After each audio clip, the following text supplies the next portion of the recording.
Resisting the Biker, written by Cassie Alexandra and K.L. Middleton. All rights reserved. Prologue. It was just after 9:00 p.m. when Jessica Winters walked out of 24-Hour Fitness, dropped her gym bag into the trunk of her car, and drove to her two-bedroom apartment in Iowa City. She pulled into the underground garage, grabbed her things, and headed toward the elevator, relieved that her roommate Kelly was out of town. She'd have the place to herself for a couple of days, which meant that she wouldn't have to listen to the sound of Kelly and her boyfriend Jack going at it in the other room all hours of the night. She had to admit, hearing the two of them was frustrating in more ways than one.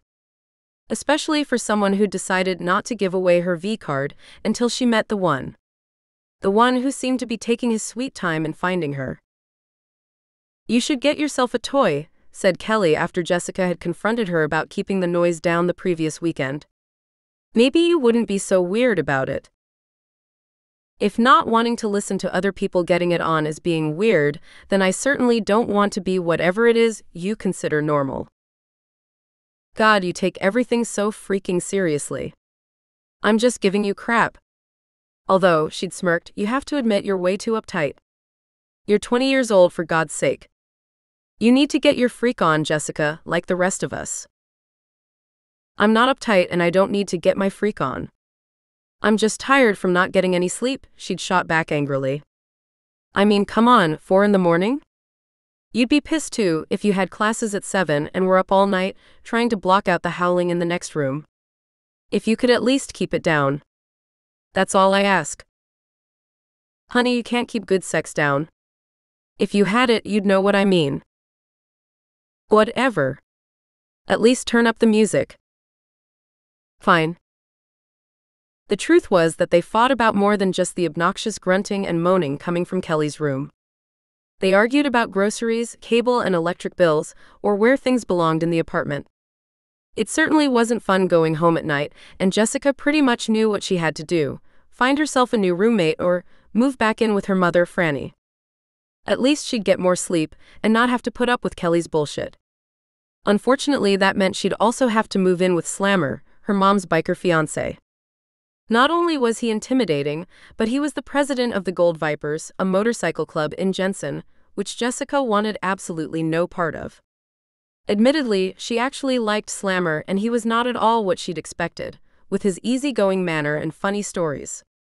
Sure, every other word rhymed with puck, and he smoked like a chimney, but he treated Franny, his old lady as he liked to call her, like a queen, and he was even considerate to Jessica.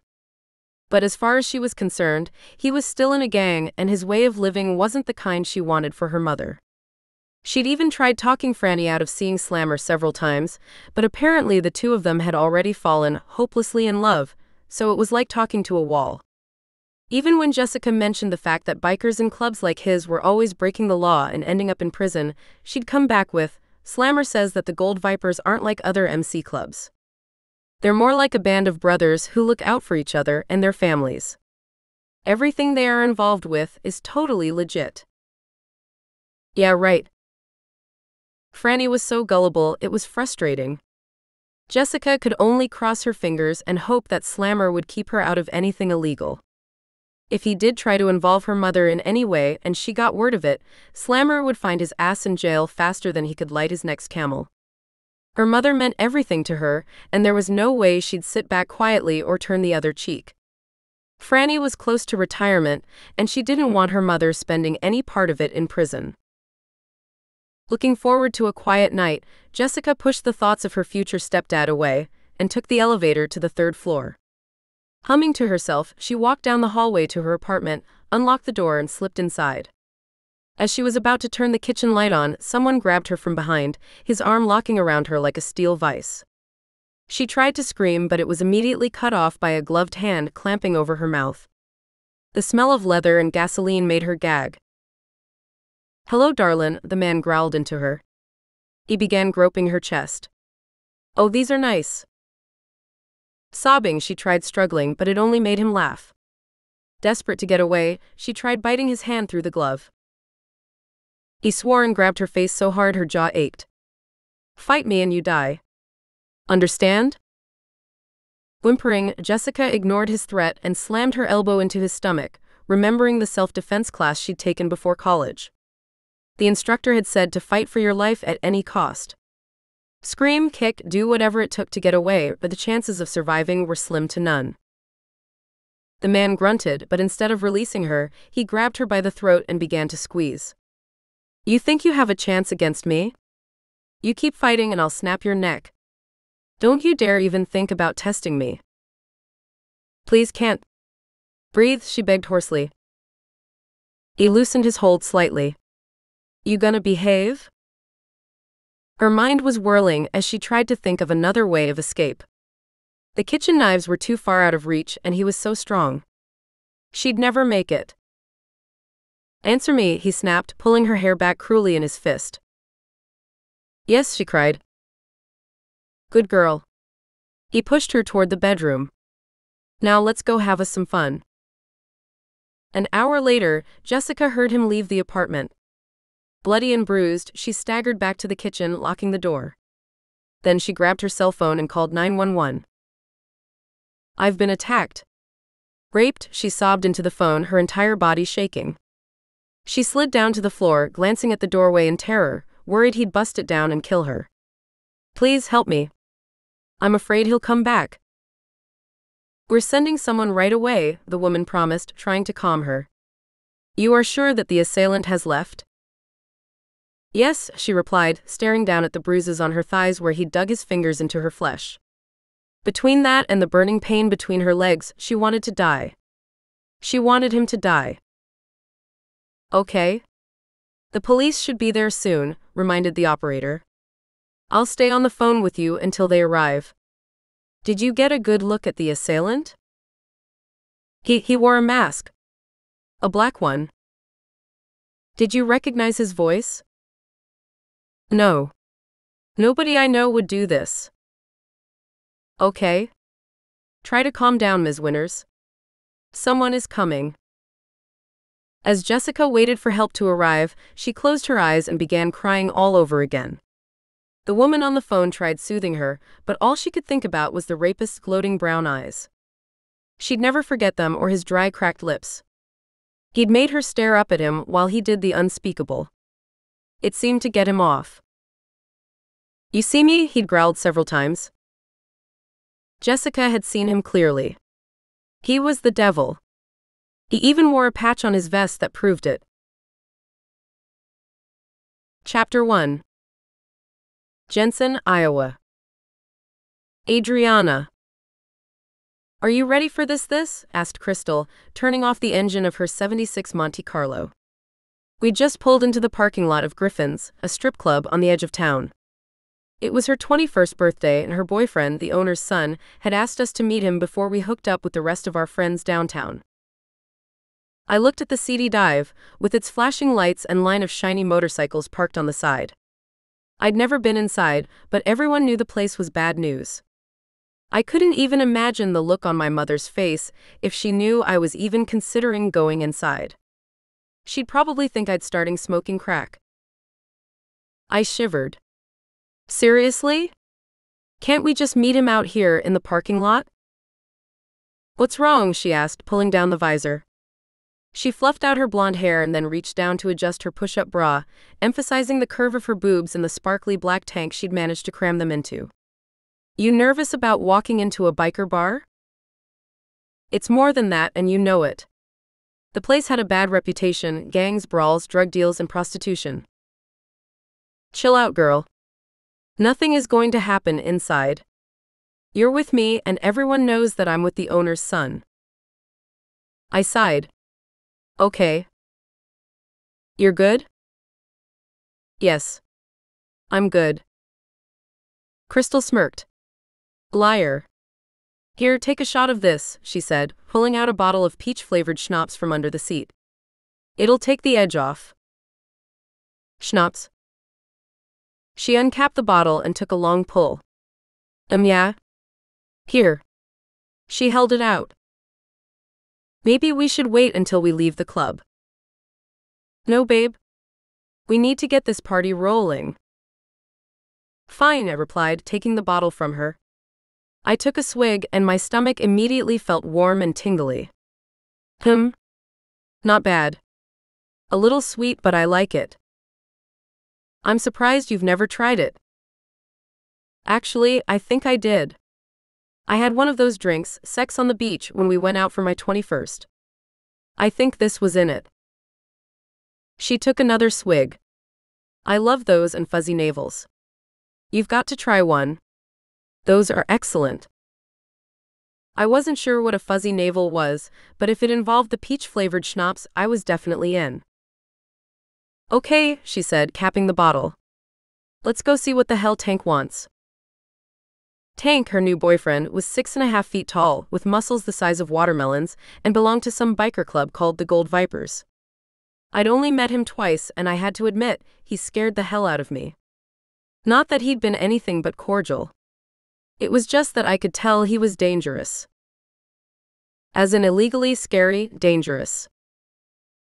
Crystal didn't seem to see it, or else she just didn't care. Considering her dad took off many years ago, and Bonnie, her mom, had never been very influential when it came to anything, I guessed it was the latter. I wonder if he has something for me, said Crystal, her blue eyes lighting up. A present. What, like a ring? I teased. They'd only gone out a few times, and most of their dates were quick hookups. Or better yet, a new tongue ring, she replied. You have any idea how good a pierced tongue feels between your legs? I held up my hand. Stop right there. I haven't had enough to drink to hear about Tank and his tongue. She giggled. Well, it's certainly not going to be a ring for my finger. Tank told me last weekend that he was never going to get married. That most of the guys in the club have old ladies and kids, but they don't usually go the route of marriage. I frowned. What do you mean by an old lady? I'm talking about the woman they go home to at night. The ones they live with. Take care of them. Have their kids. That's typically called a wife, I said dryly. Not in the 1100th world, she replied. They have old ladies and, she then laid the whopper on me, they have their club whores. Only she made it sound like whores. My jaw dropped.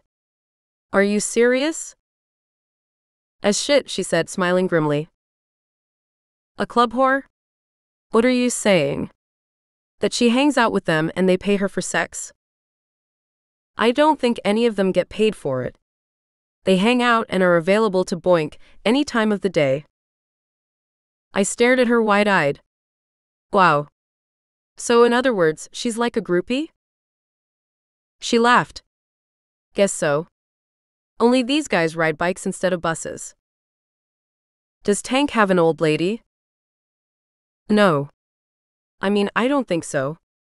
Her jaw set firmly. At least, I hope to hell not. Well, what are you considered? I asked. Did he say? He calls me his girl. Tell you one thing though, I'm definitely not a club whore. The hell if I'm going to spread my legs for anyone but the man I'm dating. Although, she smiled wickedly, Tank has this friend named Raptor who is amazingly hot. I wouldn't mind doing him. Raptor? What kind of a name is that? I knew Crystal had mentioned that most bikers went by their road names. All I could think about was the movie Jurassic Park when I heard Raptor. She grinned. Raptor? It's some kind of bird of prey. I guess you don't want to piss him off. Tank said that Raptor's temper is legendary.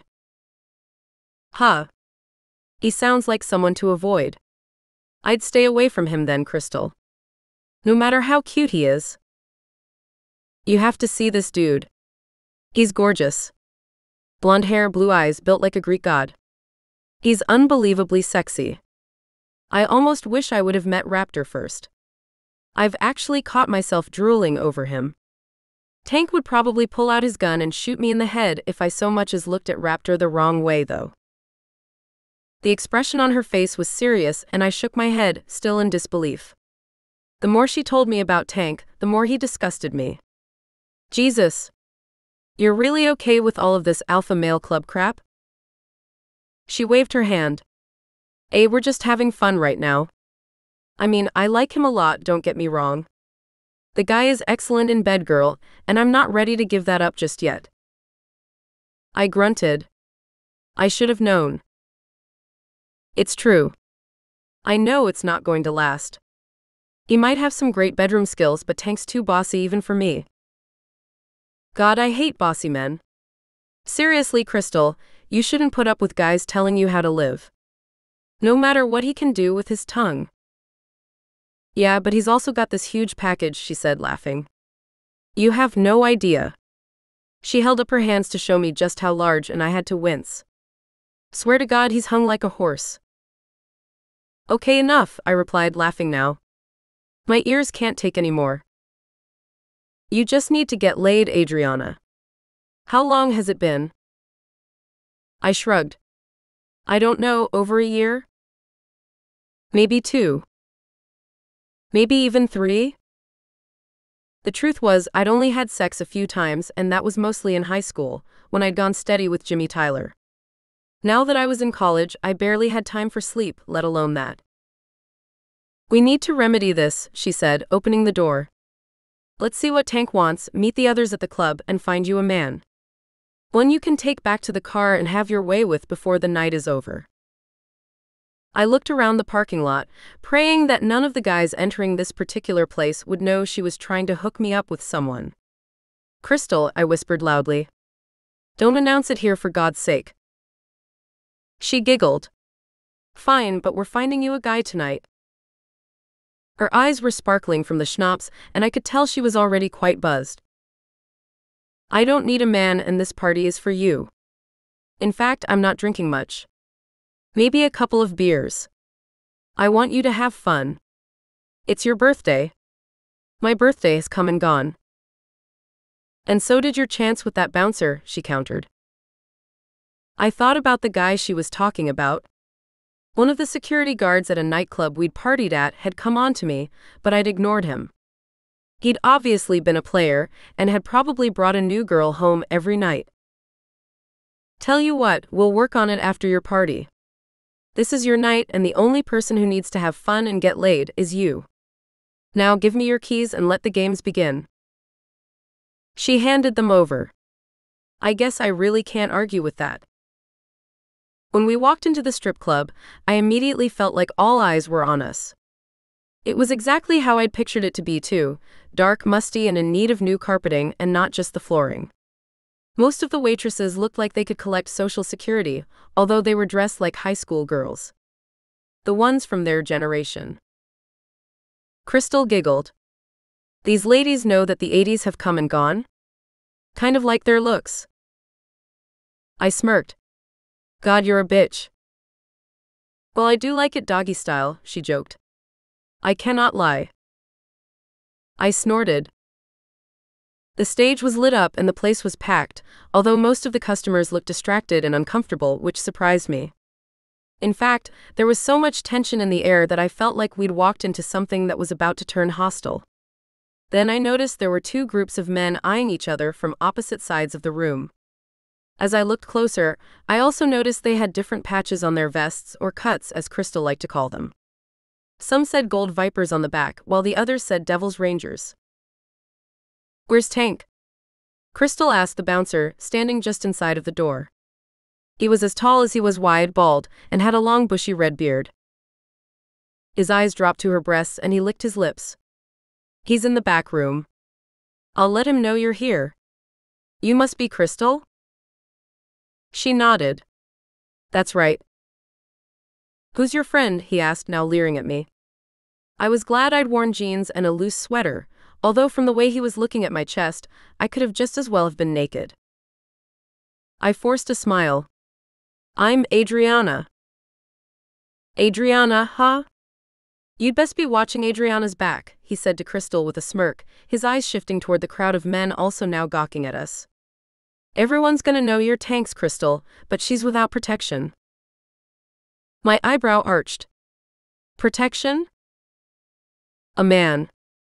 If I were you, I wouldn't go anywhere in this place without Crystal here. You won't like it. Or, he laughed darkly. Maybe you will. I'll stick with Crystal, I mumbled, already feeling dirty. He pulled out a cell phone and began texting. Since the Devil's Rangers are here, I advise that you both go and sit down by the bar. Don't talk to anyone except Misty, the bartender. I'd escort you myself, but there's a meeting in back, and I'm not supposed to leave the front door. Okay, she answered. I followed Crystal toward the bar right as Bob Seger began singing about Main Street, which confirmed that we were definitely in a biker bar. Growing up, I'd always associated Fat Bob with Harleys, beer, and Tom Cruise dancing in his underwear. Apparently, I'd be adding strippers with dentures to that list. Stay close, said Crystal, looking back at me over her shoulder. Don't make eye contact with anyone. Right. The music picked up, and everyone's eyes shifted away from us to a woman with long red hair and enormous boobs, who just stepped onto the stage. From the look on her face, I could tell she wasn't a bubbly, happy stripper. When she tried to smile, it was more of a pucker, as if she'd just licked a lime. Crystal chuckled. She should have used the money she spent on her tits on some Botox. At least she'd look a little more relaxed. Seriously, I don't think anyone will notice anything above her collarbone. I need a nurse, hollered one of the customers, standing up and waving cash. You're giving me a heart attack, Betty. Crystal snorted. Nurse Betty looks like she's going to have one herself, lugging those monsters around. Betty wore a nurse's uniform and 3-inch stilettos that made her legs look like they went all the way up to the clouds. From the way she moved around the stage, it was obvious she'd been doing it for a long time, but had lost interest in it a couple decades ago. Men are such pigs, said Crystal as another guy leapt onto the stage and grabbed the stripper's boobs with both hands. She began to holler, and the man's buddies pulled him down, roaring with laughter. I hoped for her sake that the bar paid her decent benefits. I hope Tank gets out here quickly, I muttered as we made our way around the back to the bar. You waiting for Tank? Asked the bartender, a pretty woman in her 30s. She had long black hair and wore a Harley tank with denim shorts that barely covered her crotch.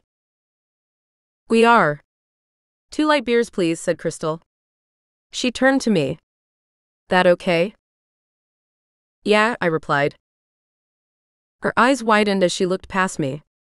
Great, she mumbled under her breath. I turned and noticed a group of bikers watching us from their table. One of them was bald and had a long scar on the side of his face. He looked like he was in his 40s and had some kind of tattoo under his eye. A teardrop. When our eyes met, he smiled, raised 2 fingers and wagged his tongue between them. I quickly looked away. Seriously, what a gross creep. Does he actually think he'll get lucky doing that? He gets laid all the time whether a chick wants to or not, I hear.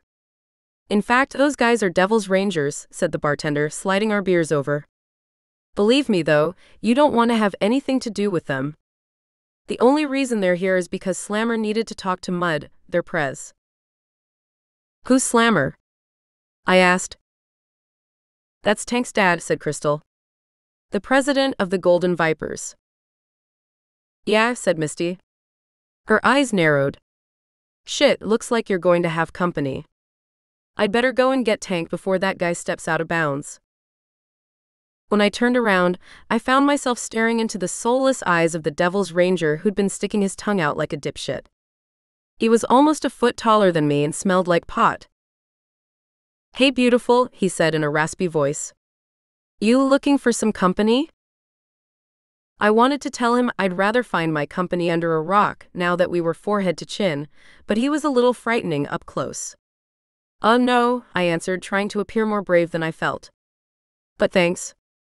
I looked away, hoping he would disappear. He chuckled.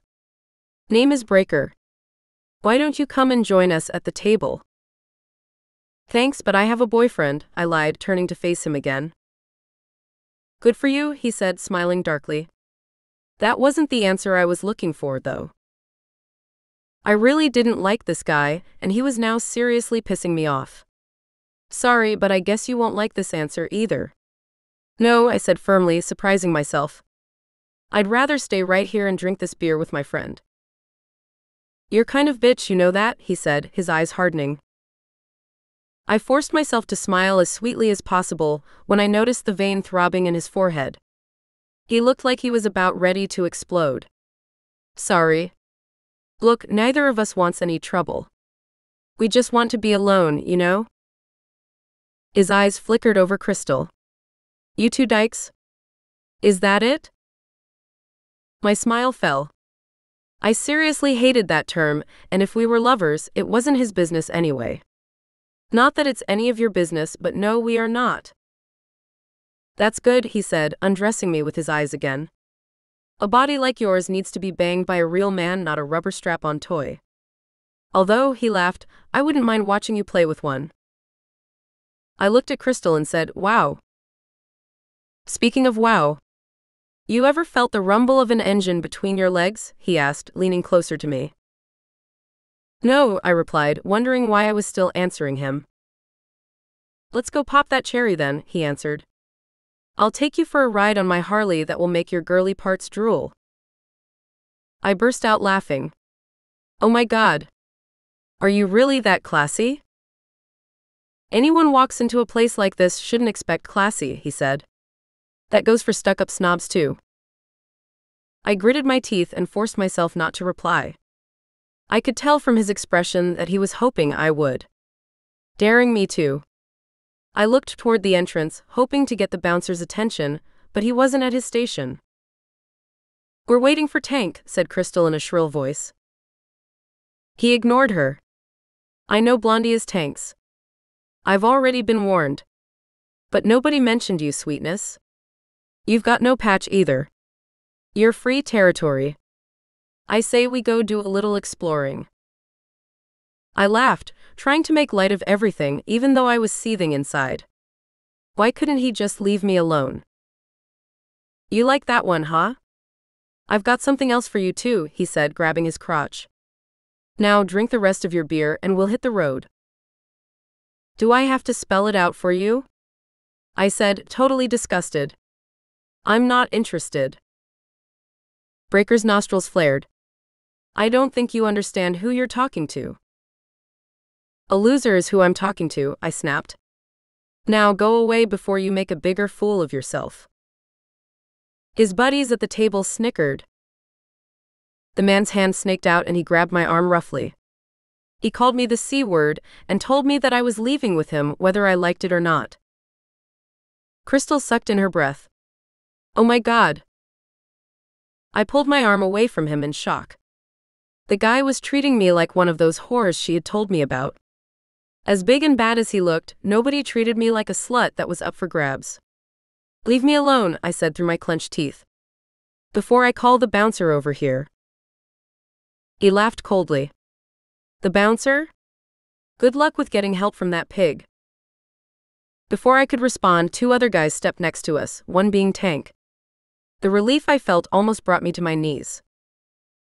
Breaker took a step back and crossed his arms over his chest. Hey Tank. Looks like the meeting is over, huh? Almost. What's going on, Breaker? Asked Tank, picking at his teeth with a toothpick. Just having me some fun, said the man, smirking. You said we should relax and enjoy ourselves. So that's what I'm trying to do. Not with my girl you're not, said a deep voice. I turned to find myself staring up at a pair of icy blue eyes and a smile that wasn't meant to be friendly. Breaker's eye narrowed. Thought Brandy was your old lady, Raptor. So this was Raptor? I could see why Crystal found him fascinating. He was certainly good-looking, with his square jaw, full lips, and muscular frame. His blonde hair was long and pulled back into a ponytail, exposing his ears, which were both pierced. For some reason, he reminded me of a model I'd seen recently in a pricey cologne ad. I'd been drawn to his eyes, thinking they must have been photoshopped because of the dazzling color. That guy had nothing on Raptor, however. His eyes sparkled like the bluest of tanzanite. Bluer than anything my mother had ever sold, and she was a jeweler. They were so stunning that it was hard to look away. You thought wrong, answered Raptor. Yeah. That ship has sailed, said Tank, smirking. And I wouldn't bring her up anymore. Raptor slid his arm around my waist and pulled me in tightly. As I was saying, Breaker, this kitten is mine, so I suggest that you go find your own. Chapter 2. Raptor. I had to do something with my hands before I grabbed Breaker and killed the bastard, so I pulled the chick against me and gave him a threatening look. He was a complete psycho, and had we been alone, I'd have made sure he never touched a woman again. Rumor had it that he'd raped and beaten Slammer's old lady's daughter. It was what tonight's meeting was about. But the Devil's Rangers were denying his involvement. Things were getting ugly in the back of the club, but apparently they were just as ugly in the front. As I was saying, Breaker, this kitten is mine, so I suggest that you go find your own. Breaker looked at me like he wanted to bash my skull in, and I stared back at him, daring him to make his move. Adriana. Part of me was annoyed that they were treating me like a possession. The other part liked the way Raptor's arm felt around my waist, and the smell of him, leather and a trace of cologne. A good cologne. As I leaned closer to get a better whiff, Raptor looked down and our eyes met. I laughed nervously. New cologne, honey?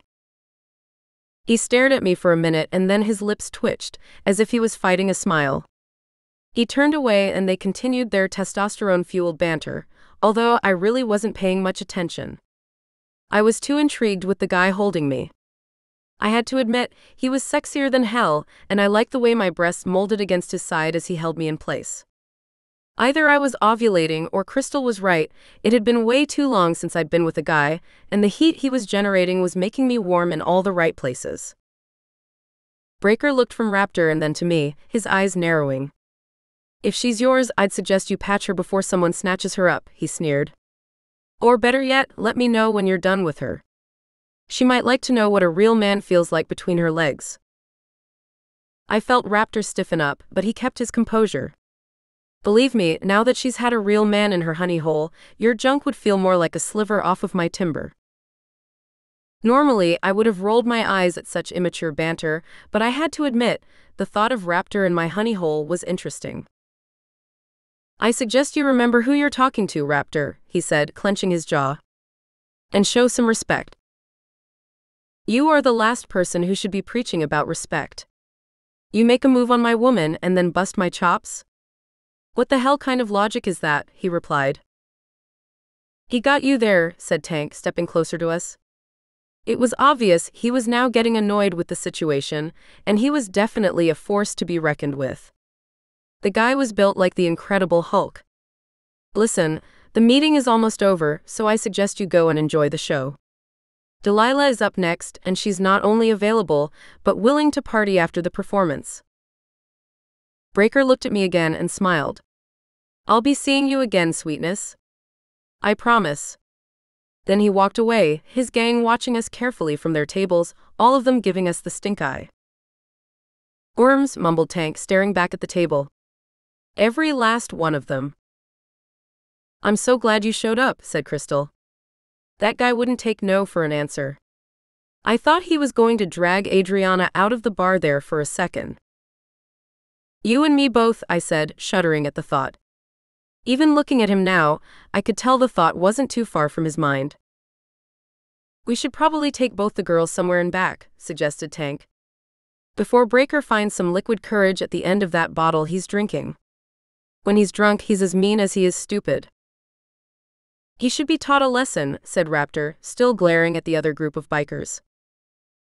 I agree, but we can't. Besides, the old man might be giving us the thumbs up to deal with him later, if you know what I mean. Raptor relaxed. True. Okay, let's go. Where are we going? I asked, finishing my beer. I'll show you, said Raptor. Then, before I could do anything about it, he picked me up, threw me over his shoulder, and slapped my ass. Hard. Hey! I hollered as he carried me toward the back of the bar. It felt like my butt cheeks were on fire. What in the hell are you doing? That hurt. Put me down. Sorry, darlin', he said, a smile in his voice. He caressed my butt, sending warm tingles into my pelvis. Does this feel better? Quit touching my ass and put me down, I hissed. Now. Raptor. I smiled, enjoying not only her reaction, but the way her ass felt under my palm. It was deliciously round and firm. I had to force myself not to keep squeezing it. I had to admit, she was a hot little number. I could see why Breaker wanted her. I headed toward the back of the club, to the break room. I knew Tank wanted to screw Crystal before she headed out, and so I'd have a few minutes of alone time with the brunette. From the way she was staring at me earlier, I could tell the curiosity went both ways. Adriana. We went through a hallway and he kicked one of the doors open. What is your damn problem? I snapped. Are you even listening to me? He dropped me into an oversized recliner and took a step back. You're welcome. I glared up at him. For what? Treating me like a cave woman? He grunted and smiled. Cave woman? Look, I had to do that. To show everyone in the place that you're mine, kitten. Kitten? But I'm not yours. You know what I mean. You should be thankful that I did what I did. I've had guys flirt with me before. I don't need your help telling them to get lost. He waved his thumb toward the doorway. That bastard who was trying to get in your pants is an animal. Hell, he's worse than an animal. He would have taken you somewhere later, then beaten and raped your ass if I wouldn't have helped you. And when I say rape your ass, I'm not just talking figuratively. He would have torn it to shreds. I stared at him in horror. Crystal or the bartender would have called the cops if he'd have tried doing something like that. The cops wouldn't have done shit, he answered. In fact, it would be all over before Crystal had a chance to do anything, and Breaker wouldn't leave any witnesses. Hell, Crystal is in just as much danger as you. I sucked in my breath. Are you saying he'd have killed us? It wouldn't be the first time. They don't call him Breaker for nothing. It should be pronounced Breaker. Oh. Oh is right, he replied, walking over to an old refrigerator humming in the corner of the room. He opened it up and began rummaging through it. Damn it, someone's been drinking my beer.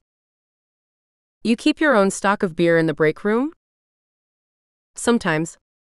When I find out who's been helping themselves, I'm going to kick some major ass. So back to that guy Breaker. Has he served time before? Yeah. For assault and rape. I swallowed. So, do you want a beer? He asked, holding out a brown bottle. I looked at the dragon tattoo on his forearm and the skull ring on his finger, reminding me that Raptor wasn't exactly the boy next door either. No. We have to get going. Oh, where's Crystal and Tank? I asked, looking toward the doorway. Obviously, they hadn't followed us. He grunted. I'm sure he has her bent over his old man's desk, giving her a private birthday gift. I sighed. Great. I guess we'll be here longer than I thought. Yup. He opened up his bottle of beer and took a swig. You sure you don't want one? He asked, licking his lips. It'll give you something to do. I sighed. Sure, I'll take one. He opened up the refrigerator again and pulled out another bottle. So what, you're going to babysit me? I asked as he handed me the beer. Yeah, you want to sit on my lap, little girl? He asked, winking at me. I'll read you a couple of stories. You ever hear the one about Moby Dick? My eyes widened. Is that how you pick up girls? Seriously? Who said I was trying to pick you up? He answered with a cocky grin. I was just trying to lighten the mood. You seem a little tense. I'm not, I lied. He sat down on a beat-up leather sofa that faced the television, which was as old as the shag carpeting. Relax and have a seat, he said, patting the cushion next to him. I'm fine, I said, setting my purse on the counter by the coffee machine. I looked around the room. There was a metal table in the corner and a vending machine. So this is the break room, I said, trying to make conversation. That's what they call it. How old are you, by the way? 21. His eyes traveled down the length of me and back up. I knew he was checking me out, and it made me wonder if he approved or thought I wasn't curvy enough. I'd always felt a little self-conscious around Crystal, who filled out her bra better than most strippers with silicone. "How old are you?" I asked, resisting the urge to cross my arms over my chest. 24.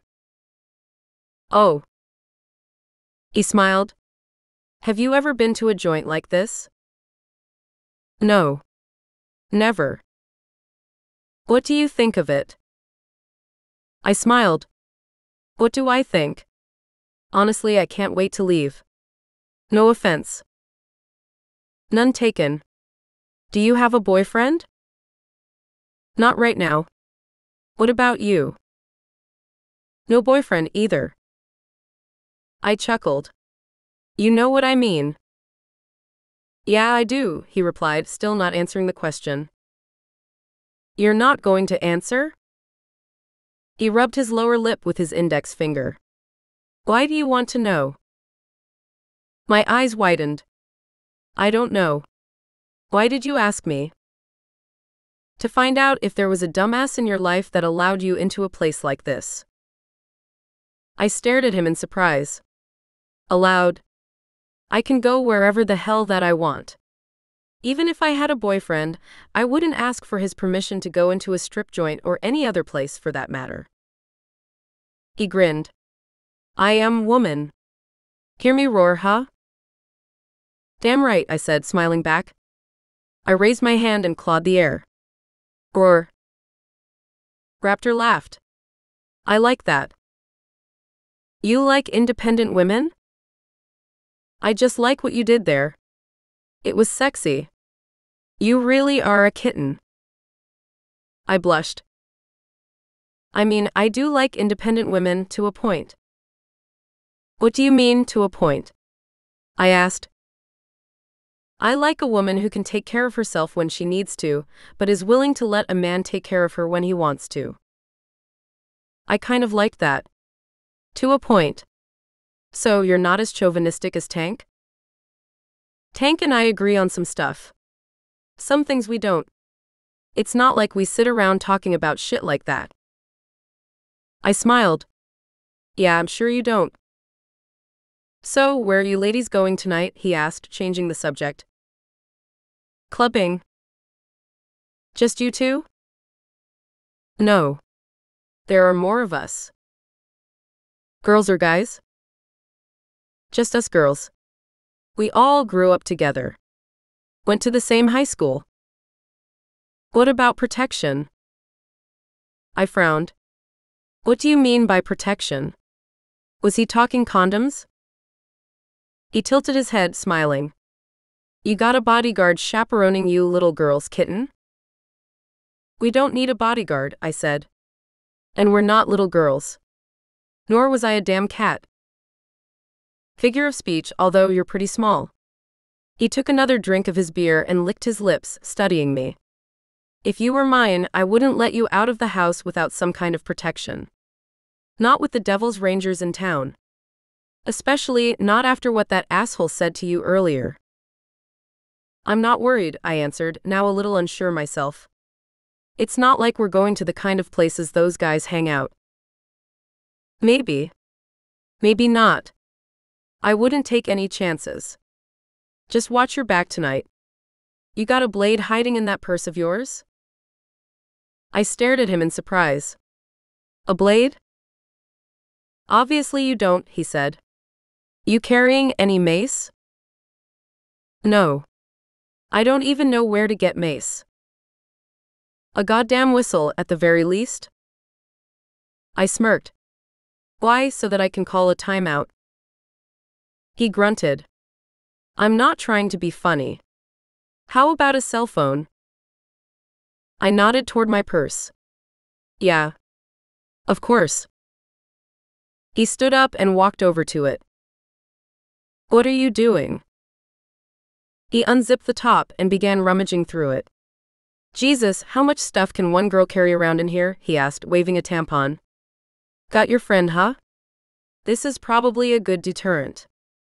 Try waving it in the air if you run into trouble. Nobody will mess with your shit.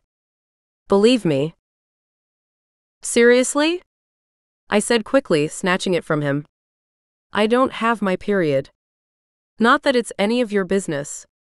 That's for emergencies. Would you please get out of my purse? I said, pulling it away from him just as he found my phone. I'm going to add my name and phone number to your contacts list. You get into any trouble tonight or, he smiled wickedly, interested in hooking up later, call me. Something told me that hooking up with him would be the death of me, as hunky as he was. I would never have the guts to call him or find out what was hidden under his low-riding jeans anyway. I don't do hookups. He pushed some buttons on my phone. Why you need to be wined and dined first? I blushed. Maybe. Fair enough. He grinned. How do you feel about wine and wings at my place later? I raised my eyebrow. Really? You wouldn't even buy me a real dinner?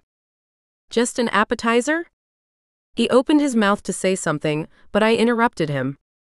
Please don't tell me that you're the main course or that you have a large tube steak for me either. He laughed and handed me my phone.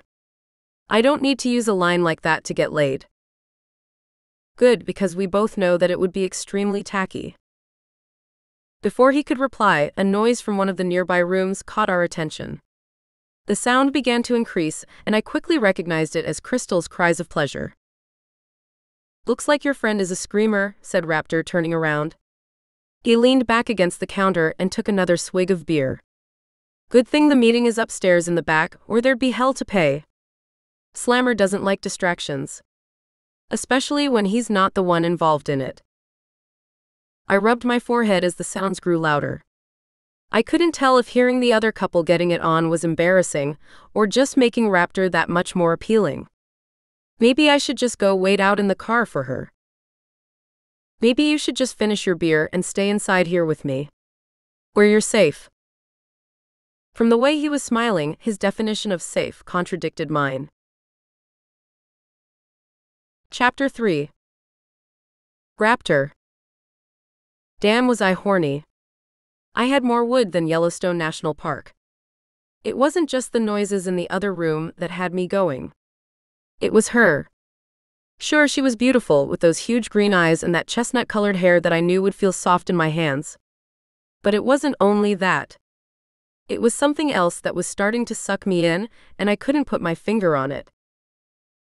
Looks like your friend is a screamer, I said, leaning back against the counter after hearing Crystal scream again. I took another swig of beer. Good thing the meeting is downstairs or there'd be hell to pay. Slammer doesn't like distractions. Especially when he's not the one involved in it. She rubbed her forehead as the sounds grew louder. Maybe I should just go wait out in the car for her. I smiled wickedly. Maybe you should just finish your beer and stay inside here with me. Where you're safe. From the look on her face, she knew that she was far from being safe. Something told me she didn't care either. That she was intrigued. If she even looked at my crotch with interest, I'd be on her like a dog in heat, which truthfully was probably a bad idea since Adriana was the kind of girl I normally tried to avoid. The kind that went to college, went to church, and didn't spread her legs on the first date. The kind that needed monogamy and commitment. I was down with that before Brandy had screwed me over. But she'd taught me a lesson. Never trust anyone but your brothers. Not even the woman who warms your bed at night. She's always looking for someone else to replace you. Someone with a bigger wallet or a bigger package. Apparently, in my case, it was a bigger wallet since Brandy had started calling me back, wanting to hook up since her boss wasn't making her happy in the sheets the way I had. Still, knowing that this chick wasn't like Brandy or the rest of the whores that usually hung around the club, made me want her that much more. Adriana. Safe, huh? I replied as Crystal howled in pleasure. Have to admit, listening to those two is getting me a little jacked up. I haven't had sex for a while and this isn't helping, he said. What about you? What about me? Are you horny, baby? He joked, mimicking Austin Powers. I stared at him in surprise. Of course not. Liar, he said softly, smiling. Your face is flushed. That's because I'm creeped out. Sex creeps you out? No, I said a little sharply. I just don't care to hear other people having it. His eyes traveled over my body. We could remedy that fairly easily. Oh yeah? How? He grinned. Drown out their noises with ours. I laughed. Wow. Seriously? When it comes to sex, I'm very serious, he said. I shook my head and smiled. I don't think I've ever met anyone as forward as you. Do you flirt like this with all the girls you meet? Not girls like you. What do you mean, girls like me? He paused. Classier ones. His compliment made me smile. So, what are you saying? That you usually only flirt with unclassy ones? I joked, feeling a little flattered but nervous too. Actually, I don't have to flirt with them. They usually come on to me. So, do you usually prefer the skanks? He smirked. Those I usually prefer on their knees. I laughed. But not the classy ones? Then I'm usually the one on my knees. My face turned scarlet at that image. He bit his lower lip and smiled. Sorry, am I embarrassing you? You're making it a little awkward. Sorry. Ever since I saw you blushing earlier, I couldn't help myself. I wanted to see it again. It's damn cute. There was a thud from the room next door. Then another and another, until it became a steady rhythm. Looks like they've graduated to the bed. Hopefully they'll be done soon, he said as the noises grew louder. Wow, they have a bed in there, huh? I said as Crystal's moans seeped through the wall. I knew it was her birthday, but this was getting ridiculous. Of course. Only Tank and his dad use it though. Not you. I've never used it. I have higher standards when it comes to sex. Bars aren't your thing? Other men's beds are not my thing. I don't blame you. So how do you know Tank? I asked, trying to change the subject. We're brothers. I pulled my hair over my shoulder and stared at him in surprise. Really? I didn't know he had one. We're all brothers here, he explained, taking another swig of beer. Ah. I get it. You're biker brothers. He smirked. You think you've figured us out, huh? I bet you're from the suburbs and have no idea what it's like being on your own. Maybe not, but I heard that Tank is also from the suburbs, I said, feeling a little defensive. Yeah, but it's different for him. He's lived the MC life since he was born. Obviously, you don't know what that shit entails.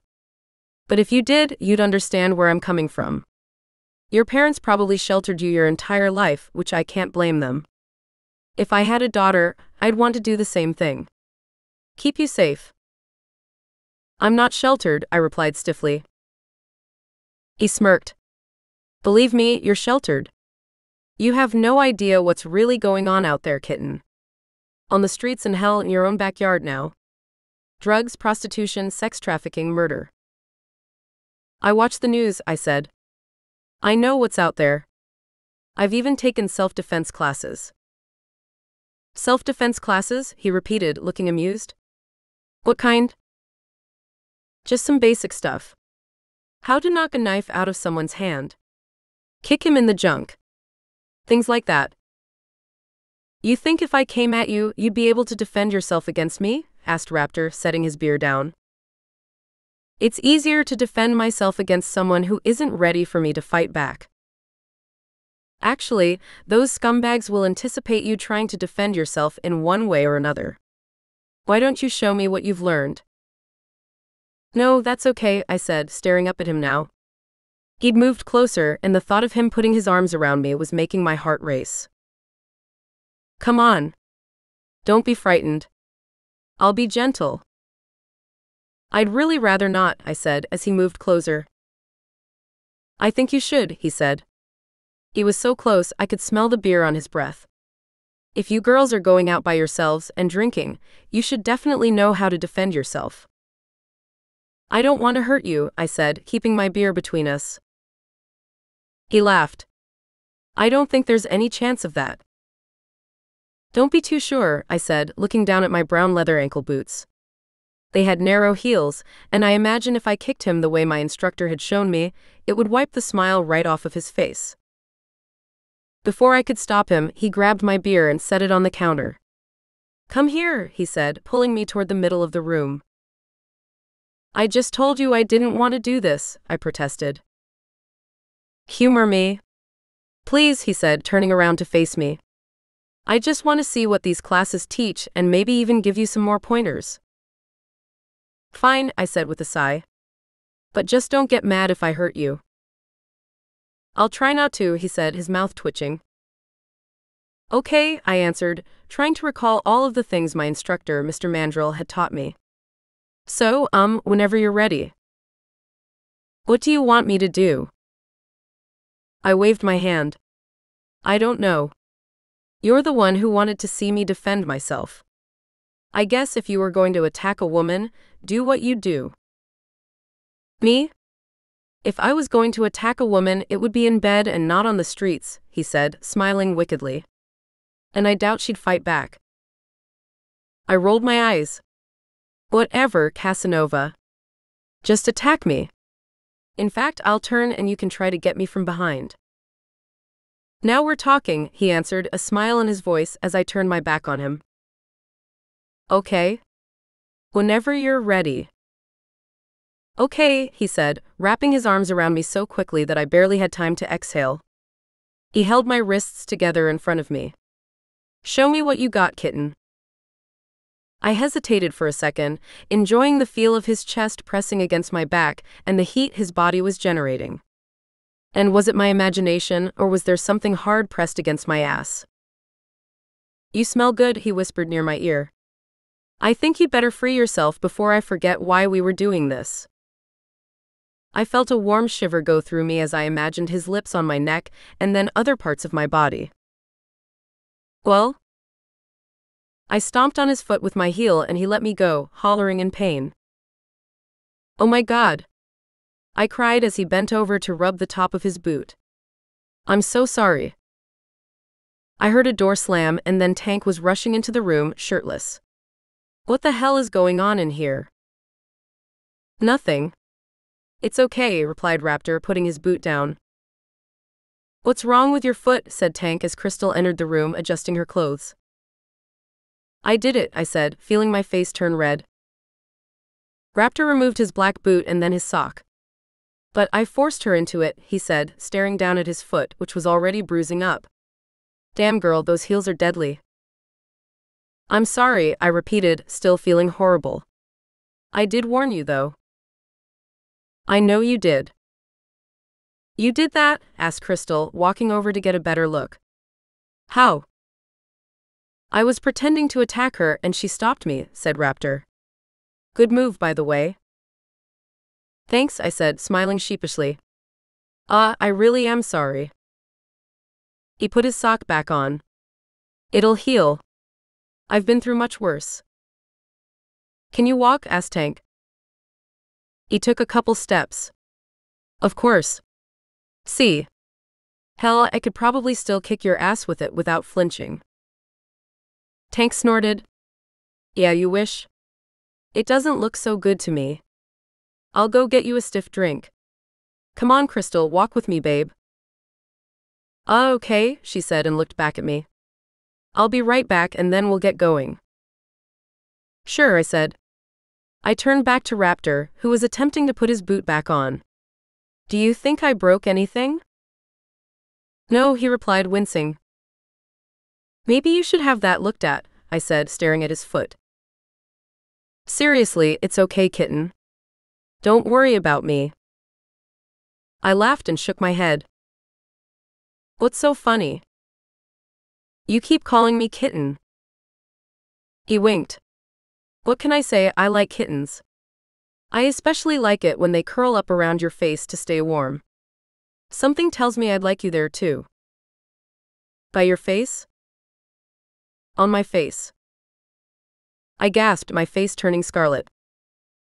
He laughed. Sorry, I just love to see you blush, darlin'. We stared at each other for a few seconds, and then I asked him where he was from. I have a house a few blocks away. You live there alone? His eyes narrowed. Why are you asking if I live alone? I'm just curious. You don't have to tell me if you don't want to, I said, noticing the guarded look in his eyes. I was just making conversation. He relaxed. Sorry. Yeah, I live alone. Most of the time. Sometimes I take in teens who need a temporary place to stay. I stared at him in surprise. I wasn't expecting that. What? You're kidding? No. Not at all. I do some volunteering at one of the shelters in Barnesfide. Sometimes, when they get a little overrun with families, I volunteer my extra bedrooms. Wow. Shocked, huh? You shouldn't judge people, kitten. I don't know if I should smile at your surprise or be offended. I'm sorry. It just seems out of character for a guy in a motorcycle gang like yours. His eyes hardened. Most of the guys in our club have families and kids of their own. They're good people. I'm sorry. I didn't mean anything by it. Maybe not, but you were stereotyping. I smiled grimly. Yeah, I guess I was. He sighed. I lived on the streets most of my life growing up. My old man was an asshole and kicked me out of the house when I was 13. That's when Slammer took me in. I owe him my life, and I want to make a difference in someone else's if I get the chance. Kids aren't meant to be thrown out like garbage. Why did your dad kick you out? He was quiet for a few seconds and then sighed. He used to beat my mom. I tried stopping him one night. He didn't like it. So he kicked you out? He grunted. Yeah, after he beat the hell out of me. My jaw dropped. That must have been horrible. And you were only 13? An old 13, believe me. What happened to your mom? She ended up in the hospital. When she got out, I heard she packed her bags and disappeared. She didn't try to find you? She knew where I was. I guess she just wanted to run away from everything, he said. At least that's what she put in the letter she left me. She trusted Slammer to watch over me. She knew him? He stared at his beer. She used to be a club whore. I sucked in a breath. His eyes met mine. It wasn't for this club. A different one. The one my dad belonged to. I wasn't sure what to say, so I waited for him to continue. After she got pregnant with me, he took her in and made her his old lady. I don't think he wanted to, though. It's probably why he was such an asshole to her. He was an asshole to you too, though.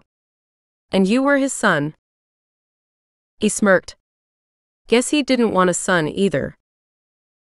I almost missed the look of pain in his eyes because it disappeared so quickly. So Slammer took you in? Yep. He smiled. He's definitely the shit, and I'd do anything for him. Made me his road captain a few years ago. What does that mean? I'm in charge of trips, he said. Among other things. I stared at the small patches on the front of his black leather cut. What does that 1% stand for? He looked down. It symbolizes something the club believes in. And what is that? I asked when he didn't elaborate. Have you ever heard anyone use the term outlaw biker? Outlaw? No. My eyes widened. Is there a warrant out for your arrest or something? No. He scratched his chin and chuckled. At least I hope not. I still don't get what the 1% stands for, and what it has to do with being an outlaw. It took him a while to answer. It means that we're committed to standing behind our brothers and living the biker lifestyle. Our laws aren't exactly the same ones that the other 99% follow. Because of that, we're often labeled as being outlaws. Oh, I replied. You're basically like a biker kind of mafia? Before he could answer, Tank stepped back into the room with Crystal. You ready to go? She asked. I nodded.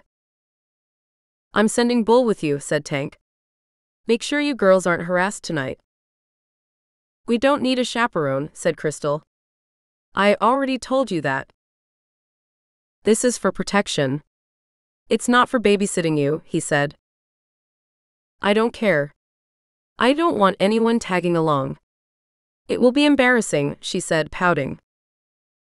Tank's jaw clenched. Fine. Have it your way. Don't be angry, she said, standing on her tippy toes to kiss him. Where we're going, there won't be any bikers.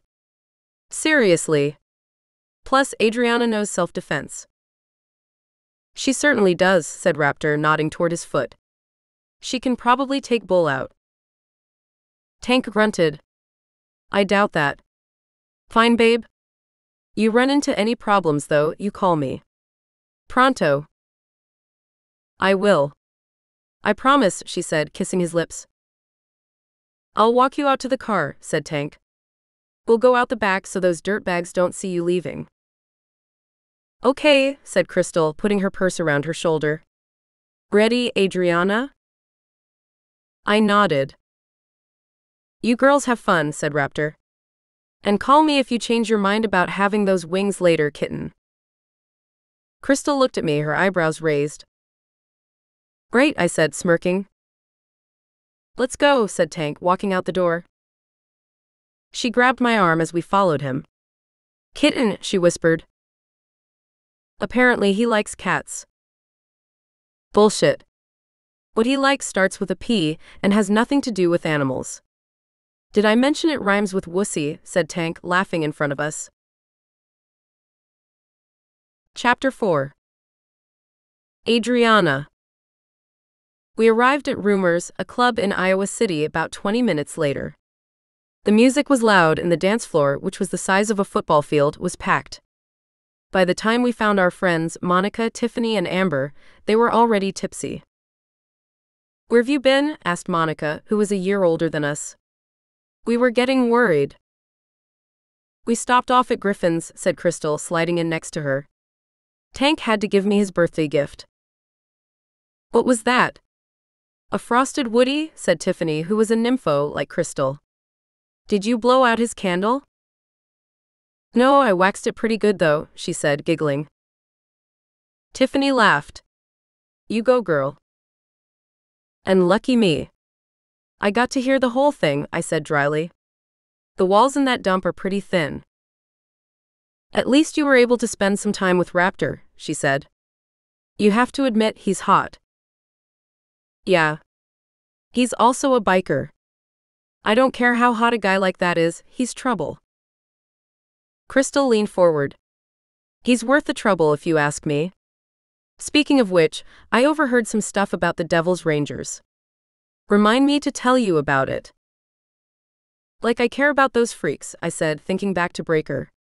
The nerve of that jerk ordering me around. It left a bad taste in my mouth. As far as I was concerned, I was never going back to Griffin's. A waitress stopped at our table carrying a tray of shot glasses. Hi. The guys over there just bought you a round of raspberry-flavored kamikazes. We turned to look at the table she was talking about. There were 4 guys smiling at us, all of them looked like they'd just stepped out of GQ magazine. Now that's what I'm talking about, said Tiffany, blowing them a kiss. Crystal raised her shot. Thank you, she hollered. I waved my hand, and so did Amber. Aren't they yummy? Said Tiffany, after we made a toast to Crystal's birthday and sucked down the delicious concoction. The guys, I mean. They're cute, I agreed, noticing one of them staring at me.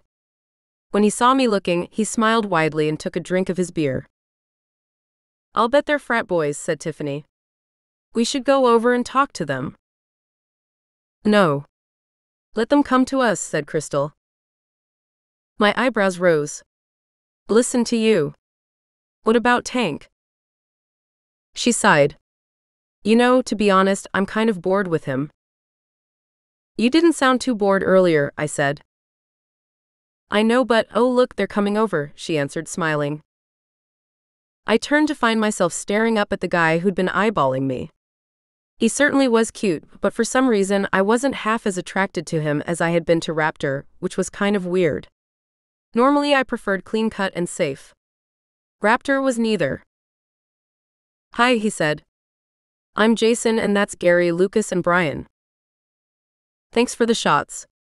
They were yummy, said Crystal, staring at Lucas with interest. She introduced us to them. Lucas, who was blonde and had dimples, smiled. No problem. Would you like another round? He asked, reaching for his wallet. That depends. Are you trying to get us drunk? Asked Tiffany, smiling slyly. Lucas gave her a horrified look. No. Not at all. I hope you don't think that. She laughed. Chill out. I'm just teasing you. He relaxed. Would you like a soda? Hell no. I'm here to get drunk, she shouted, slapping her hand on the table. He laughed. Alrighty then. I could tell by his expression that he didn't know what to make of Crystal, but was certainly enjoying her cleavage. Where are you girls from? Asked Jason, staring at me intently. Jensen, I said. All of you? Asked Brian, who was the shortest out of the group, even shorter than me, and I was 5'7". He was built like a wrestler, though. All muscle. Even his neck. Yes, said Crystal. We all went to high school together. They sure know how to grow them in Jensen, said Gary, who looked a little drunk. He was tall, lanky, with big brown eyes and a boyish smile.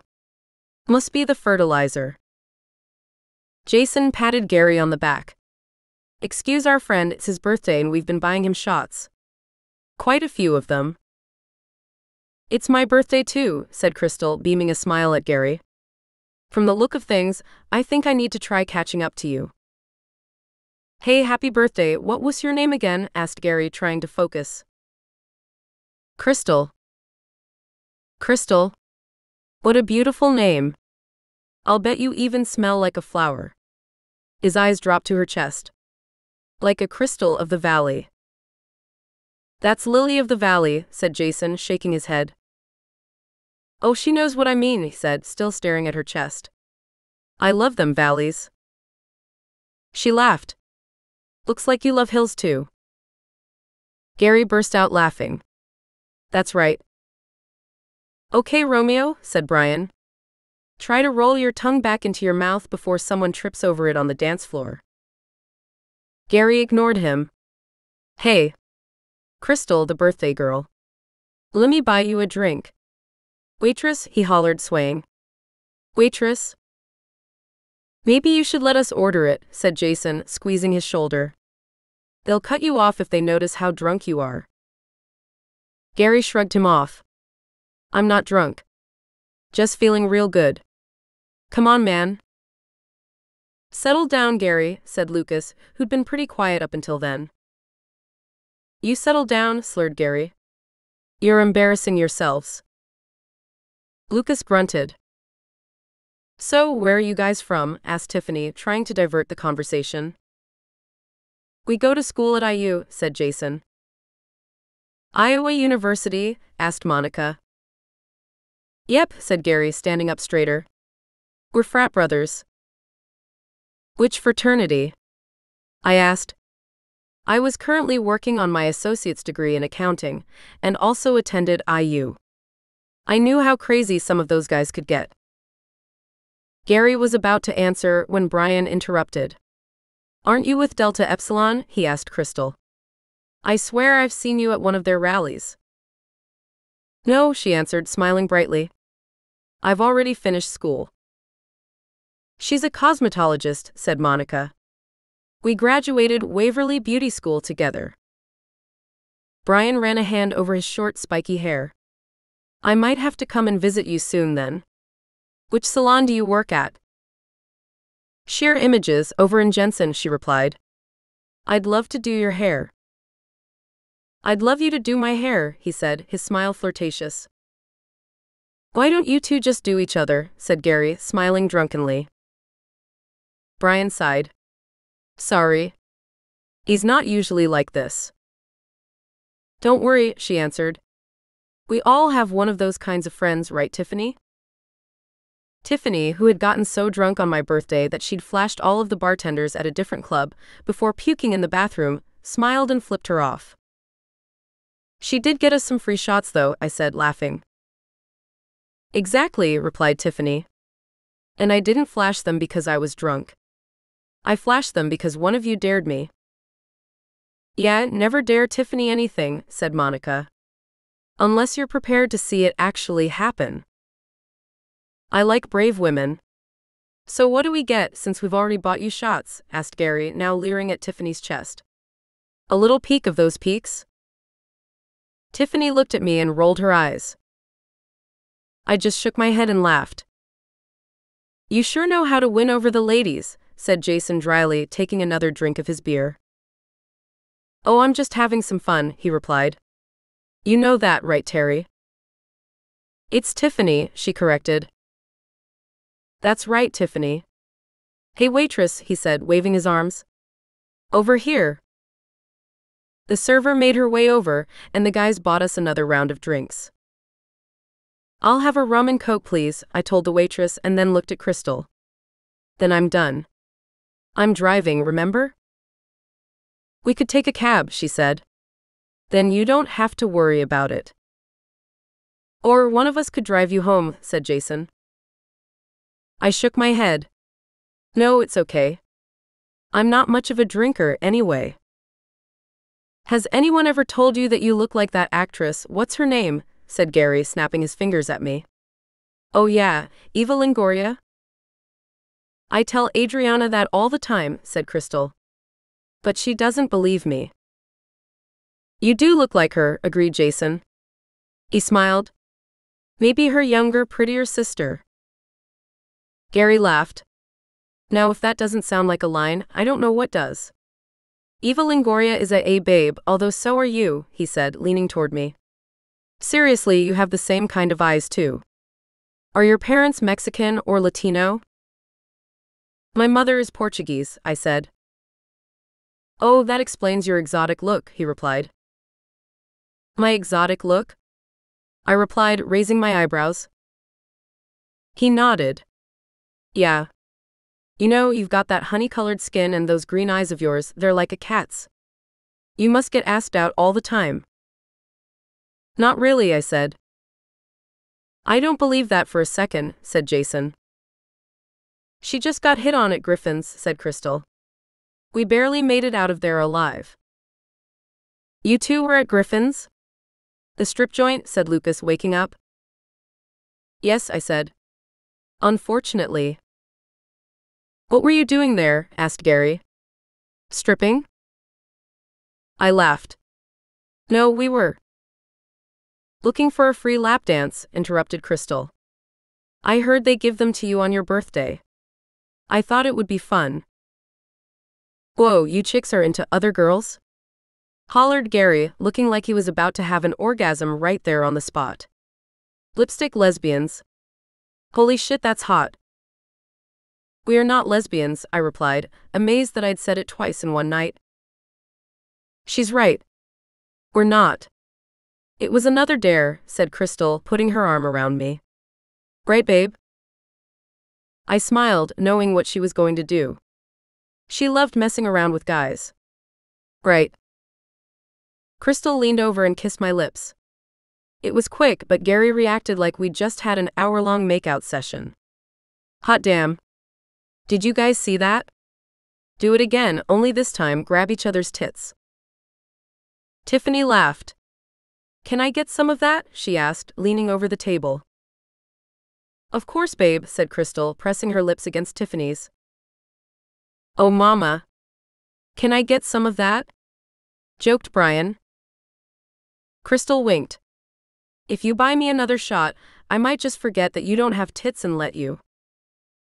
Brian pulled out his wallet. What would you like? He asked, grinning. She laughed and then said, "Does anyone have to go to the bathroom?" "I'm going to call Paul," said Amber, holding up her cell phone. She'd been quietly texting. "He's been sending me messages."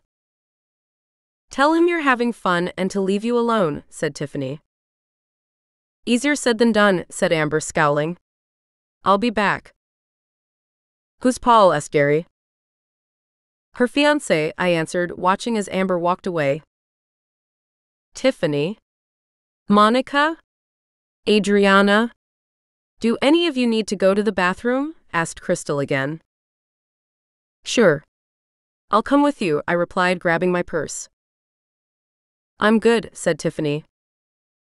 "Me too," said Monica. "We'll save our table. It's getting really crowded." "You need a chaperone?" asked Gary, smiling like a goon again. "Nope, a good try," said Crystal, grabbing my arm. "We'll be back." Chapter 5. Adriana. When we reached the bathroom, 3 girls walked out and it was just the 2 of us.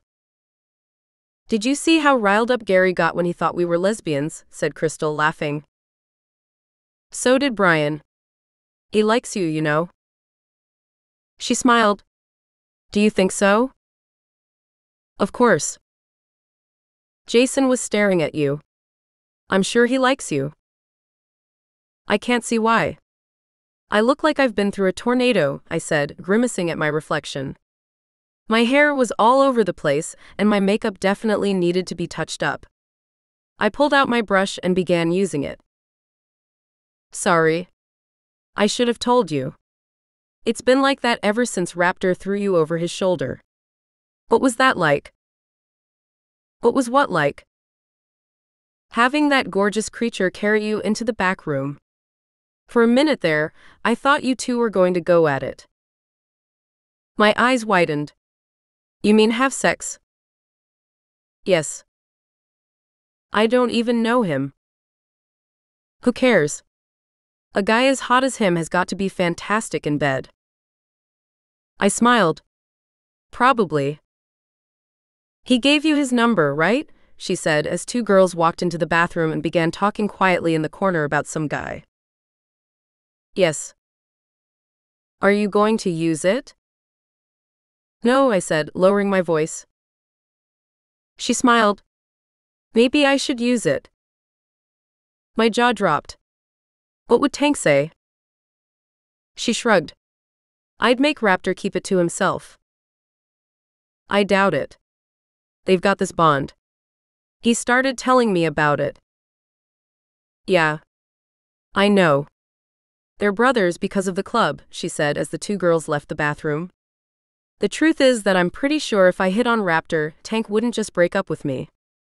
He'd hunt me down and beat the shit out of me." "Seriously?" She smiled grimly. "He's got a temper. They've all got tempers. Maybe you should break up with him." "Like I said earlier, I'm thinking about it." Crystal reached into her purse and pulled out a small white vial of powder. "By the way, Tank scored me some coke for my birthday. You want some?" My eyes widened in shock. "No. I didn't know you did that shit." She shrugged. "Just a few times. Tank said this is the really good stuff. Are you sure you don't want to try some? It'll wake you up and make you want to dance all night." She giggled. "It even makes you horny." I stared at her in disbelief. Where was my friend who used to complain about her mom smoking pot? Now she was snorting coke? "You know I'm not into that crap, and I didn't think you were either." "Let me guess, Tank is also the one who introduced you to it?" "Yeah. So? Don't make a big deal out of it," she said, stuffing it back in her purse as someone walked in. She turned around and headed for the largest stall. "Don't go back without me. I'll be done in a minute." Sighing, I went into the other stall, did my business, and then washed my hands. A few seconds later, Crystal stepped out of her stall and quickly washed her hands. Our eyes met in the mirror, and I could see that she was already beginning to feel the effects. "What?" she asked, frowning. I just shook my head. Don't be a buzzkill, she replied, pulling at a paper towel. Seriously? Whatever. You know how I feel about it. Anyway, it's your life. You're right. It is. Let's go, she replied, walking out of the bathroom. When we made it back to the table, I noticed that Jason and Tiffany were on the dance floor, their hands all over each other. Thinking he'd been attracted to me, I felt a twinge of disappointment. I brushed it off and concentrated on the drink the waitress had brought, and listening to Gary ramble on about how his girlfriend had left him the week before. Your girlfriend left you? Repeated Crystal, knocking her knuckles on the table. Why? She thinks I have a drinking problem, he said, smiling sheepishly. Crystal tilted her head and smiled up at him. Do you? He shrugged. No. Maybe. I don't know. I'm in college. I'm supposed to get drunk and have fun, right? Exactly. I'll drink to that, she said, and then quickly drank half of her cocktail. She set it back on the table and shuddered. Whoa, now that's what I call a damn good Mai Tai. Hey. She looked at Brian, who was standing next to Lucas and talking about football. You want to dance? Sure, he said, smiling. He set his drink down and then held out his arm. Don't hate me if I step on your toes. She stood up and slid her arm through his. I'm not worried about it. Monica, she asked as a new song started, something with a faster beat. No, I'm fine right here, she said. Monica hated dancing. Crystal looked at me and I shook my head. I'll dance with you guys, said Gary, setting his drink down as a new song started. I love this one. Okay, Gary. Let's go, boys, said Crystal, holding on to both of them. She looked back over her shoulder as they began walking toward the dance floor. The rest of you are all a bunch of party poopers. We waved at her. Have fun. I hollered. Looks like she's been partying enough for all of us, replied Monica, twirling her straw around in her glass. Oh yeah, I answered. It's her birthday. That's the point, right? Asked Lucas. True. Hey, where's Amber?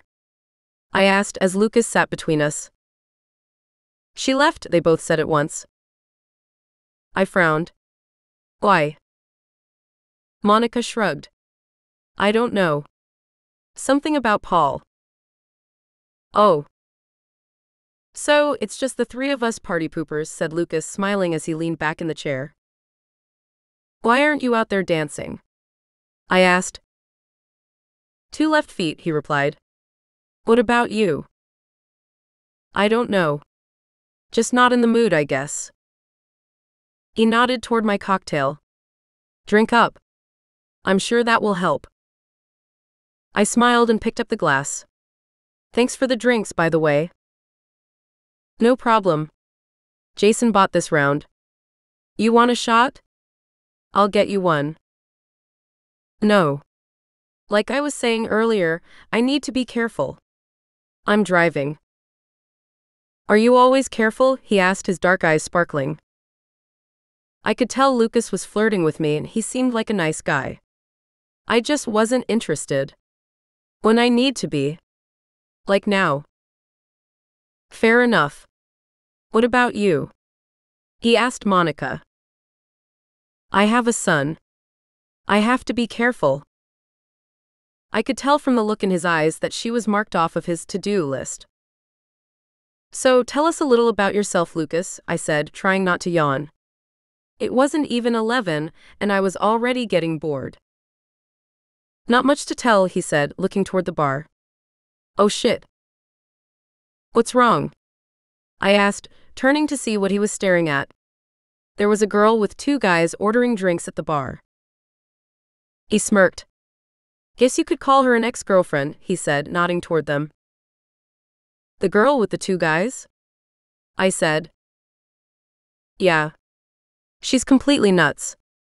If she sees me, she might freak out, which I guess is my cue to leave. I'm going to go and find Jason, he said, getting up. Let him know I'm leaving. Okay. Well, it was nice meeting you, I said, feeling bad that his ex was so crazy that he couldn't even be in the same bar with her. Yeah, agreed Monica. Sorry we didn't get a chance to talk more. Another time maybe, he said, looking at the girl again. Then his eyes met mine. He winked. Enjoy yourself tonight. Thanks, I replied. Still watching the bar carefully, he took off toward the dance floor, leaving me and Monica alone. Boy, that was weird, said Monica. He's obviously afraid of her. She must be a real head case, I replied. You never know. He might just be saying that. We don't know him either. He could be a real asshole. True. She yawned. I'm getting tired. I was up with Max early this morning. Max was her 5-year-old son. He wasn't feeling well. I hope I'm not coming down with anything. That's all I need. I hear you, I said, taking another drink of my cocktail. Wow, this is strong. Don't drink any more of it then. I pushed it away. Maybe I won't. I envy you, she said, sighing. Not that I don't love Max. Hell, you know how much I adore that little guy, but there are days when I wish I would have been more careful. Monica had gotten pregnant in high school, and the boy who'd knocked her up hadn't wanted anything to do with the baby. I'm sure. Thank goodness your mom didn't freak out when you first told her about Max. She's great. If it wasn't for her, I don't know how I'd have managed. You would have found a way. You're a lot more resourceful and independent than you give yourself credit for. Thanks, she said. Still, I wish I could give him more, you know? He deserves it. He has his mother, I said, who loves him, and that's all he really needs. You're doing great. She smiled. Plus, look at it this way, you'll still be young when Max is old enough to get into a bar. You can buy him his first drink, and everyone will say what a hot MILF you are. She laughed. Right. He really is a great kid, I said, thinking about his round little cherub face. So sweet. You're lucky to have him. She nodded. He is sweet. He must take after me because his father is a douchebag. Yeah, he is, I said, feeling a little dizzy. I put my hand up to my forehead. Is it hot in here or just me? It's a little hot, she said, looking around. But look at how many people are crammed into this joint. It's packed all right, said Jason, who was suddenly standing next to me. And there isn't anywhere to move on the dance floor. There are so many bodies out there now. Hey, I said, looking behind him. Where is Tiffany? She's dancing with Brian, Gary, and your friend now, he said, sitting down next to me. I needed a break. Lucas left, said Monica. He ran a hand through his dark hair. Yeah, I ran into him on the way back here. Monica yawned. I'm tired. I think I need some caffeine. Me too. I'm feeling a little dizzy anyway. I stuck my fingers into my drink and grabbed an ice cube. I knew I should have gone to bed earlier last night, I said, rubbing it on my forehead. Drink your rum and coke, he said, nodding toward the drink. That will help cool you off. No. I'm done, I replied, unzipping my purse to get to my wallet. I think I'm just going to go and get a plain Coke. I'll get it for you, he said, jumping up. I looked up at him. No. It's okay. You already bought the drink. I feel bad for wasting it. He waved his hand. Are you kidding? Don't worry about it. Would you like a Coke too? He asked Monica. Yes. Please, she said. Okay. I'll be right back, said Jason, walking away. He's nice, I said, watching him move around the busy bar, trying to find an available bartender. Yeah. He's cute too. I nodded and closed my eyes. You okay? She said. I opened my eyes. Like I said before, I'm a little dizzy. There's a lot of stuff going around, she said. Flu season, you know? I scowled. I hope it's not that. Last time I had the flu, I couldn't get out of bed for 3 days. You and me both, she said. Jason returned a few minutes later and handed us our sodas. Thanks, I said. I think I really need this. Yeah, thanks, said Monica, taking her soda. No problem, he answered, sitting down next to me. I'll be right back. I need to go to the bathroom, said Monica, standing up. Do you want me to come with you? I asked. No. I'm fine. I'm going to call my mom too. See how Max is doing. Okay, I said as she walked away. So, what do you normally do for fun? He asked, watching me as I took another drink of the soda. Not a whole lot, I said, smiling. With school and all. What are you going to school for? I told him, and we started talking about the classes I was currently taking. What about you? I asked. I'll tell you if you dance with me, he said. I took another drink of the Coke. I don't know. I'm really not much of a dancer. Neither am I. We'll look goofy together. I doubt you'd look as goofy as me, I said, finishing the rest of my soda. Besides, he looked pretty comfortable dancing with Tiffany earlier. He stood up. Come on, let's dance. You might feel better. What about Monica? I said, looking toward the bathrooms. She'll figure it out. Before I could protest anymore, he grabbed my hand and pulled me toward the dance floor. There they are, he hollered, pointing toward Crystal and the others. We made our way over to where they were dancing, and Crystal squealed when she saw us. I can't believe it. You're dancing, she hollered as the music changed and Jennifer Lopez's song On the Floor began to play. I love this one, yelled Gary, who was sweating and dancing next to two girls who looked annoyed more than anything. Me too, cried Crystal. I need a drink, said Brian, pulling Crystal away from me. You should get one too. Cool off. But I want to dance with Adriana, she protested. Fine. Let's have a quick drink and come back out, birthday girl, he hollered over the music. If you don't keep drinking, you're going to get sober. You don't want that, do you? She laughed. When you put it that way. Exactly. You okay, Adriana? Asked Crystal, moving toward me. I nodded. Just a little warm. It wasn't helping that I was now on the dance floor with dozens of other people. Where's Monica? She asked, leaning into me. Bathroom, I said, feeling lightheaded. Where's Tiffany? Crystal pointed, and I saw that Tiffany was dancing with a guy who looked familiar. Isn't that one of her ex-boyfriends? I asked. Yup. Oh, said Crystal as Brian grabbed her arm again and hauled her away. She laughed. I guess I'll see you soon. You okay? Asked Jason, who was now staring at my face with concern.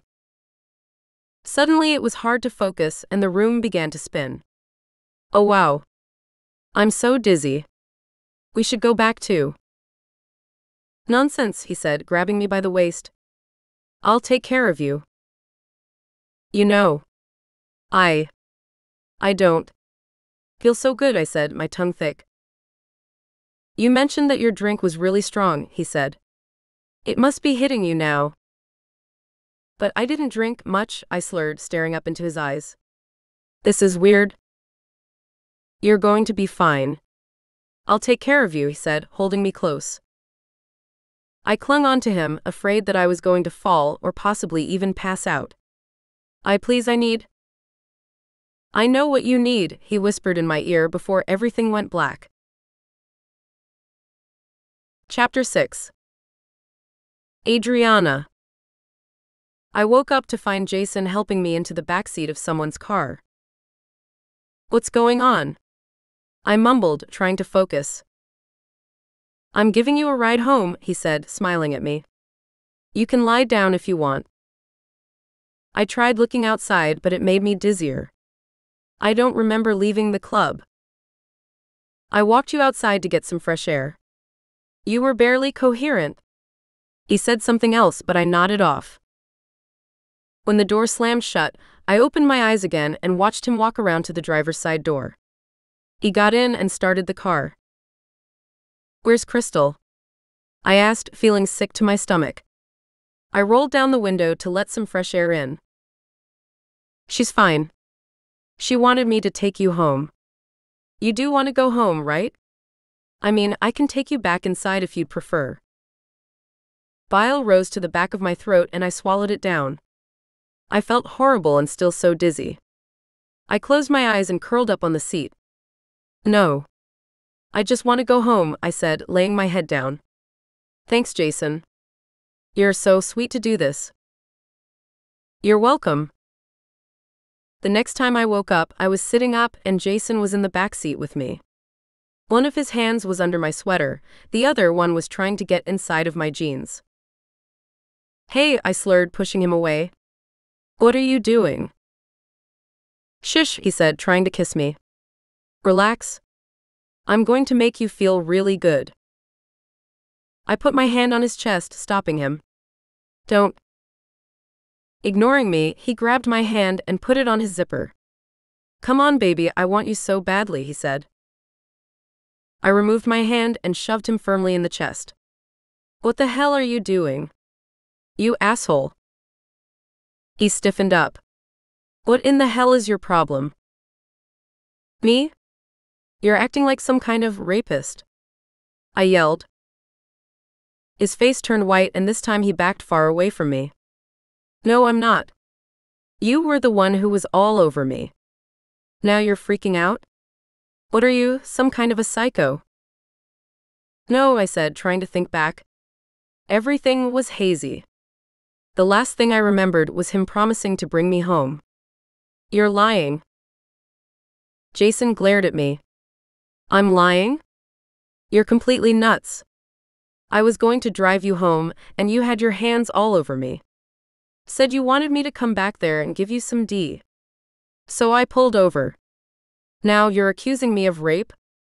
What is wrong with you?" I touched my forehead. My head was pounding and I was confused. Give me some D? That certainly didn't sound like something I'd say. But to be honest, I really couldn't remember anything. "No," I said, frightened. "You have to be making this up." He laughed coldly. "I see how it is. You're just a tease. Coming on to me and then crying, rape. Screw this." Thoroughly baffled, I tried to think back, but I couldn't even remember leaving the club. But I had. Had I also come on to him? "Please just take me home?" I asked, trying not to cry. "Why should I take you home? I'm a rapist, remember?" he said sharply. "Look, I'm sorry," I said, not knowing what to think anymore. "I just want to go home."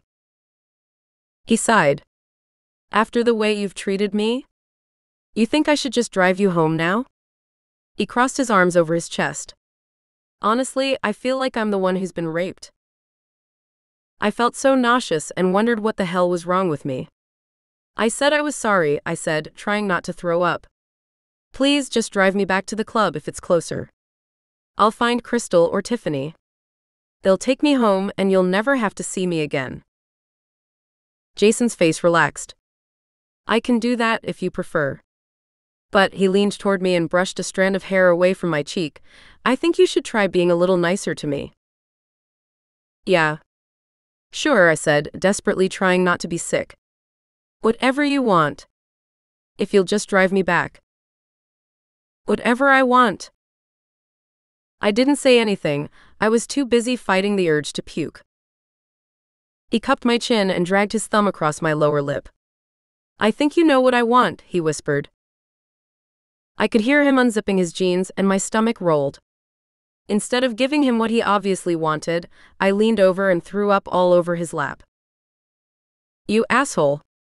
I cried as Jason threw my purse out the window and it landed in the gravel. I picked it up and glared at him. "Have fun walking," he shouted before speeding away.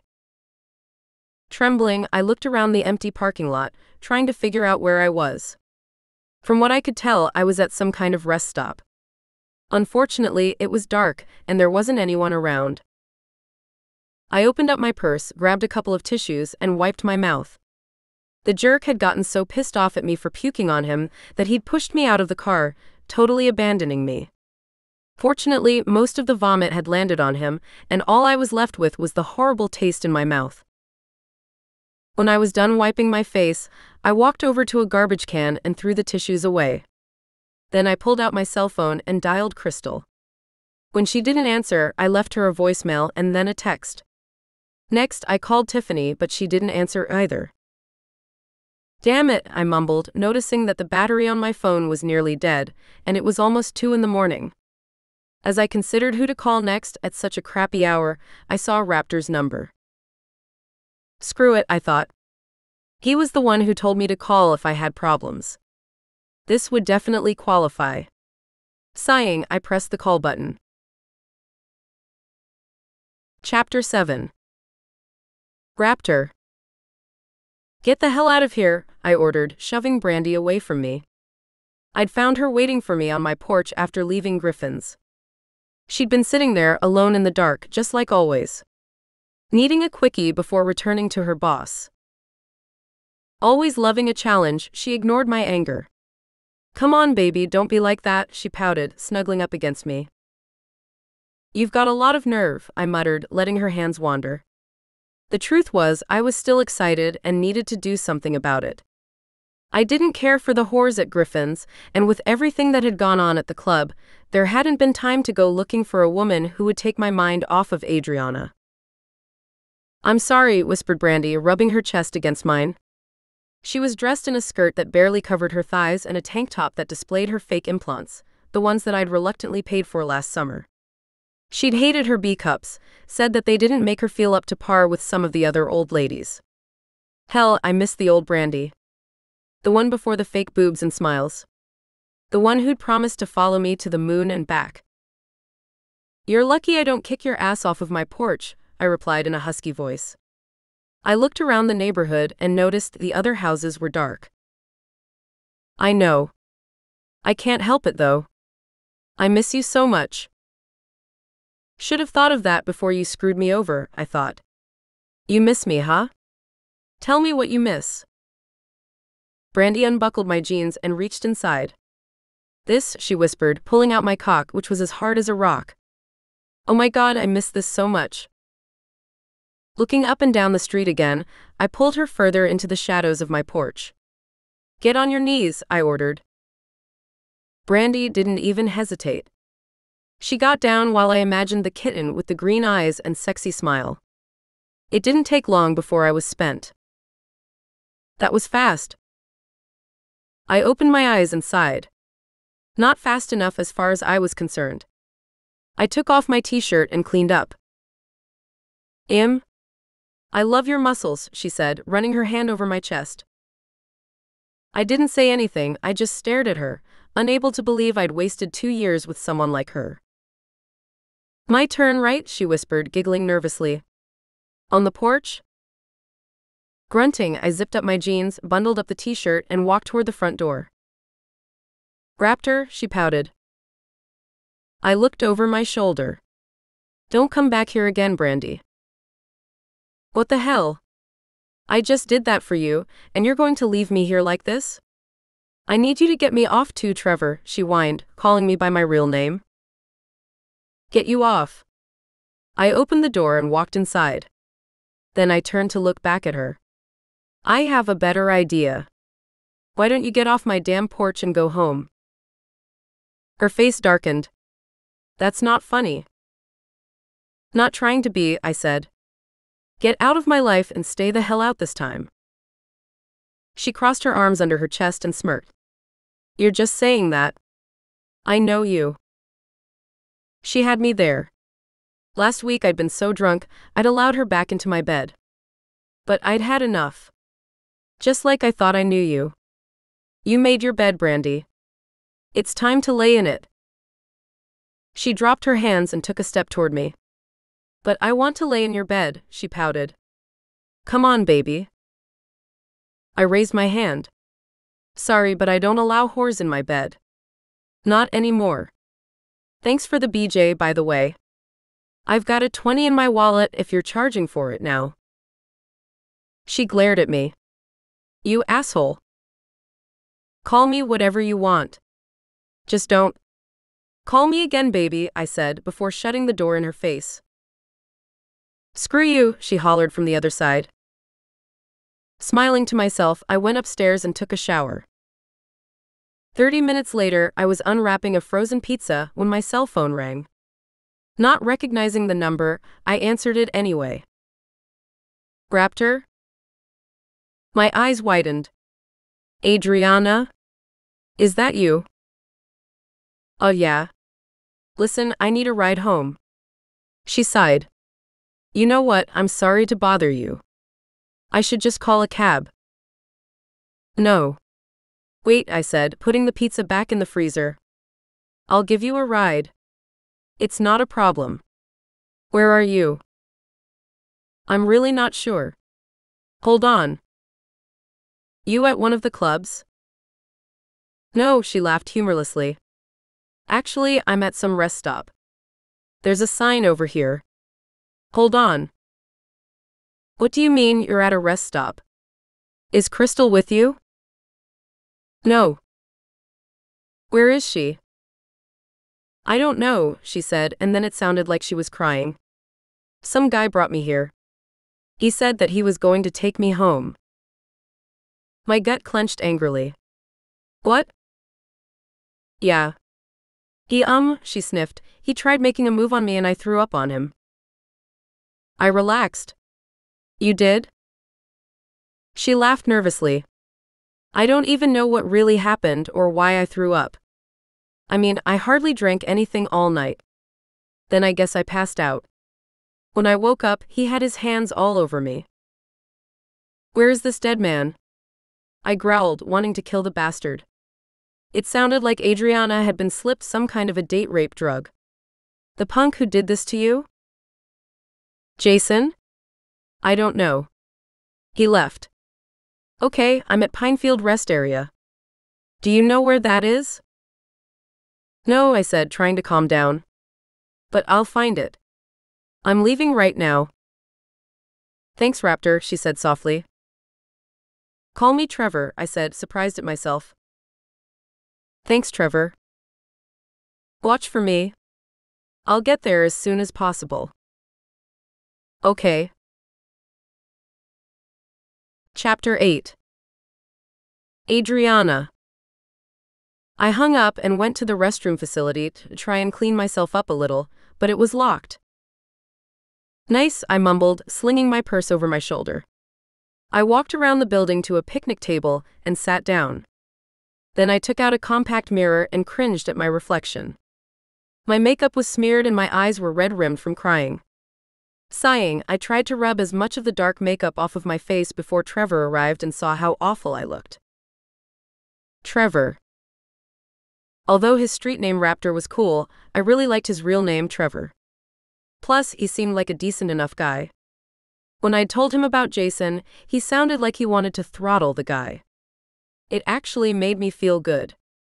That, and the fact that he was willing to drive out here to pick me up at such a ridiculous hour. I just hoped it wasn't for sex. I wasn't sure what I'd do if he took me back to his place and demanded I put out to repay him.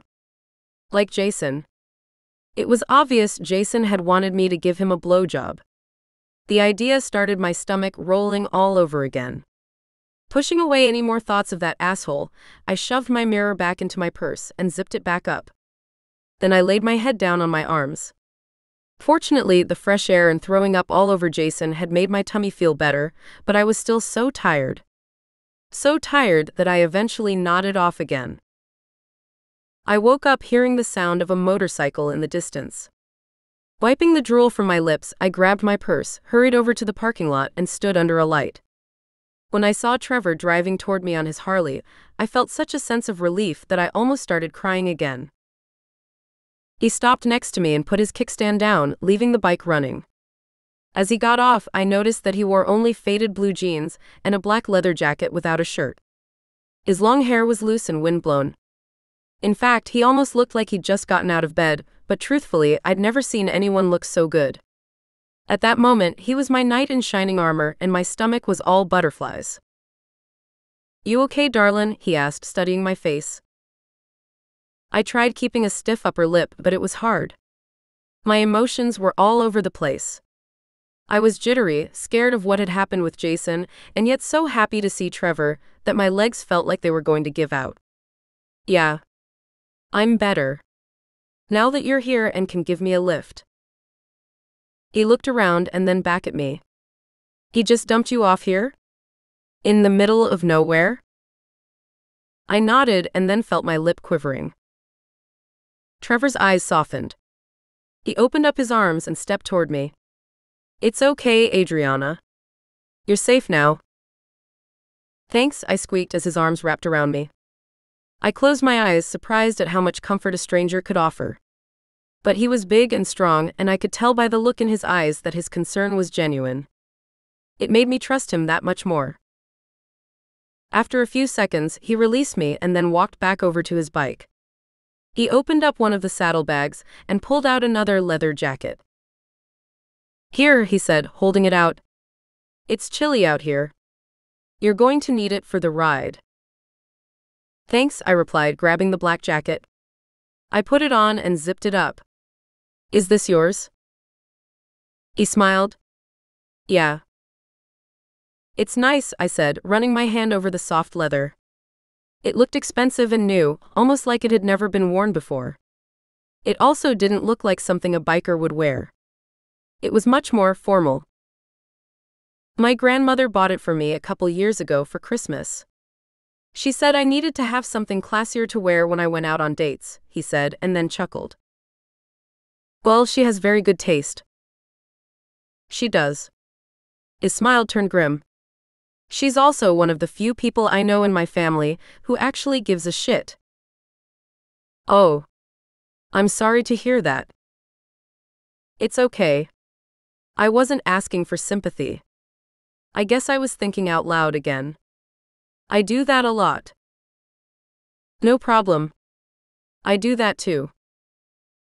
He pushed his hair behind his ears. "So where do you live, darlin'?" I bit my lower lip, thinking about how loud his Harley was. It would more than likely wake up every one of the blue hairs in the neighborhood, and there were plenty. My mom would never let me hear the end of it. Plus, she didn't like bikers. They scared her. Going home suddenly didn't seem like such a great idea. "To tell you the truth, I don't know if I should go home right now," I said. "It's late and my mom will wake up. I don't want to have to explain." He looked surprised. "You live with your mom?" I raised my chin. "Yeah.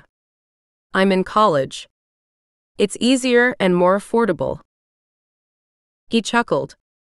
"You don't have to explain anything to me, kitten. I'm not judging you. College is expensive." I relaxed. "You can say that again. So, maybe you could drive me back to Crystal's?" "That's probably not going to work. I just spoke to Tank. Crystal's at his house." I sighed. "Really?" "Yep. She got a lift back to his place from some girl named Tiffany. Tank said Crystal had been under the impression that you were getting a ride home.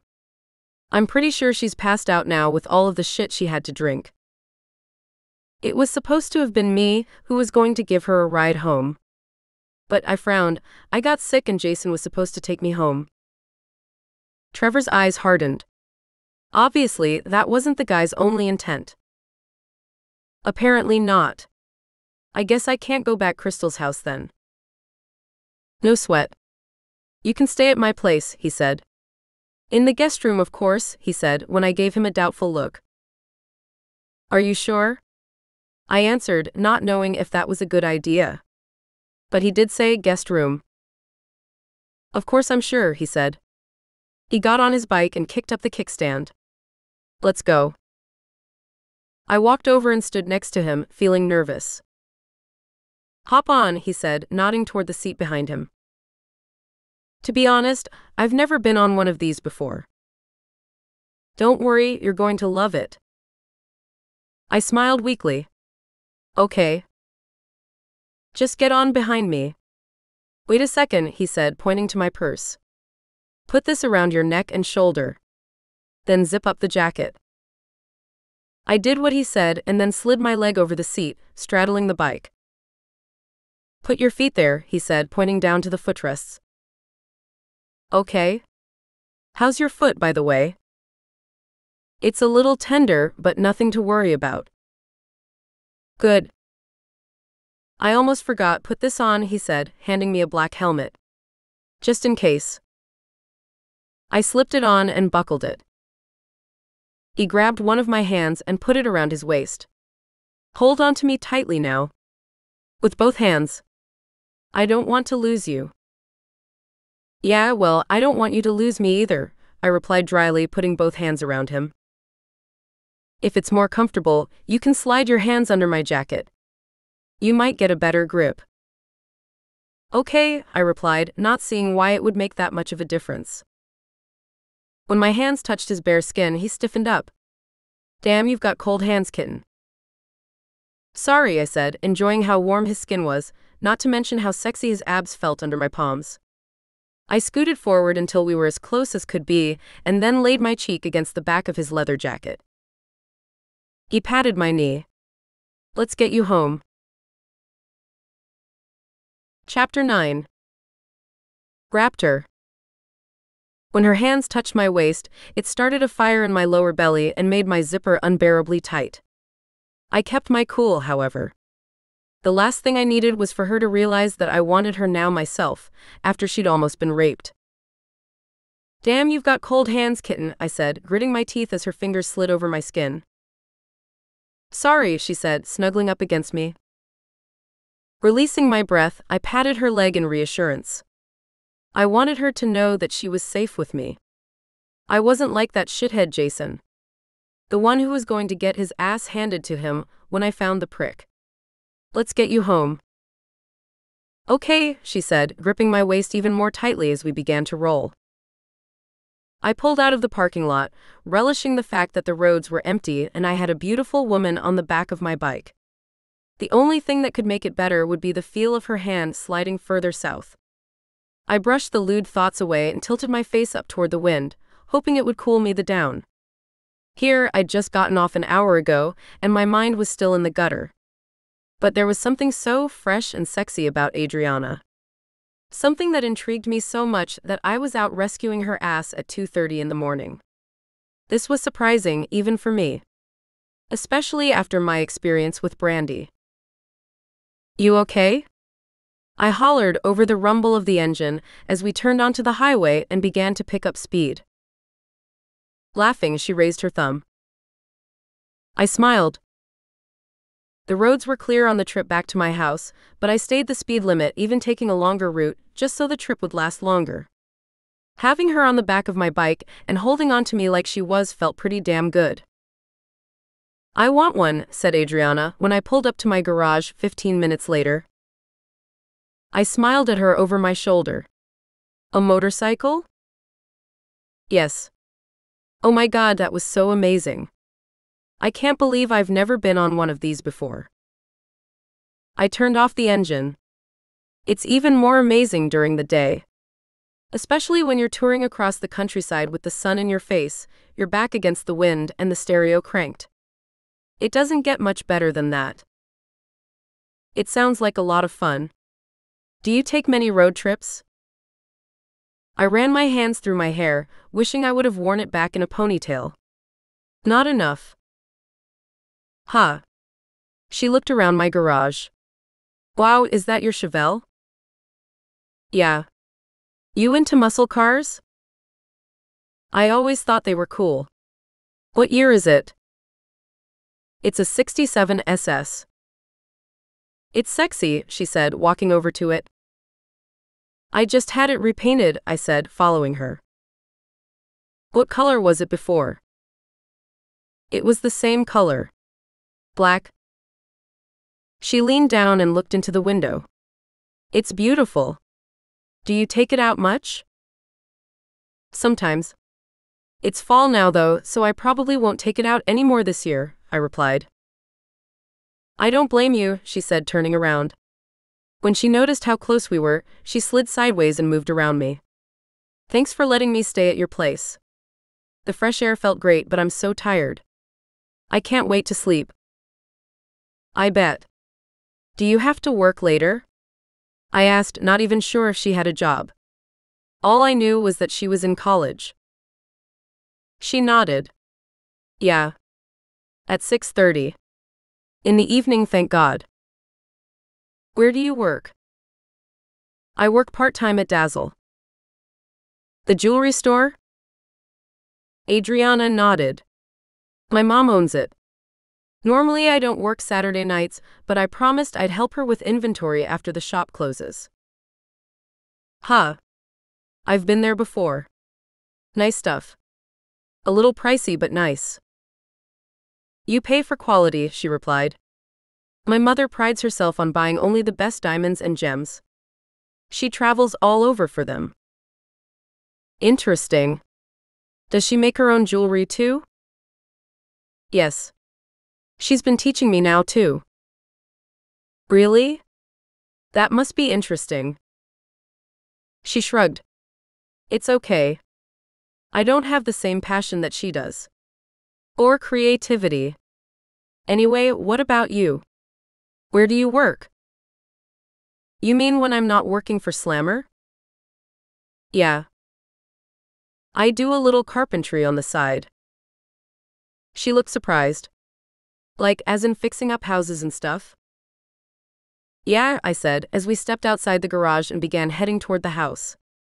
Or whatever else needs fixing. She stopped abruptly. It looks like you have company and they might need some fixing of their own. I looked to see what she was staring at, and my blood began to boil. Brandy was standing on my porch, holding a tissue and glaring at us. What are you doing here? I asked sharply. Her face fell and she began to cry. Shit, I mumbled when I noticed the bruise on her cheek. Danny hit me, she said, raising her chin. If you didn't notice. I stepped onto the porch. Yeah, well, what the hell do you want me to do about it? Adriana, who was behind me, gasped at my indifference. Brandy looked at her. Who the hell is this? Never mind, I snapped. It's none of your business. Now get in your car and go home. Trevor, I can't go home, she cried, looking at me like I was an idiot. He kicked me out. I need a place to stay. Grinding my teeth, I unlocked the front door and turned to Adriana. I have some shit to take care of, I said, trying to soften my voice. Go inside and make yourself at home. I can call a cab, she said, looking a little uncomfortable. I gave her a reassuring smile. No cab. Everything is cool, okay? I'll be in shortly. She nodded. Oh, and hey, if you'd like to take a shower, there are towels in the linen closet. Feel free to use whatever you want. Brandy wrinkled her nose and smirked. She should. She smells like puke. I turned to her. Brandy, I warned, glaring at her. Shut up. I'll be inside, said Adriana, walking past me. From the look on her face, she was as embarrassed as all hell. Who the hell is she really, Trevor? Said Brandy, after Adriana shut the door. Like I said, it's none of your goddamn business. I pointed toward the street where her car was parked. Now take your problems somewhere else. They don't belong here. Her lip quivered and her eyes filled with tears. Why are you such an asshole? Don't you care about me at all? I stared at her in disbelief. I stopped caring the moment I found out you were screwing around on me with your boss, who I assume is now your ex-boss. You're lucky I didn't beat the hell out of you when I found out, because you'd have had more than a bruise on your cheek. She tilted her head and smiled. Right. That's not you. Maybe it should be, I threatened, never wanting to hit a woman as much as I did at that moment. She saw through it. You're a good man, Trevor. You'd never hit a woman. We both know that. I smiled cruelly. Is that right? Just like I thought I knew you? Brandy's face fell. She tried reaching for me. Trevor, baby, I'm so sorry. I pushed her away. Don't you give me that I'm sorry shit, and don't you dare try to test me, I spat. Now, if you don't get off of my property, I'll call the police and let them do it. Her eyes widened. You call the police? That's hilarious. Does it look like I'm doing stand-up now? I whispered angrily, noticing that one of my neighbor's porches was now lit up. Brandy let out a ragged sigh. Okay, fine. But do you even care why he hit me? Nope. She ignored me. I told him I wanted to get back with you. Grunting, I opened the door. That's priceless. She lurched forward, grabbing onto my leather jacket. Please, Trevor, forgive me, she begged, staring up into my eyes. I made a mistake, baby. I realized that. It was the biggest mistake of my life, but I know that somehow, we can both get past it. I removed her hands from my collar and shoved her away. It's too late, Brandy, don't you get it? But I made a mistake, she sobbed. I should have never cheated on you. I know that. Can't you just forgive me? I hated seeing a woman cry, especially one I'd once cared so much about. But my pride was still wounded, and there was no way I'd be able to ever trust Brandy again. Not after the shit she'd pulled. Seems to me you didn't learn your lesson after balling your boss. She looked confused. What do you mean? You cheated on me, and then you cheated on Danny with me. Well, guess what? Now neither of us want anything to do with your lying ass, I said, slamming the door in her face. Chapter 10. Adriana. I wasn't exactly sure who the blonde was standing on Trevor's porch, but she certainly didn't look thrilled to see me. And the comment about me smelling like puke, well, it was probably true, but she didn't have to point it out. Beaten or not, she was still a bitch. Sighing, I turned on the light, removed my boots, and caught my first impression of Trevor's place. From what I could tell, it was a cozy, split-level house that couldn't have been more than 10 years old. It smelled kind of nice too. Like fresh cedar and lemon. It was a nice surprise, considering I'd expected it to smell more like cigarettes or stale beer, since he was a biker and obviously liked to party. To the left of the front door, I noticed a pair of Nike tennis shoes, a brown pair of cowboy boots, and a set of steel-toed mountain boots sitting next to a wooden bench. I placed my own boots next to his. Damn, he has big feet. Smiling, I walked up the stairs to the main level, which was obviously a bachelor pad. There was an oversized brown leather sectional, which faced a large television and an impressive stereo and sound system. There was also a large fish tank that took up most of the other wall. Other than that, there wasn't much thought put into the decor, save for a few candles and a painting of an older model Harley-Davidson, which hung over a small fireplace. Intrigued by the aquarium, I walked over and stared at the colorful fish, which were obviously the saltwater kind. I leaned down and watched a group of clownfish swim through some rocks, amazed at the sheer size of the tank. I didn't know a lot about fish, but I knew that a large tank like this wasn't cheap and needed a lot of maintenance. As I began examining some of the other fish, the front door opened and then seconds later, slammed shut, startling me. I straightened up and met him by the stairs. He looked like he wanted to hurt someone. So, is she going to be all right? I asked, nodding toward the doorway. He grunted and shook his head. She was a total hag to you, and yet you still care about her welfare? I don't know. She just looked so desperate. Like she really needed help. Don't worry about her. She'll be fine. She can go to her sister's or her mom's for help, he said, climbing the steps. Who is she? I asked, having a pretty good idea. She's nobody. Nobody, who visits you in the middle of the night. I replied. He sighed and removed his leather jacket. She used to be my old lady. before she decided she needed to be more than that. And not with me. I stared at his bare chest and muscular arms, wondering why in the hell she'd given all that up. Her loss though, right? Trevor smiled. That's what I keep telling myself, he said, walking closer to me. I grinned. How are you feeling? Still sick to your stomach? I shrugged. A little. I think I just need to sleep. He nodded. So, you said I could use your shower? I asked, feeling nervous now that we were alone in his house and he was already half naked.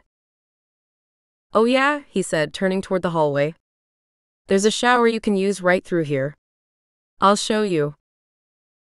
Okay. I followed him to the bathroom and he turned on the light.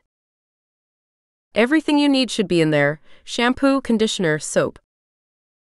Thanks, I said as he reached inside the linen closet and handed me a thick blue towel. He looked down at my clothes. Oh yeah? You'll probably need something clean to wear. I'll be right back, he said, leaving me in the bathroom. He returned shortly with a pair of red boxers and a long black Harley-Davidson t-shirt. I don't know if these will fit, he said, nodding toward the boxers, but the t-shirt should be comfortable enough. Thanks, I replied, taking them from him. I smiled shyly. You've been so nice.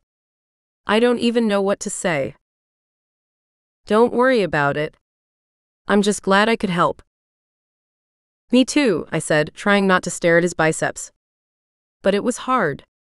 Not only were they nice, but his tattoos were intriguing. What is that on your upper arm? The face with the empty eyes? He looked down at it.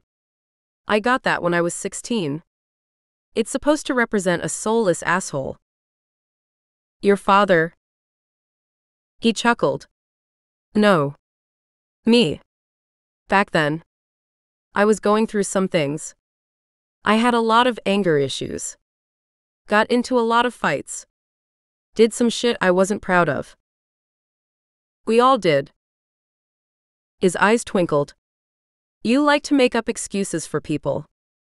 You need to stop doing that. I couldn't help but smile. You think so?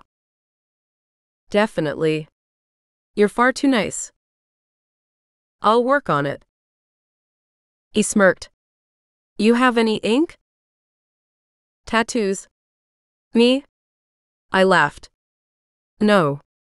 Not that I don't want one. Maybe someday.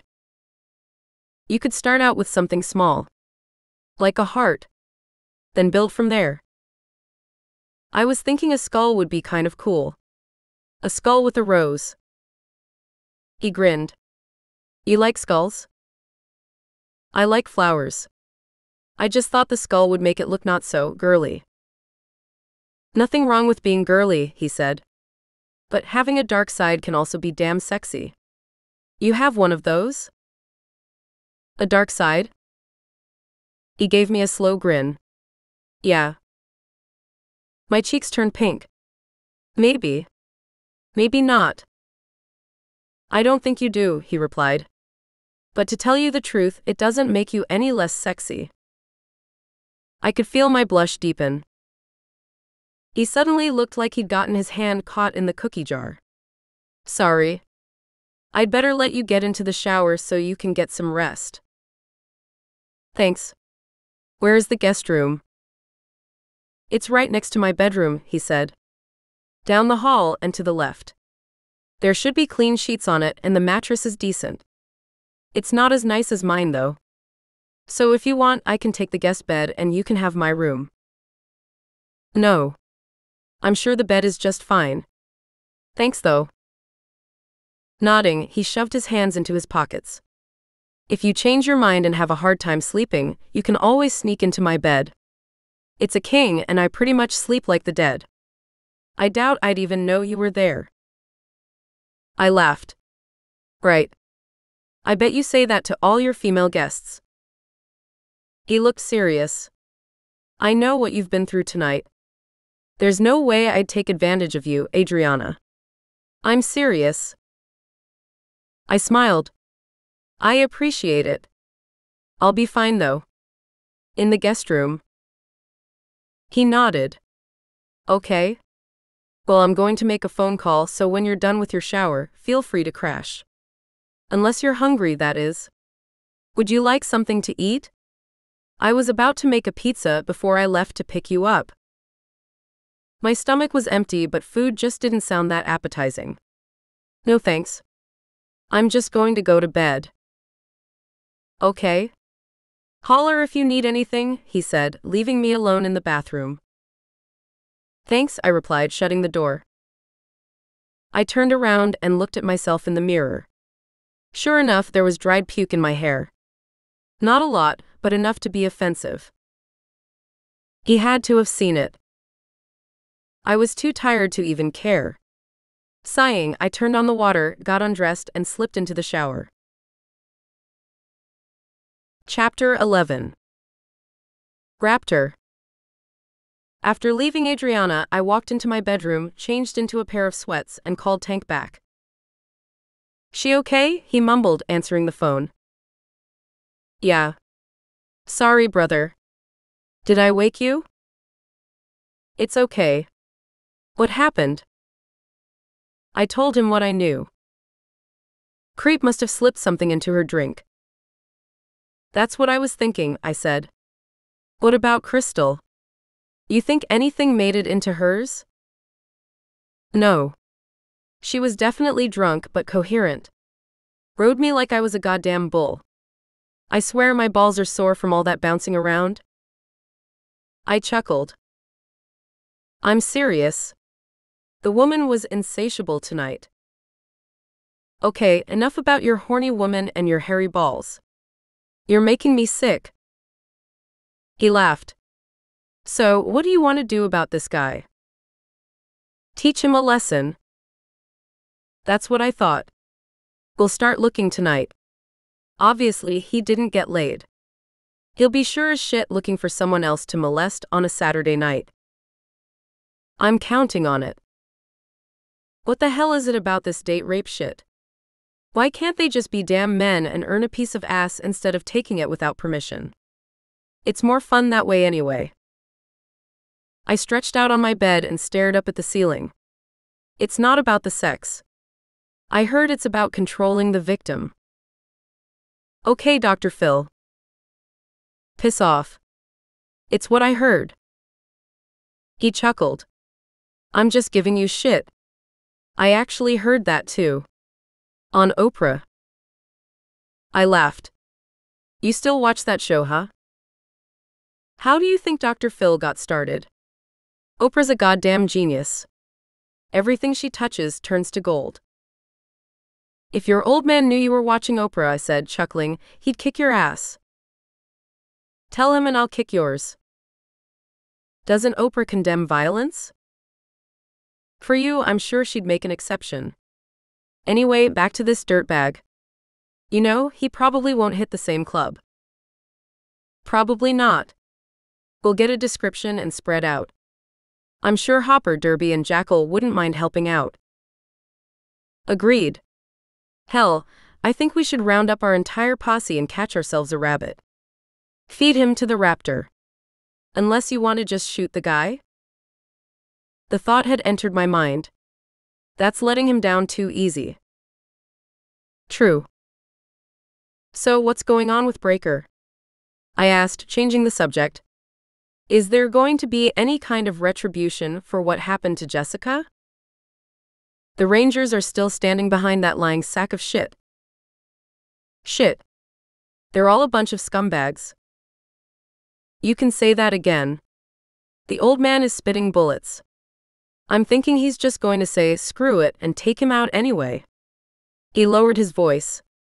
Don't say anything, but I guess she was a virgin to boot. I groaned. What a way to have your cherry popped, huh? No shit, I said. He beat the hell out of her too, didn't he? From what I hear, he knocked her around pretty good. The old man is livid. I've never seen his in such a rage. He's not going to let this slide. I don't blame him. That pile of shit needs to be taken out. Even if he didn't rape Jessica, he sure as shit is going to assault someone else, I said, thinking of the way he'd been harassing Adriana earlier. He did it. There's no doubt in my mind or Pop's. So what now? He mentioned contacting the judge. The judge was a mercenary who didn't belong to any club that I knew of. He was a discreet son of a bitch who always got the job done, no matter what it was. For a hefty price, though. He knows how to get a hold of him? I asked. Apparently. It's his godson. That was a shock. I didn't know that. You're not supposed to. Then I'll keep it to myself. I know you will, brother. I ran a hand over my forehead. I was beat and couldn't wait to sleep myself. Are we still having church tomorrow afternoon? Yeah. 3 o'clock. Okay. You like her, don't you? Who? Tank laughed. What do you mean, who? You know exactly who I mean. The chick.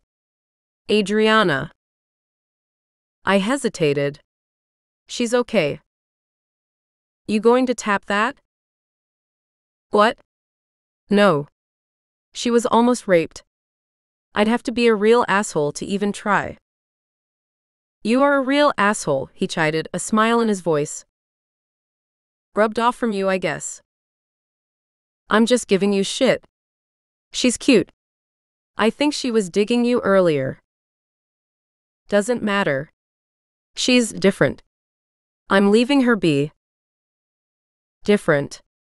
Like how? She's a gullible suburban girl. He tried goading me again. Your address is in the suburbs. You know what the hell I mean. I'm seeing Crystal. They're friends. She lives in the suburbs. I don't see the problem. Come on, Tank. You know what I'm talking about. These are the kind of girls that want commitment, a ring, and a piece of paper. They won't stand for anything less. I'm going to patch her, and who knows, maybe someday we'll get hitched. Crystal, you really care that much for her? I asked, surprised. Yeah, I do. This is beyond weird, I said, smirking. We're on the phone and talking about relationships. We sound like a couple of chicks. I'd better get off before I start growing tits and talking about shoes. Tank laughed. I hear you, brother. Okay. Catch you later. Sounds good. I hung up the phone and was plugging it into the charger on my nightstand when I heard Adriana open the door and step out of the bathroom. I quickly got out of bed and met her in the hallway. Her hair was wrapped in a towel and her face was slightly pink. Feel better? I asked. She nodded. What should I do with the towel? She asked, touching her head. I can take it. What did you do with your clothes? Oh crap, I forgot. I left them in the bathroom, she said, moving back inside. She bent down and scooped them up. Give them to me and I'll wash them. That way they'll be clean when you're ready to go later. You don't have to go through all of that trouble, she said, stepping back out of the bathroom. Seriously? You've already done enough. Don't worry about it. I'm sure you're not going to want to put them back on later dirty. Although you do look pretty comfortable in my t-shirt, I said, my eyes trailing over her chest to her slender legs. I should have given her a white t-shirt, I thought. So, how do the boxers fit? She lifted the shirt, baring her stomach. They're pretty baggy, she said, tugging at the waistband. But they'll do. You just don't fill them out the way I do. She suddenly looked embarrassed. Adriana dropped the t-shirt. I'm sure. I cleared my throat and nodded toward the guest room. You may as well try and get some sleep. I'm going to throw your things into the washing machine. Did you want me to wake you at a certain time? Just when you want to kick me out. That's the last thing I want to do, I replied, thinking out loud. She laughed nervously. Okay. Well, I guess by 10? Sure, I said, holding out my arms. I'll take care of the laundry and then I'm going to crash myself. Thanks again, she said, handing me the clothes. She then touched my arm. You've been so incredibly sweet to me. I grunted. Just don't tell anyone. You'll ruin my reputation for being a soulless asshole. Your secret is safe with me, Raptor, she replied before leaning over and kissing me on the cheek. Resisting the urge to drop everything and kiss her back properly, I turned on my heel and headed toward the laundry room. Sleep well, kitten. Thanks. You too, she called back. Chapter 12. Adriana. Trevor had been right, the full-sized guest bed wasn't the most comfortable. In fact, it was as hard as a rock. I was so exhausted that it didn't matter, however. I fell asleep within 2 minutes of hitting the pillow. When Trevor woke me a few hours later, my back was stiff and I had a horrible headache. You okay? He asked, staring down at me holding a cup of coffee. He was dressed in pale blue jeans, a white t-shirt, and his leather cut. His blonde hair was down and slightly damp. I sat up and winced. Headache. I've got something for that. Hold on, he said, disappearing out of the room. I swung my legs over the side of the bed and sat there, listening to him rummage around in the bathroom. He returned with 2 pills and a bottle of water. Advil. I took them from him. Thanks. No problem. Are you hungry? Very, I replied, feeling my stomach growl at the mention of it. Good, because I'm making us breakfast. I smiled. That sounds great. Thank you. He nodded toward the dark oak dresser where I noticed that my clothes were sitting. Your clothes are clean. Get dressed and I'll meet you in the kitchen. Okay, I said, opening up the bottle of water. I shoved the pills into my mouth and washed them down. He started walking out of the room and then turned back. What? I asked, wondering why he was staring at me with such a funny smile. I was just thinking, I've had a lot of women stay overnight in this place, and I've never seen anyone look so good in the morning. Without makeup. Right, I said, resisting the urge to look at myself in the dresser mirror. No, I'm serious. You obviously have great genes. Your mother must be a gorgeous woman, he said before leaving the room. Thinking about her, I quickly stood up. Crap, where's my phone? I called. Your purse is in the kitchen, he hollered back. I closed the door, changed my clothes, and then glanced in the mirror. He must be either blind or looking to get laid, I mumbled, staring at my reflection. My hair was a mess from drying overnight on the pillow, and there was still some mascara blotches under my lashes. Sighing, I ran my fingers through my hair and then licked my finger to wipe off the black crud. When I cleaned what I could, I walked into the kitchen, where the smell of bacon made me groan in pleasure. It smells wonderful in here. Thanks. A man who can cook, I said, watching him flip the eggs. Nice. I can hold my own.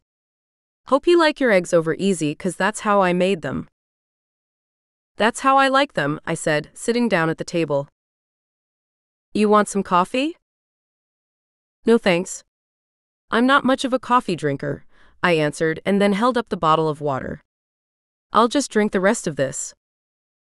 He grabbed 2 plates and set them on the counter. I've got orange juice. The water is fine. He glanced over his shoulder at me. You like orange juice? Yeah.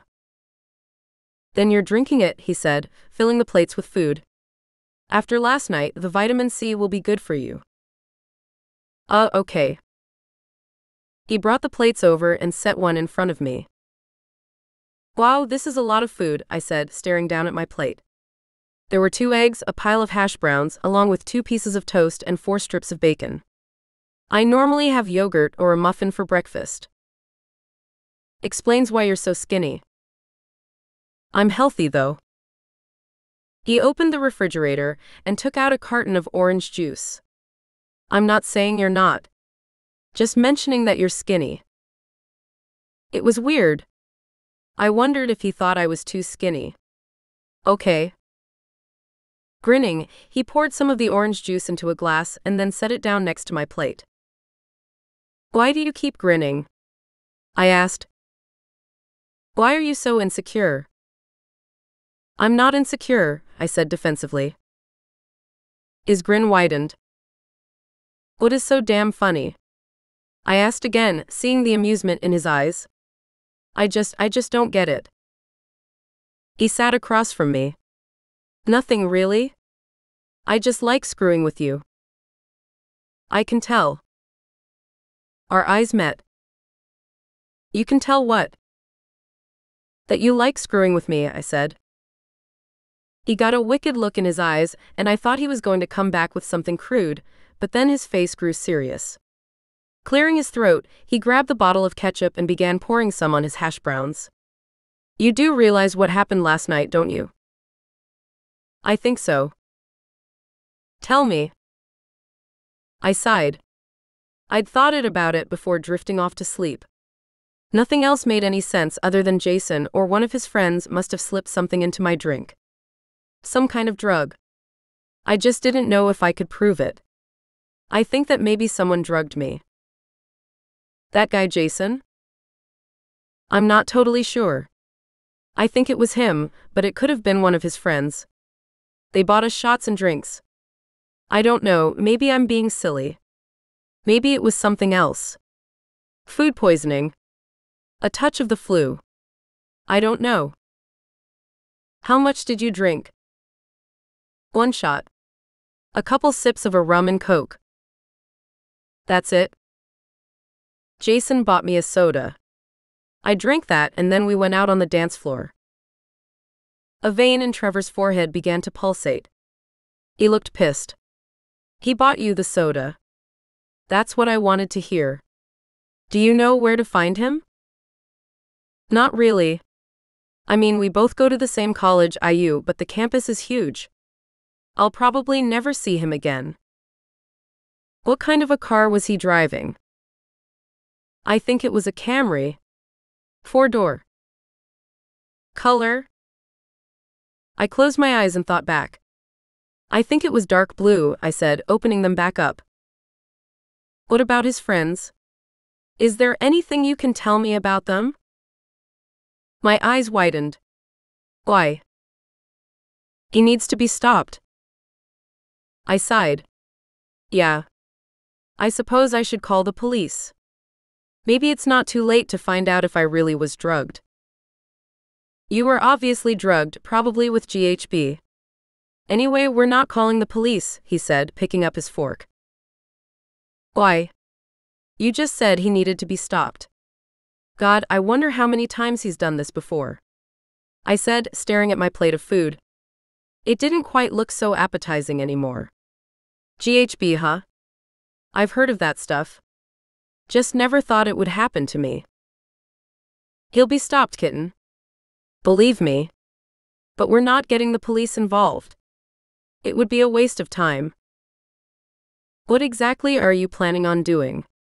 I asked, feeling anxious now. Obviously, Jason was an asshole and should be arrested, but something told me that Trevor's plans for him were more sinister. And violent. Nothing you need to know about, he said, and then nodded at my food. Now eat. You've got to be hungry. I bit my lower lip. You're going to do something illegal, aren't you? He didn't answer. Are you planning on hurting him? He picked up a piece of toast and dipped it into his eggs. First of all, why do you care? And secondly, how many girls do you think he's already hurt or will hurt? I don't know, but we need to let the cops take care of this. There won't be any evidence that he did anything. It will be a waste of time. What do you mean? Maybe they can test my blood for proof that I was drugged. If it's GHB, the shit dissipates in your blood pretty quickly from what I hear. And even if they do find something, how can you prove he actually did it? Did you see him put anything into your drink? No. And it was a crowded bar. Yeah. It will be your word against his. No evidence. He might have some of the drug in his car or his home. The police can get a search warrant. You really want to waste your time filling out a bunch of police reports and waiting for test results, only to find out later that they don't have any real evidence to arrest the asshole? I let out a ragged breath. No. I guess not. I have to work tonight, and I've got classes on Monday. There you go. Let me handle it. What exactly are you planning on doing? He didn't say anything. Trevor? He sighed. We'll just scare the hell out of him. Let him know he can't get away with that shit. I frowned. That's really all that you're going to do? Yeah. Sure. Why do you care what happens to that prick anyway? I just don't want to see anyone get hurt. Jesus, you really are a bleeding heart, aren't you? I pictured Trevor getting arrested, and it did something to me. I just don't want to see you get thrown in jail. I won't. You could. Don't worry about me. Why would you even risk it? For me?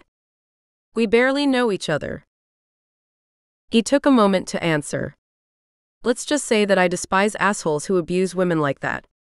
Whether it's drugging them, pushing them around, or whatever the hell they're doing. His jaw clenched. I told you how my dad used to beat the shit out of my mom. Had to watch that shit happen for years, until I finally had the balls to stand up to him. It may have not turned out the way I'd imagined it, but it still made me feel good. Showing my old man that I wasn't going to let him get away with that shit. Not while I was around. You should be proud of yourself, I said. You were obviously a very brave kid. I was actually scared shitless at the time.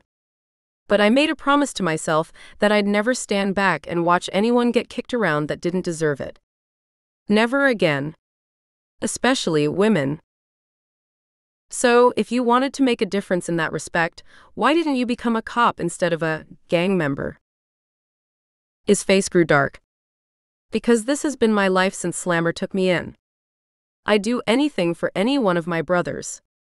Or family. They've got my back and I've got theirs. Yeah, but if you're so passionate about stopping violence against women, becoming a cop. Don't get me started on cops. Hell, the cops couldn't help my mom. Even the times the neighbors called them, and they took my old man away. He always came back, whether it was the next day or the next week. Sure, they'd make up and everything would be good for a while. But just for a while. Then he'd beat the shit out of her again. I didn't know what to say. Living through that would have taken away any faith I had in the legal system too.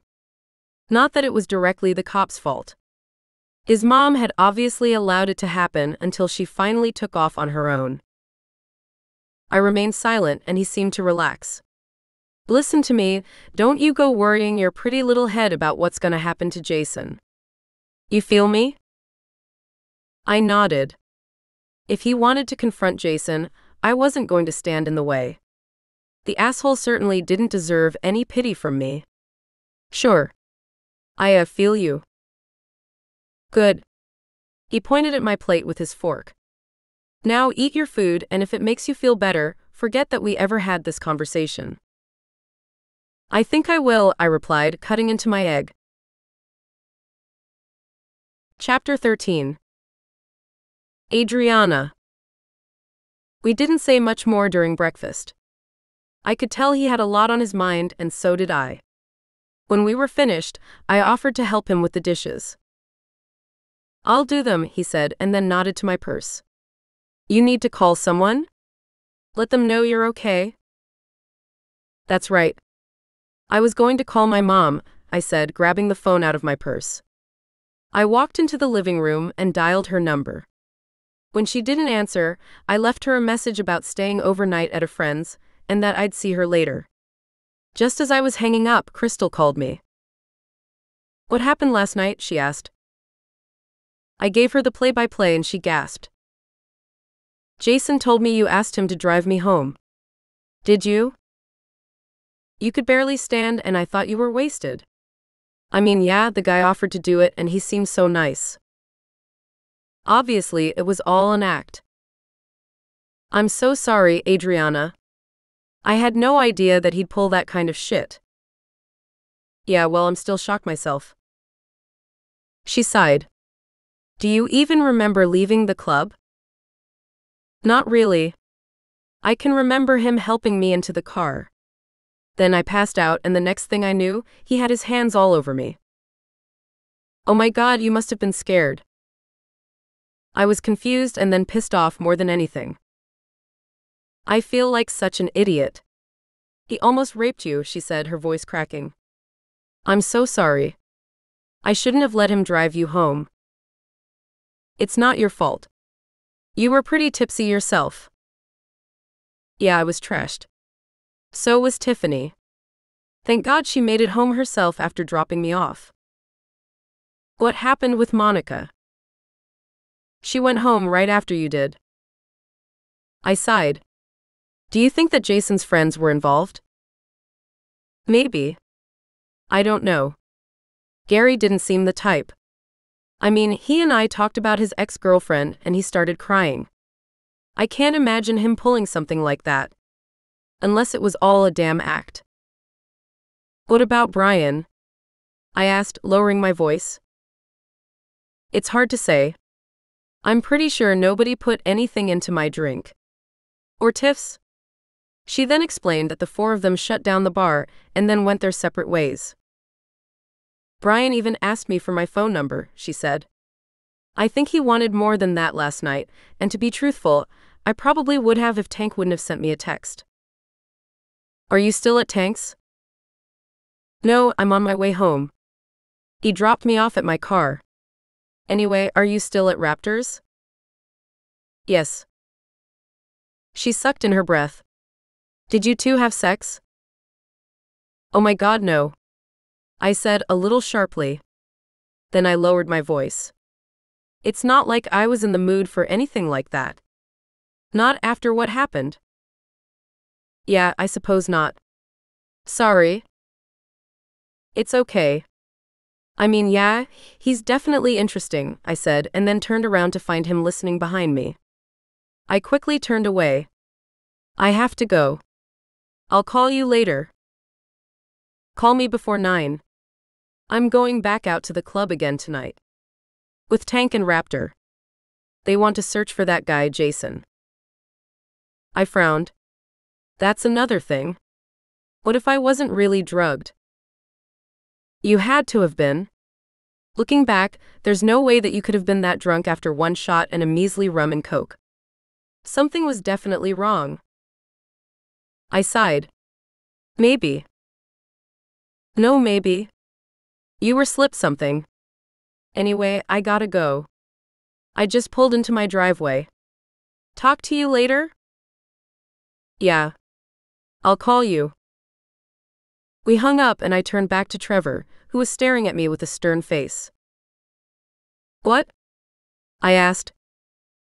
He crossed his arms over his chest. You were drugged. I don't know why you're having a hard time accepting it. I let out a ragged sigh. I know. It's just so surreal, you know? It's like it happened to someone else. I wish it would have. Tell you one thing, it definitely happened to the wrong girl, he said. Because now that prick is going to pay for what he did. It was unsettling to see such determination on Trevor's face. Although we just met the night before, he was acting like Jason had attacked him personally. Part of me was flattered that he wanted to avenge me. Another part of me was a little overwhelmed by everything. I suppose I should get back home, I said, noticing that it was getting close to noon. No problem. Let me grab some stuff and we'll head out. Okay. I used the bathroom while he got ready, and then followed him back out to the garage. You don't mind taking the bike again, do you? Not at all, I said. It was a beautiful day. It had to be almost 60 degrees, and the sun was shining. You want my leather coat again? He asked, slipping on his jacket. I'm okay. My sweater is warm, I answered. And you're blocking most of the wind. True. Feel free to warm your hands on me if you get too cold. Okay. He looked like he was about to say something else, but then seemed to change his mind. What? Nothing, he said, his lip curling up. I smirked. Right. With that look on your face, I could tell it was something. Something dirty, more than likely. He put his sunglasses on. You think you've gotten me all figured out? Hardly. That's probably good. I have a feeling if you did know the real me, you'd run for the hills. I smiled. Maybe. But not before we take another ride on your motorcycle. Chuckling, he got on his Harley and started it. Ready? I swung my leg over the bike and we took off. Chapter 14. Raptor. Adriana told me where she lived, and I took the scenic route so she could enjoy the ride and I could enjoy her arms around me that much longer. When we arrived at her home, I was a little taken aback. Having found out that her mother owned Dazzle, I'd expected, I don't know, a mansion in the hills or something that hinted of wealth. Instead, her house was small and quaint, and nestled inside of a quiet little neighborhood, inhabited by retirees who apparently spent most of their days making their yards immaculate. As I shut off my bike, the front door of her house opened and a woman stepped outside. She had a smile on her face, but the look in her eyes was frosty. Crap, mumbled Adriana, getting off of the bike. I thought she'd be at work. I could tell right away where Adriana got her beauty from. The woman had the same dark hair and green eyes that she had, although her skin was a slightly more olive and she was much shorter. Hi, Mom, said Adriana as the woman approached us. So, this is the friend you mentioned in your message? She asked, looking at me like I was some kind of leper. Oh, yes. This is Trevor. Trevor, this is my mom, Vanda. Nice to meet you, I said, trying to be cordial under the circumstances. The circumstances being that she didn't like me. Vanda nodded and looked at my leather jacket. Her face went from unfriendly to downright hostile. You're in a gang? We call it a club, I said, not liking the way she said it. Vanda looked at Adriana and said something in what I assume was Portuguese. She answered back quickly, and then they proceeded to argue about something. Something obviously being me. Well, I think this is my cue to leave, I said dryly. I'll keep in touch, kitten. Okay, she replied, looking embarrassed. I turned to Vanda. Glad we had this chance to get to know each other, I said. Your daughter has my number, Vanda, if you'd like to give me a call sometime. We can pick up where we left off. Vanda's eyebrows raised and she almost looked amused. But it was quickly replaced by what I could only describe as indifference. And maybe relief. Goodbye, she said, and then turned and walked back toward the house. Adriana glared at her mother's back. I sighed. She's a tough win. Adriana turned to look at me. She touched my arm. I'm sorry. My mother had a bad experience with some bikers once. She's frightened of all of you now. I wouldn't call that frightened, I said, smiling. Hell, she seemed like she was ready to kick my ass. I know, she was more angry at me than anything else. What happened? She sighed. My parents' store was robbed about 10 years ago. By some bikers? Yes. We lived in Florida at the time. What club? Hell's Demons, I believe they were called. Oh. Those guys. Yeah, they're assholes. The ones that I've met, anyway. Did the bastards who did it go to prison? Actually, the police never caught the guys who did it. They had masks on. So now she doesn't trust anyone wearing patches? She doesn't trust bikers, period. I looked at the house and saw Adriana's mother staring at us from inside of the doorway. I guess I can't blame her, but she shouldn't lump all of us in a pot like that. I've never robbed anyone in my life. None of my brothers have either. I know. Anyway, forget about her. I'm not going to let her opinion change my mind about you. I grinned. And what is your mind telling you about me? That you're a decent guy. Decent? I don't know about that, I said, thinking back to some of the things I'd done in my life, especially in my teens. I may not have robbed anyone, but I had a temper. I'd lost it more times than I could count. I also had the scars on my fists to prove it. Well, you've been good to me, she said, kissing me on the cheek again. As she was about to pull away, I grabbed her around the waist and pulled her to me, kissing her fully on the lips. She stiffened up, but then to my delight began kissing me back. Relaxing, I slid my hand around the back of her head and shoved my tongue inside, wanting to taste every part of her. We can't, she said, pulling away suddenly. I frowned. Says who? She looked over her shoulder at the house. My mom's watching us.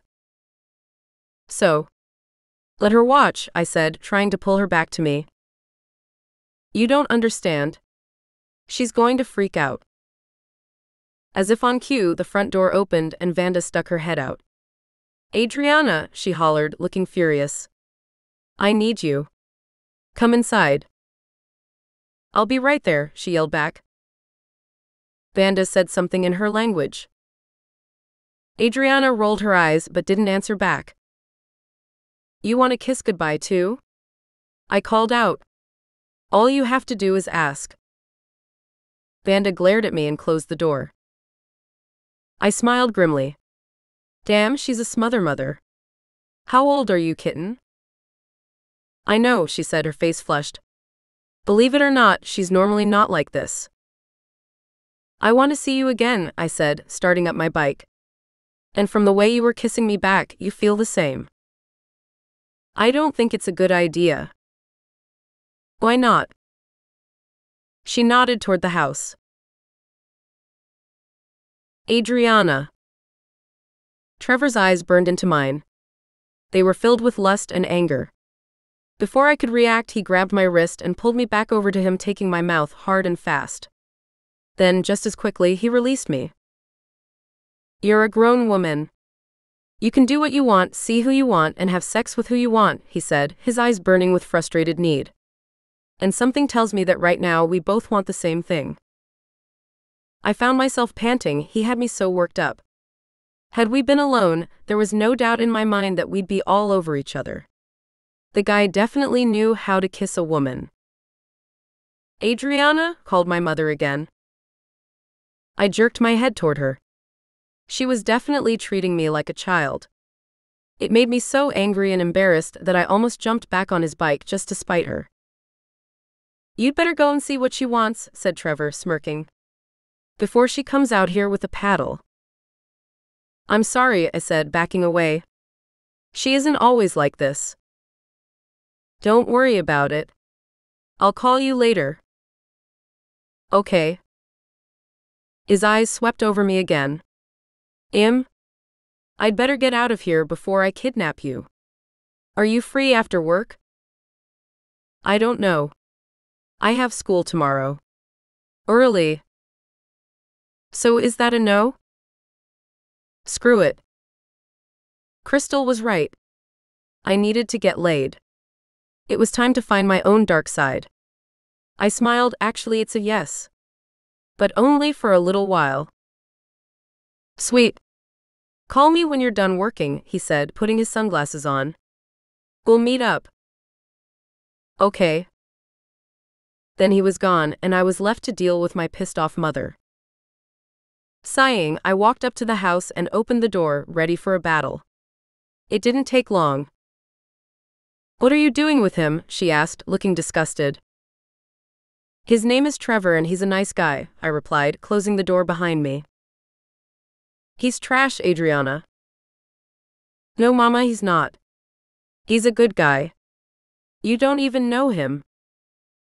I know his kind and so do you. He's in a gang. A gang? I saw the patches on his jacket. Those are dangerous guys. Not what you need to be surrounding yourself with. I don't want you seeing him again. I purse my lips. I'm an adult. I can make up my own mind on who I want to see. She stared at me angrily. So, what you are saying is that you are seeing him again? Even if I beg you not to? Trevor is a great guy. You didn't even give him a chance. How can you do this, Adriana? She asked me, looking tired and defeated. You know what happened in Florida. What kind of people these bikers are. They are nothing but criminals. Trevor isn't a criminal. These guys are different here. The Gold Vipers. It's not like it was in Florida. They are nothing like the Hell's Demons. Her eyes narrowed. Is that what he told you? Well, not in so many words. Of course not. He wants you. You're a beautiful girl, Adriana. Men will say whatever you want to hear to get into your pants. I bit back a smile. I realize that. I'm not 16 though. I'm 21. Yes. See. Just a babe. Exasperated, I sighed. She would tell me this when I was 30. That was her way. Vanda wagged her index finger at me. You realize that your father is probably turning in his grave right now, knowing that you're seeing this guy. How can you do that to him? Papa's dead, I said. But if he were alive, he'd at least give Trevor a chance. No, she said. Never. Your father was almost killed because of a man like, she wrinkled her nose, Trevor. I didn't tell you, but one of those bikers shot your father. I stared at her in shock. They did? She nodded. Yes. He was shot in the shoulder. They wanted my wedding ring, she said, staring at her left hand, which had the replacement band. The one that was handed down from his mother. It was 2 carats. Beautiful. After stealing almost all the jewelry in the shop, they demanded that too. What happened? I asked, my voice hollow. I hadn't heard that part of it. I knew they'd gotten the ring, but hadn't heard the actual story behind it. She smiled sadly. Your father, he was so sentimental. You remember? Always telling stories about your grandparents and their farm. I nodded. My father's parents had traveled from Germany when he was a young boy. They moved to Iowa and bought a farm. This was several years before he met my mother, which was on a trip to Florida, after his mother had died of cancer. Vanda's family had also been immigrants. They'd moved from Portugal when she was a teenager to Miami. Her father, my grandfather, had been a wealthy jeweler, and that's where my mother had found her own passion for diamonds and gems. Eventually, my parents married, and they opened up their first jewelry shop in Florida. Yes. I remember. She sighed. He was so attached to that ring. It was an heirloom. A symbol of our marriage. Obviously, he didn't want them to have it. Told them they couldn't have it. Even told them why. Her lip quivered. But those ingrates didn't care, and I could see right through them. I told your father that it was okay. That they could have the ring, but he kept arguing. Well, they shot him before I could get the ring even off of my finger. Then they laughed when it was over. Made fun of your father, lying there bleeding and dying. Can you believe such evilness? No, I whispered, imaging the horror. It made me sick to my stomach. So you see, those are the kind of people you're dealing with. The kind that join these gangs, she said, her face darkening. Why didn't you tell me about that? You were only 12 and he didn't want you to know. Didn't want you to be frightened. I sighed. Adriana, she said, grabbing my hand. There are so many good boys out there. Don't waste your time with this guy. You'll regret it later. You'll be hurt in one way or another. Mama. Just please. She squeezed my hand. Think about it, okay? For your father's sake at least.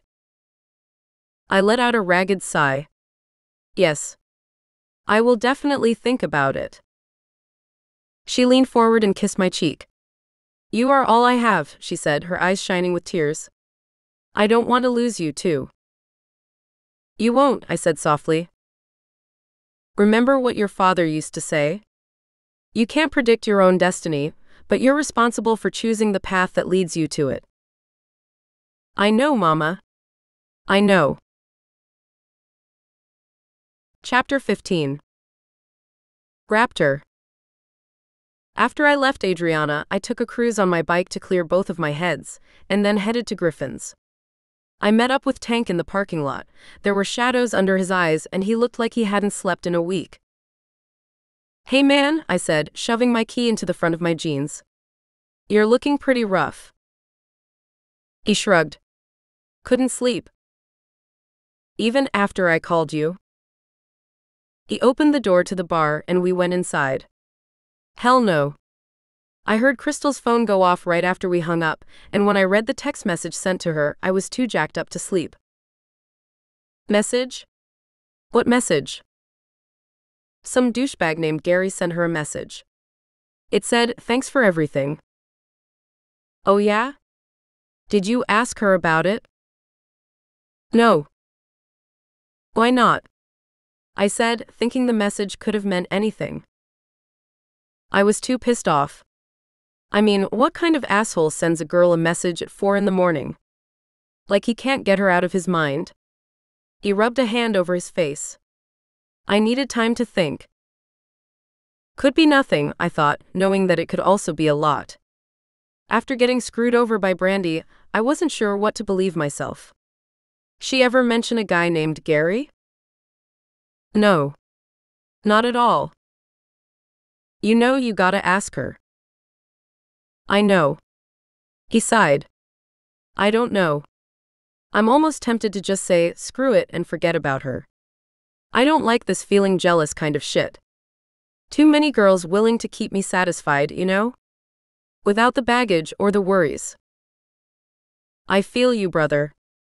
I wish I'd have never met Brandy. She was bad news. 2 of the club whores walked by us as we sauntered over to the bar. Hey Raptor, looking good, said Cheeks, who I'd banged a couple of times. You need some company later, let me know. Will do, I said, staring at her ass as she walked away. I had to admit, it was a sight to behold, hence her nickname, but it didn't compare to Adriana's. Not from what I'd seen in those tight jeans of hers or felt under my fingertips. I imagined her wearing a G-string and my zipper tightened. Damn it, I muttered, adjusting myself. What's wrong? Nothing. Tank tapped his fingers on the bar impatiently. You know, I should just go and screw the shit out of the new chick, he said, eyeing the curvy blonde on stage with the big plastic tits. She was in her 30s and not much to look at above the neck, but even I had to admit, she knew how to work the poles. She'd shown me just how well the week before. Take my mind off of all the shit for a while. Just don't be late for the meeting or your old man will have your balls, I said as the bartender Misty set 2 icy cold beers in front of us. No shit. Last time I was late, I thought he was going to have a damn heart attack, he was so pissed off. Wasn't even my fault that I got a flat tire. That's because it was flat the night before and he knew it, I reminded him and then winked at Misty. Thanks, darlin'. Misty tossed her jet black hair over her shoulder and smiled. Anytime, Raptor. Just so you know, the kitchen is open. You boys want me to put in an order for you? Tank's lip curled up. I'll take an order of you, lovely lady. Misty laughed. Really? And what about your pretty little blonde Crystal? What about her? He asked, reaching over the bar to grab a toothpick. You thinking about a threesome? She giggled. You are so bad. Baby, you have no idea. Still smiling, she turned to me. So, you hungry or what, Raptor? I've already eaten, I said, taking a swig of beer. To be honest, I haven't eaten yet, said Tank, wiggling his eyebrows. And what I'm craving isn't on the menu. She leaned forward on the bar, her breasts bulging out of her halter top. And what is it you're craving? She asked seductively. Whatever you're serving, he said, staring at her chest. Misty lowered her voice. What if I'm willing to serve you both? At once. Tank chuckled and looked at me. You game? I'll take the front and you can have the back. No thanks. She's all yours. You sure? Pouted Misty, grabbing my hand. She placed it on her breast. I'll let you do any hole you want. Laughing, I pulled my hand away. Tank, you've got your hands full. He took a swig of his beer. Does that offer stand for me too? She winked at him. Honey, I've had you inside of me and I know what you're made of. I don't need any trips to the ER. Slammer walked out of the back room and scowled. Ice down your dick, Tank, and meet me in my office. We need to talk. You too, Raptor. Tank straightened up. Can't it wait? Nope. Misty, can you put an order in for a burger and onion rings? Sure thing, Slammer, she said, hurrying toward the kitchen. He stopped next to us. You two should stay away from Misty, said Slammer in a low voice. Girl's crazy. She even had sex with that asshole Breaker last night. Tank's eyes narrowed. No shit? What the hell? She told me she only did it to see if she could get some information. Like she's some kind of secret agent on a mission. He pointed to his head. I admire her loyalty to the club, but the girl's not all there. He could have messed her up pretty badly, I answered. She probably wouldn't care. In fact, she likes it rough, said Tank, smiling grimly. Asked me to choke her once. Slammer grunted. Doesn't surprise me. Did you? I asked as Tank leaned against the bar again and watched the stage. He shook his head. Honestly, I tried and then stopped when she kept begging me to do it harder. I just felt too weird about it. I like rough sex as much as the next guy, but the choking thing, that's pretty messed up. She's one loony chick. Stick with Bunny, Shy, or Cheeks. They won't kill you in your sleep, said Slammer as Misty walked back out of the kitchen. The order is in. You want me to bring it back to your office when it's done? Slammer looked around the bar. It was dead. That or send Blue back with it. I know he's here somewhere. He took a magazine into the bathroom, said Misty, nodding toward the restrooms. He's been in there for a while. Slammer scowled. Sheesh. Okay, you bring me the food, he said, walking back toward his office. You want to meet up later? Misty asked Tank as we were preparing to follow him. No. Gonna head out to the club after this. We've got church at 3. I know. Text me later tonight if you change your mind. She looked at me and winked. Either of you. I'm game for whatever you want. Disturbed by the fact that she'd screwed Breaker, I grabbed my beer and followed Tank into Slammer's office. Close the door, said Slammer, sitting down behind his desk. Tank did. What's up? I sat down across from Slammer and noticed he had a file on his desk. Slammer lit a cigarette and waited until Tank was in the other chair. He leaned back. Mud still isn't backing down. I didn't think he would. Breaker's his nephew, said Tank. I know, but what's right is right.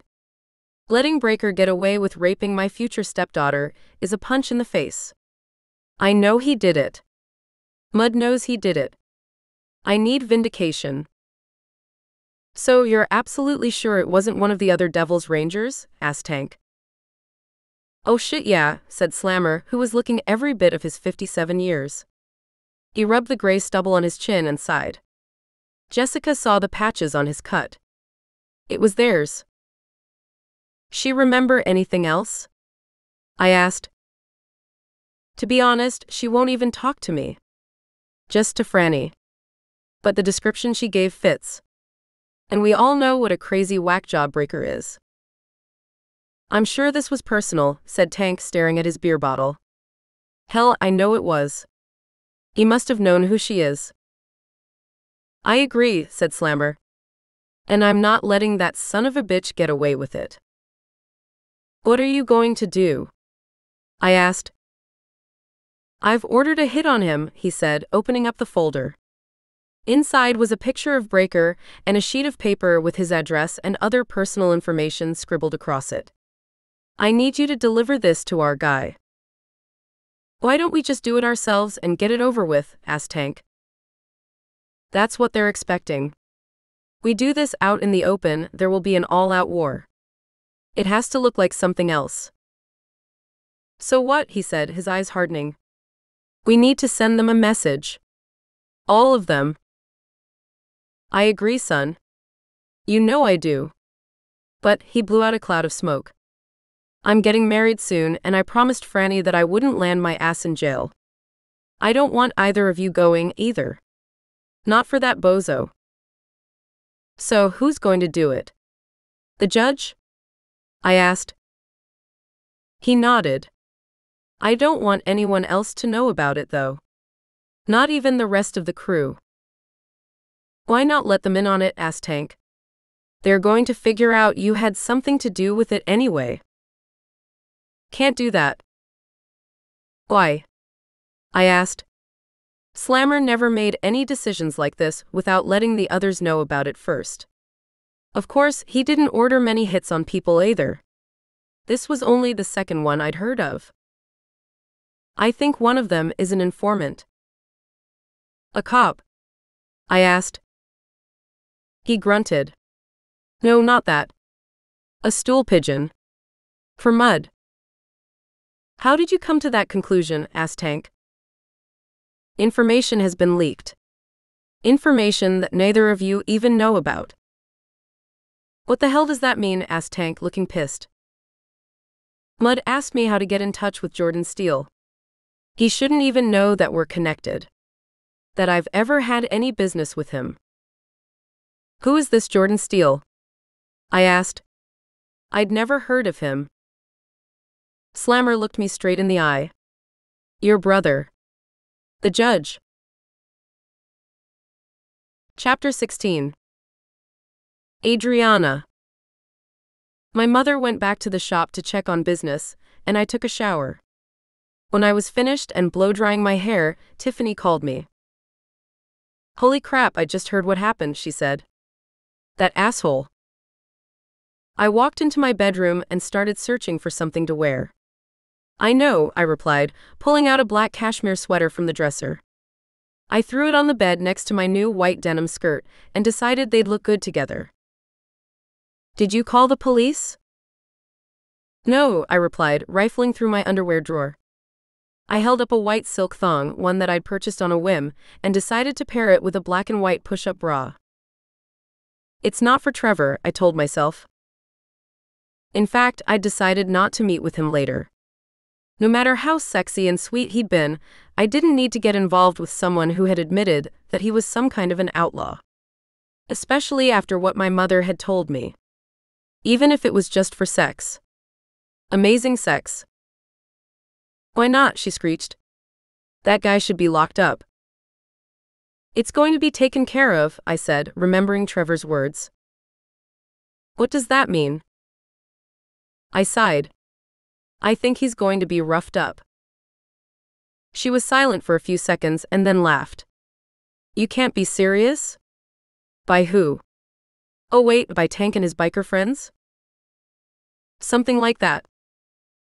I doubt that's going to help. It might scare him for a while, but only really sick creeps do that kind of stuff. He'll start up again eventually. Seriously, Adriana, Jason needs to be locked up before he rapes some other poor, unsuspecting girl. Easier said than done. I don't have any real proof that he did anything, I answered. You were drugged. That's evidence enough. Yeah, well, I didn't see him do it, and I'm sure I don't have any more of it in my system. I don't know if you heard, but I threw up all over him before he could even get my sweater off. She burst out laughing. Oh my God, I know it's not funny, but I'm just picturing his face when you puked all over him. That must have been priceless. I smiled. It was scary at the time, but thinking back, he deserved that and so much more. He was pretty pissed. Great timing on my part, though. Obviously, it couldn't have been any more perfect, she agreed.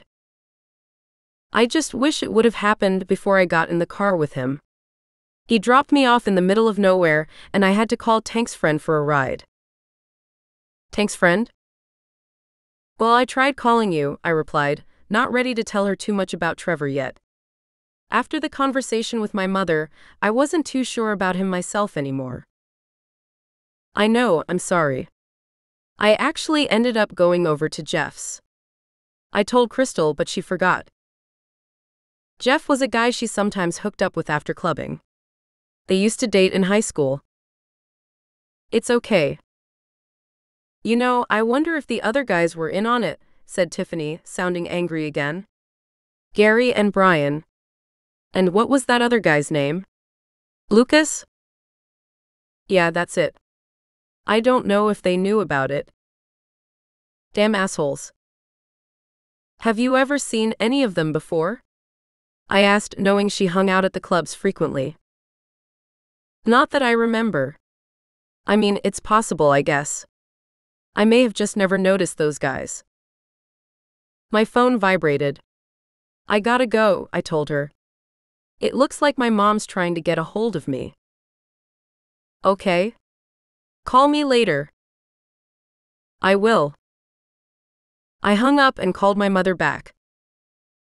Can you come in a little earlier? She asked. Gerald's got a migraine and we're swamped. I need you to take customers. I'll be there within the hour, I told her. Thanks, Adriana. No problem. We hung up and I exchanged the sweater and white skirt for a short-sleeved black dress, knowing that my parents had always preferred their salespeople to dress more formally. As I was putting my hair up, I thought about my father and how much I missed him. He'd been our rock and had spoiled me rotten growing up. The thought of someone shooting him and then laughing about it brought tears to my eyes. How could anyone give such little regard to a man's life? Especially someone who was so much more than what those robbers had been. My father had been a kind man. A decent man. He'd been involved with the community and had given to charities. He'd even volunteered his time at the local shelter during the holidays to remind himself that anyone could fall into hard times. It could happen to any of us, he once said to my mother when she'd first complained about him leaving us on Christmas Eve to volunteer. One day you have everything, the next you lose your job and struggle to put food on the table for your children. Look at the presents under our tree, Vanda. Imagine that there's nothing there. Nothing. Or nothing in the refrigerator. No ham. No turkey. Not even a piece of bologna.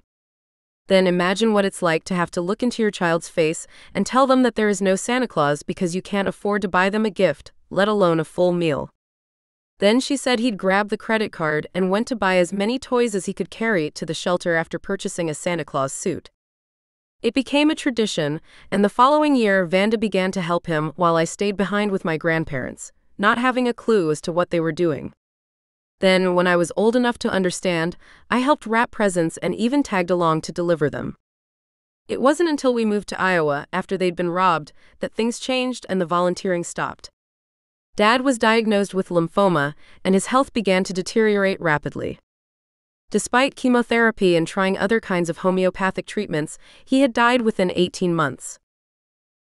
Remembering our last moments together, I went into the safe under my bed and took out the necklace my mother had given to me when I'd graduated high school. The one that my father had designed for the occasion, but hadn't lived to see it. It was chunky with white gold chains and a round pendant that contained a large dark blue sapphire. My birthstone. The gem itself had to be close to 10 carats and worth more than my new car. I put the necklace on and blinked away the tears in my eyes. I decided to wear it to work.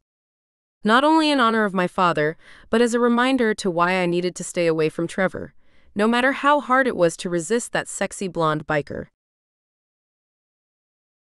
Chapter 17. Raptor. What the hell did you just say? I asked, staring at him in shock. Slammer smiled grimly. He's your half-brother. My mom had another kid? Yeah. This was long before Mavis and your old man hooked up. About 6 years before that time, I believe. My heart was pounding in my chest. I had a brother? How come I never heard about him? She was probably too scared to say anything around your father. He beat the shit out of her enough as it was.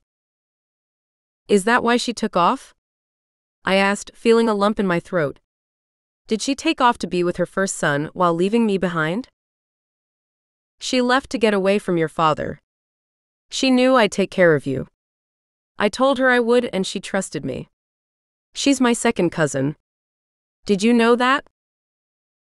Yeah, I think you mentioned that before, I said, staring blindly down at his desk as the shit sunk in. Anyway, Mavis took off, but she didn't even try to collect Jordan. She knew better than that. Plus, he was an adult by then. 19, I think. Who's Jordan's father? I asked, looking up at him. His name is Acid, and he's from California. Part of the Demon Rebels. I think their chapter is located in Sacramento, but I'm not totally sure. Never had any dealings with any of them. Acid, repeated Tank. His eyes widened. Holy shit, I know who you're talking about. I saw something about him on the news last year. I think he's doing time for arson or some other shit. Oh, he's doing time, but it's not where you think, said Slammer, smirking. That dude is dead. What do you mean? I asked, still in shock that the judge was my older brother. You can ask the judge about it, he replied, nodding toward the folder. When you give him this and the cash. Which reminds me. He walked to the safe and opened it up. The money is in here, he said, holding up a large padded envelope. $10,000. Make sure he gets all of that or we're in deep shit. Tank whistled. You sure you don't want me to take care of Breaker? I'll do it for half. Sorry, but we just can't risk it. Tank frowned but didn't say anything. 10,000, huh? I said as he handed the package to me. So, does he know about me? Yep. That knowledge kind of pissed me off. He knows about me. So why don't I know about him? I made a promise to your mother. Hell, she pretty much begged me not to say anything to you. She wanted to wait until the right time to tell you herself. And when would that be? I mumbled. On her deathbed? I don't have any contact with her as it is. I don't even know where she is. She's in town, actually, he said. I didn't say anything for a while. The bitterness I felt for Mavis abandoning me still gnawed at me at times. I didn't even want to hear any more about her. How come Jordan's never tried getting in touch?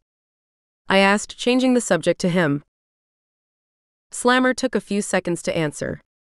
Let's just say that I don't think Acid was an easy man to live with, and now Jordan doesn't have much empathy for family, and from what I can tell, he's a cold son of a bitch himself.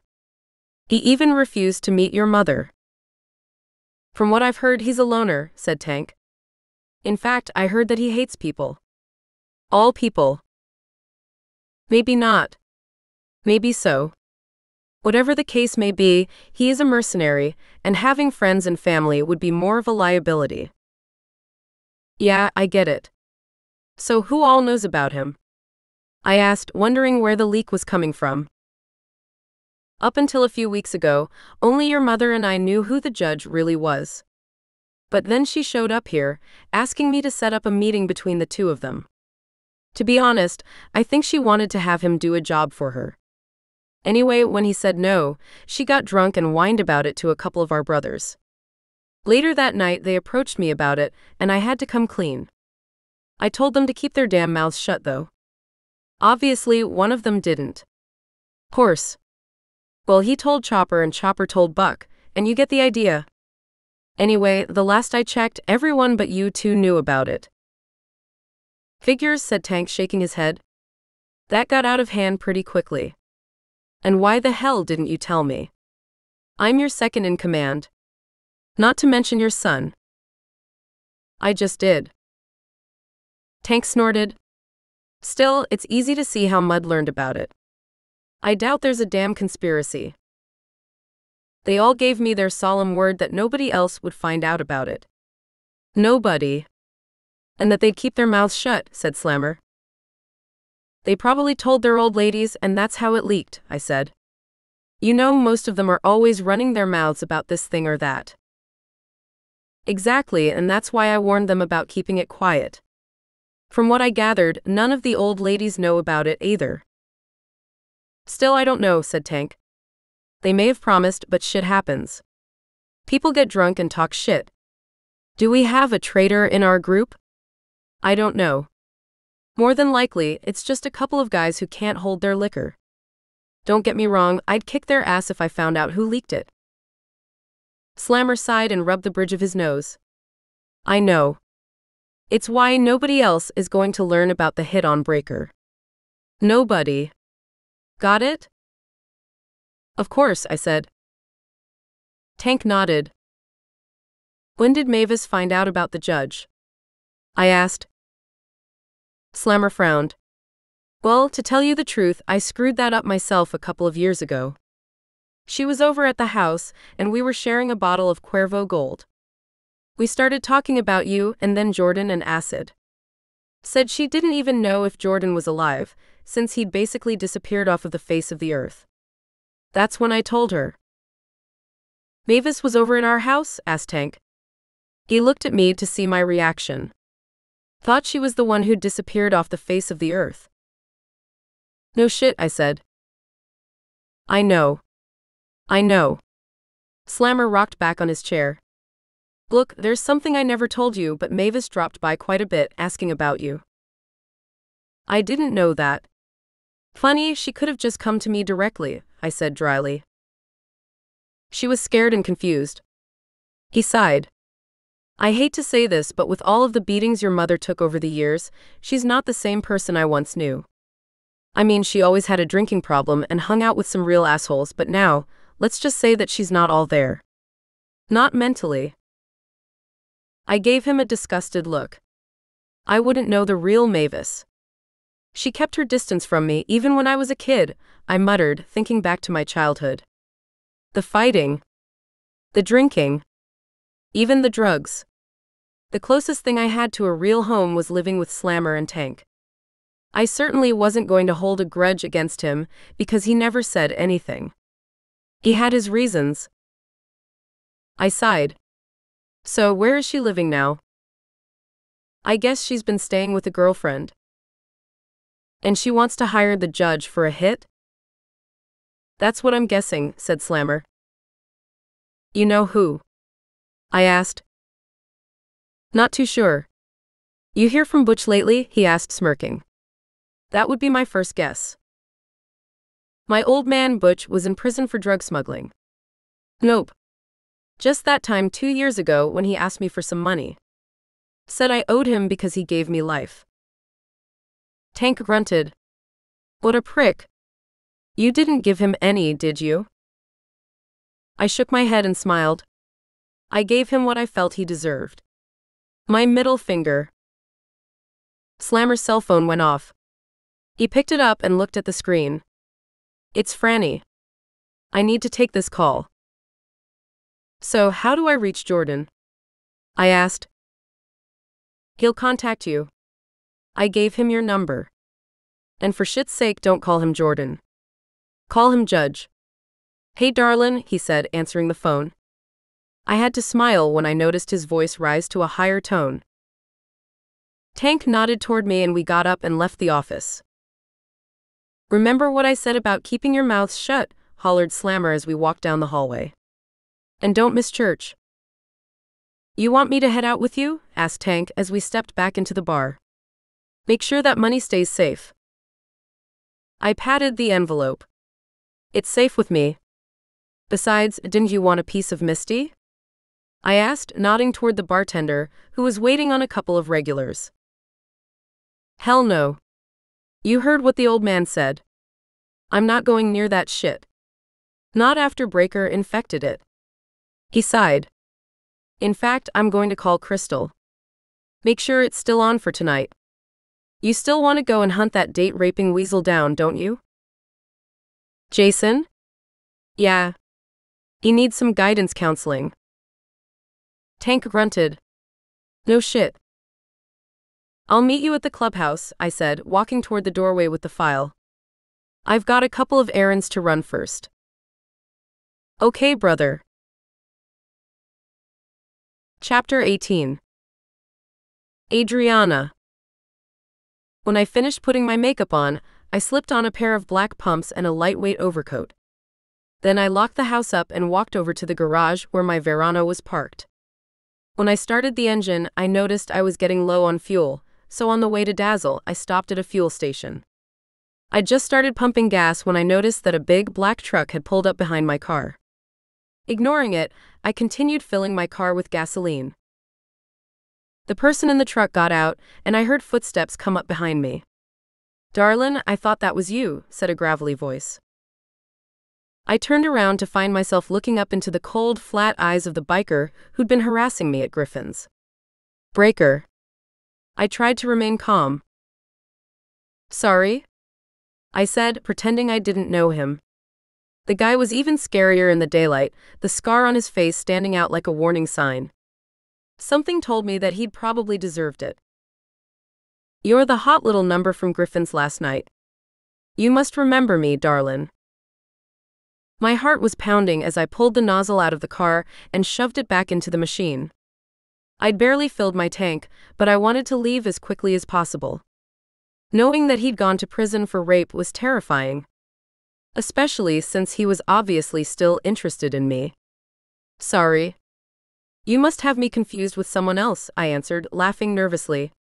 I get that all the time. He smirked. I don't think so.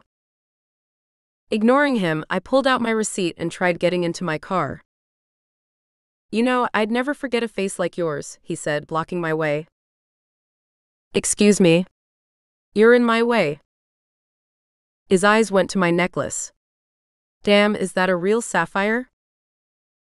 I put my hand over the stone. No.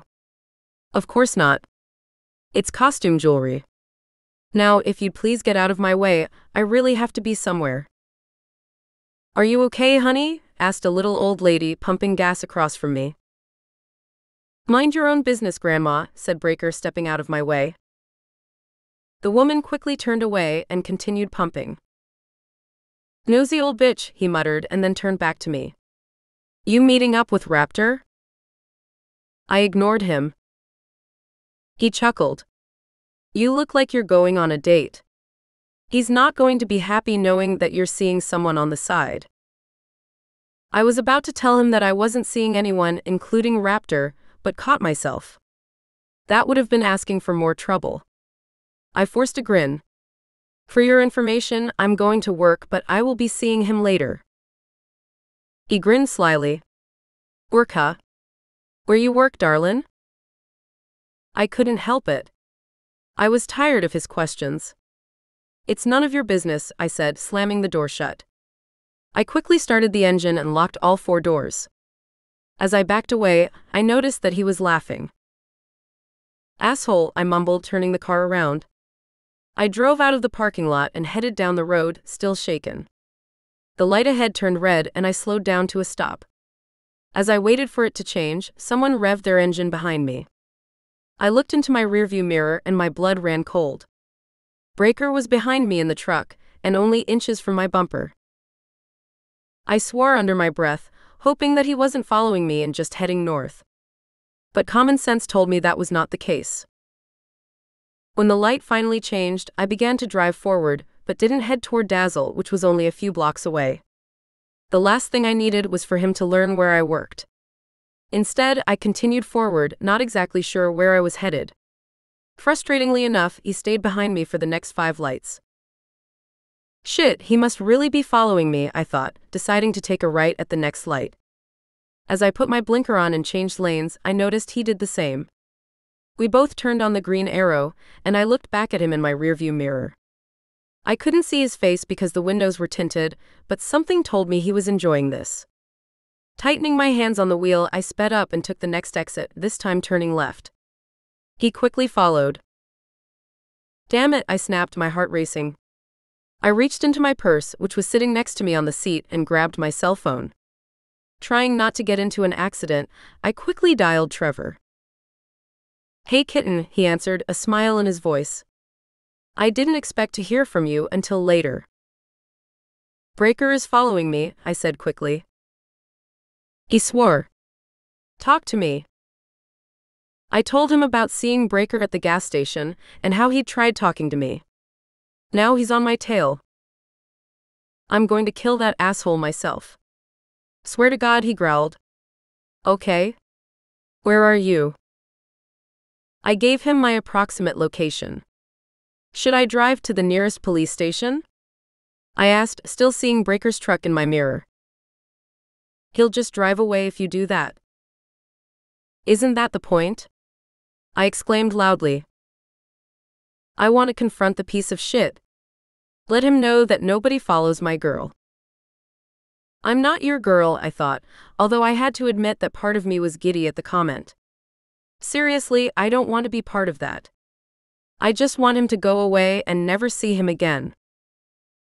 I know, but shitheads like Breaker won't go away unless someone stands up to them.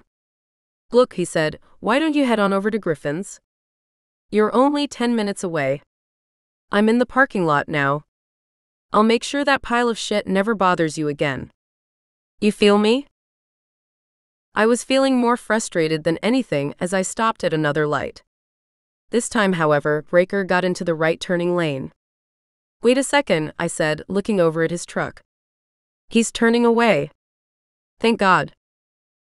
Breaker rolled down his window, and the menacing smile on his face gave me the chills. He blew me a kiss and then drove away, his tires squealing as he whipped around the corner. Asshole, I mumbled, sighing in relief. What's going on? He's gone. Good. Now meet me at Griffin's. I'll take you to lunch. Yuck, like I'd ever eat there. I can't. My mom's expecting me at the store. I'm surprised she hasn't called me yet, complaining. He was quiet for a while, obviously mulling things over. Okay. You get your ass at work, and don't worry your pretty little head about this jerk-off. Thanks, I said. He scared the crap out of me. Don't let him, kitten. In fact, he won't be bothering anyone soon. Oh yeah? Why? I can't get into it. Just go to work and I'll see you later tonight. I bit my lower lip. About that. I've gotta go. There's a call coming in. I might even meet you at Dazzle later. He chuckled. Surprise your mother. But? Later, babe, he said, and then hung up. Sighing, I tossed my phone onto the passenger seat and headed to the shop, checking my rearview mirror frequently. I couldn't believe the last 24 hours, I'd had strange encounters with 3 very different guys. As far as I was concerned, every one of them was a threat. Even Trevor. Chapter 19. Raptor. Is this Raptor? Asked the voice on the other end. Yeah. You've got a package for me? I glanced at my saddlebag. I do. Meet me at your house. In 20 minutes, he said, and then hung up. He knew where I lived. I wasn't sure how I felt about that. Yeah, we were brothers, but he was still the judge, and something told me that blood meant nothing to him, unless he was getting paid to spill it. Sighing, I got on my bike and tied a red and white bandana around my head. Then I headed home. Adriana. Oh good, you're here, said my mother as I stepped into the busy shop. She was showing a young couple some diamond engagement rings. I sent Gerald home already. Could you help Mrs. Jacobs clean her jewelry? She nodded toward the back of the shop where an elderly woman was waiting. Tim and I are both just too busy at the moment. I looked across the room at Tim, who many said looked like Zac Efron's twin brother. He was surrounded by 3 teenage girls who appeared to be interested in both the charm bracelets and the young guy behind the counter. Sure.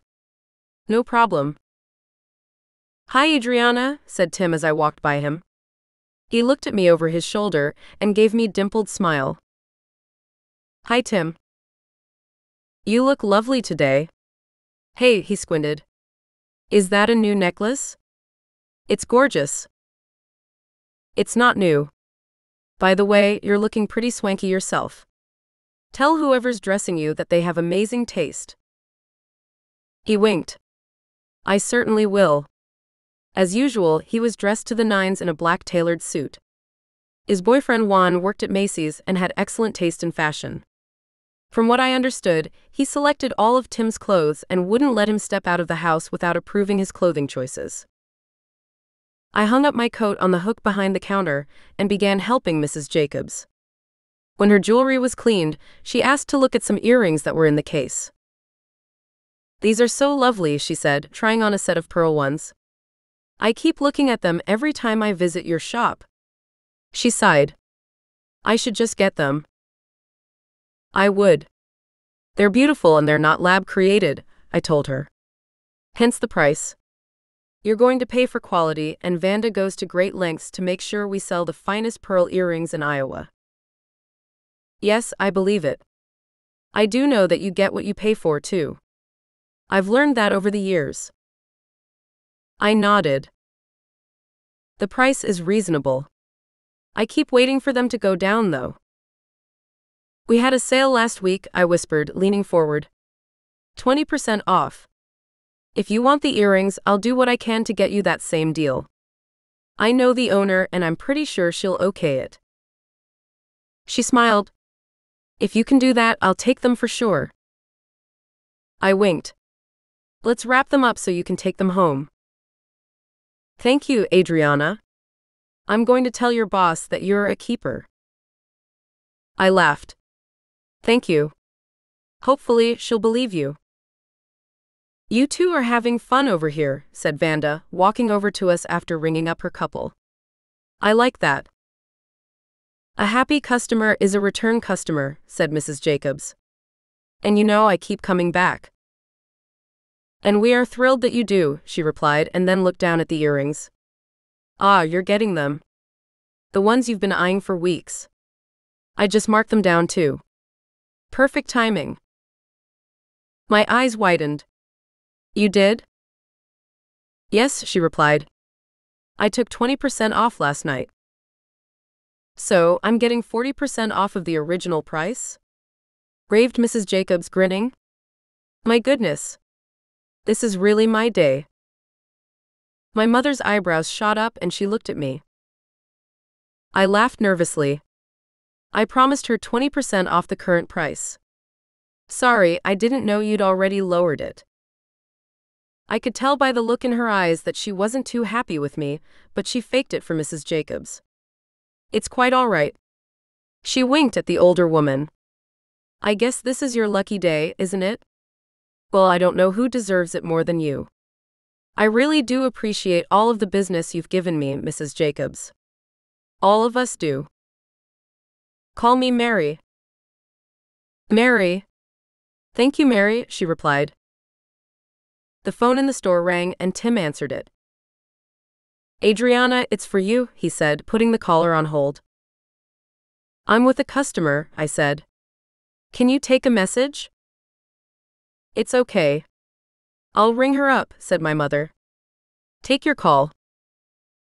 Thanks, I said. Enjoy your earrings, Mary. They look lovely on your ears. She touched her ears. Thank you, Adriana. Smiling, I walked over and grabbed the phone. Hello. The caller didn't say anything. Hello. This is Adriana. Can I help you? I heard the distinct sound of a lighter being flicked. Then someone inhaled what I could only imagine to be a cigarette. Then they blew it out. Hello. I said, getting frustrated. I'm going to hang up if you've got nothing to say to me. The sound of man's deep laughter made my blood turn cold. I gripped the phone tightly. Who is this? The person hung up. My hand was shaking when I placed the phone back on the receiver. I knew who it was. I could tell by his coarse, evil laughter. Breaker. Who was that? Asked Tim, looking concerned. I forced a smile. Wrong number. That's strange because the man actually asked for you. Ha, I said, moving around the counter and toward the front of the shop. Where are you going? Called my mom. I didn't reply. I walked to the front door and glanced outside, terrified of what I'd find. Is there something wrong? Asked Jim Evans, our security guard. I don't know, I said, looking around the parking lot. There were 6 cars, including mine, but no menacing black truck. I relaxed a little. Jim stood up. You're worrying me, Adriana, he said, looking out the window himself. Is there something we should know? He was like a hawk. He noticed everything and trusted nobody, outside of my mother and me. He even had a hard time trusting Tim and Gerald. It made him an excellent security guard. No, I replied, turning to him. Everything is fine. Really? At least I hoped. Vanda approached us. What's wrong? She whispered frantically. Why didn't you answer me? I'm sorry, and nothing is wrong, Mom. She didn't look like she believed me. Who was on the phone? Tim said you looked like you'd seen a ghost. I managed a smile. Oh, well, that was just a crank call. Some punk kid. Where is Mrs. Jacobs? I asked, looking behind her. Bathroom. I think she's used it more than me, said Vanda, chuckling. That's what happens when you get old, said Jim, who was pushing 50 himself. Leaky faucets and rusty pipes. You're not old, replied Mom. And I'm sure your pipes are working just fine. His face turned red and he smiled. Easy for you to say. You look like Adriana's sister, not mother. Flattery will get you 10% over cost on something for your own mother, she replied, grinning. Come Mother's Day. He laughed. I'll hold you to it. Vanda chuckled. I'm going into the back for a quick cup of coffee. Would either of you ladies like me to grab you any? He asked. No, I replied. I'm fine. No thank you, Jim, said Vanda. I've had enough cups myself today. Let me know if you change your mind, he said, walking away. Vanda watched him leave and then turned to me. Oh, she said, reaching over to my necklace. She lifted up the sapphire. You wore your father's necklace. It's been a long time since I've seen it. I looked down. I guess I couldn't stop thinking about Dad this morning. Her eyes grew moist and she smiled. He was such a good man. He was. The best. She looked outside again and then back to my necklace. I must admit, it makes me a little nervous, you wearing it out in the open. It's very expensive and not exactly subtle. I know. I probably shouldn't have, I admitted. It's just, I wanted to feel close to him today. I understand, she replied, glancing down at her wedding band that she refused to remove, even though he'd been gone for the last 7 years. I wouldn't dream of taking this off. I'm sure if you did, though, Dad would be okay with it. Her eyes widened. Why would I ever take it off? I shrugged. I don't know. I mean, you're only 47. You might fall in love again. I've been in love. I don't need to replace your father. Don't you get lonely? I asked. She patted me on the shoulder and turned to walk away. I have you, Adriana. I'm never lonely. I know, but... Let it rest, she interrupted. We've been through this conversation before. I'm content with my life. I sighed. We had been through it before, and she was always so stubborn. I knew if she opened her eyes, she'd see that Jim had a thing for her. But that was Vanda. She was so obstinate. The phone rang again and I jumped. This time, fortunately, it was for Tim. Chapter 20. Raptor. When I arrived home, I left my bike in the driveway, unlocked the door, and went inside. When I reached the kitchen, a man was waiting for me at the table. He was dressed in a long black leather overcoat and wore gloves. "You Raptor?" he asked, pointing his 9mm at me. "Yeah, who the hell are you?" He put the gun down on the table. "You're smart. Figure it out." "Jesus Christ, how the hell did you get in here?" I snapped, not too happy that he'd made himself at home and was drinking one of my beers. The judge, who had dark hair and light blue eyes, smirked. "Back door. Use the key hidden under the pot with the dead begonias. Did anyone ever tell you to water your flowers?" I frowned. I didn't hide a spare key there. "Then you'd better figure out who did." "Brandy. It had to be her. It was even her flower pot." "Apparently, I need to change my locks," I said, staring at him, trying to find some kind of resemblance. From what I could see, there wasn't anything other than maybe the eye color. "That mine?" he asked, nodding to the package in my arm. "Yeah." I handed it to him. "It's all there." He opened it up and pulled out the folder with Breaker's information. "I don't need this," he said, tossing it aside. Then he pulled out the bundles of money and counted them. "Looks like it's all here," he said before standing up. "So, when are you going to do it?" "Do what?" he asked, walking toward the kitchen door. "Kill the asshole?" He stopped abruptly and then turned around to face me. His smile was cold. "Don't know what you're talking about. Murder is a crime, kid. You should know that."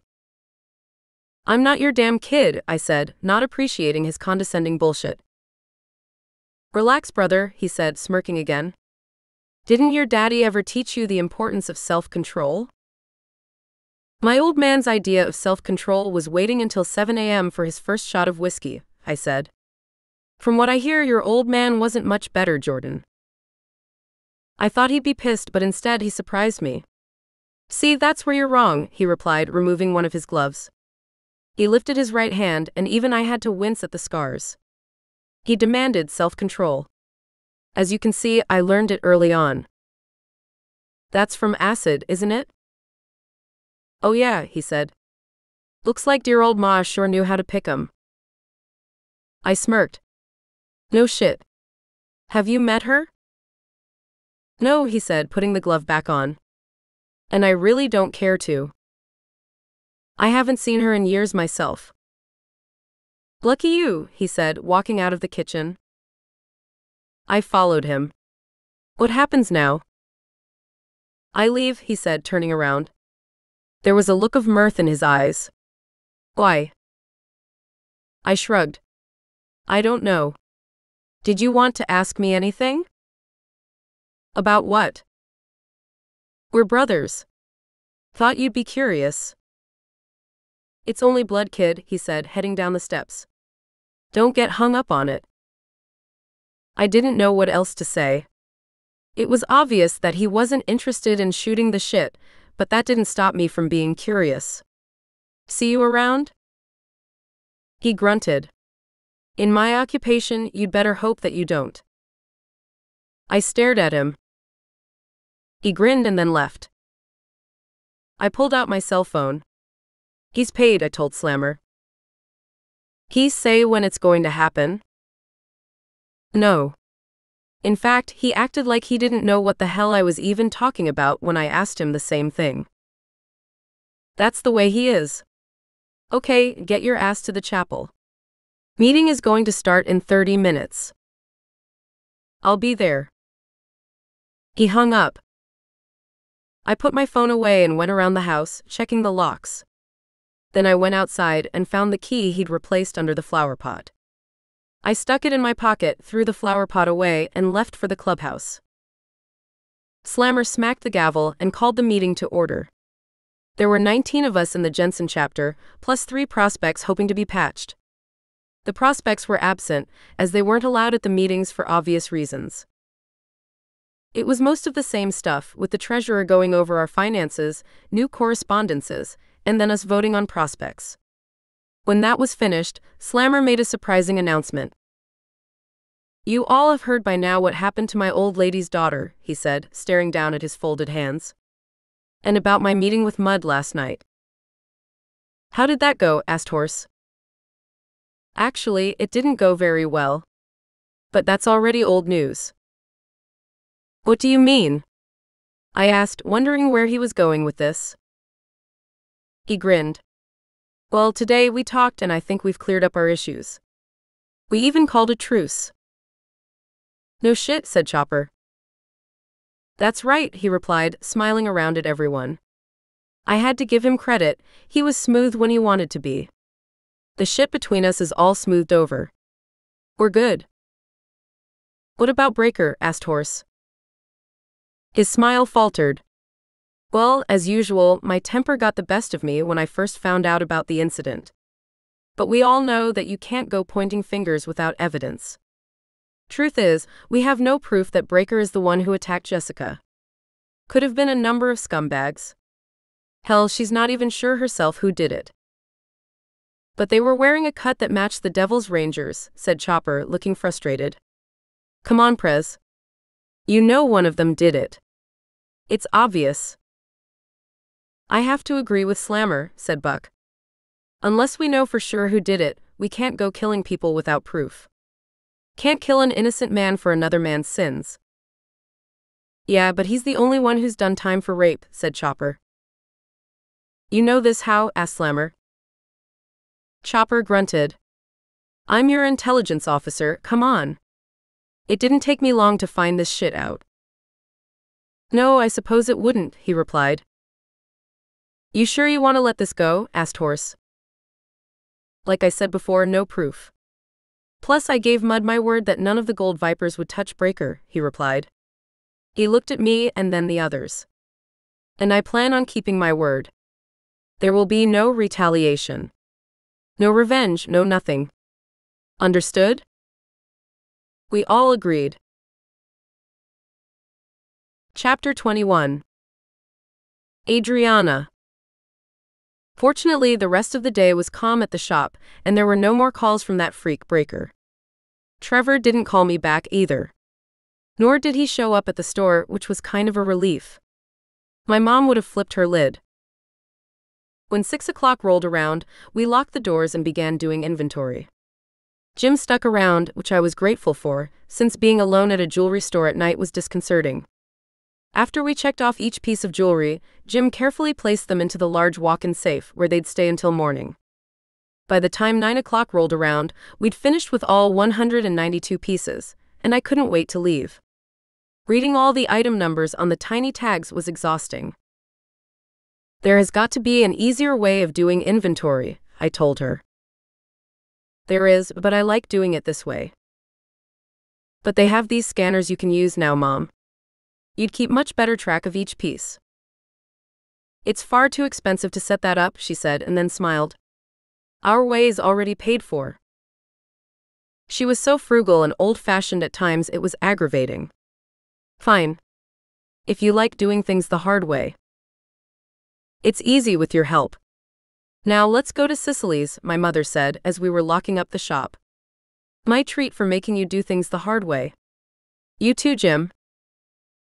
"Sure, if you insist," said Jim, his eyes twinkling. "I love Italian food." "Mom, I'm sorry, I just can't," I replied, grabbing the car keys out of my purse. "I'm meeting up with Crystal." She stopped in her tracks. "Again?" "I thought you celebrated her birthday last night," she replied, frowning. "I know. This is just us, though. Last night was crazy and we didn't get much of a chance to talk." "Didn't you have enough time to talk when you spent the night at her house?" "No. We crashed pretty quickly," I lied. "I'll meet you at the restaurant," said Jim, heading toward his car. I could tell he didn't want any part of the conversation. "Goodbye," I called. Jim turned around and waved as he reached his Toyota.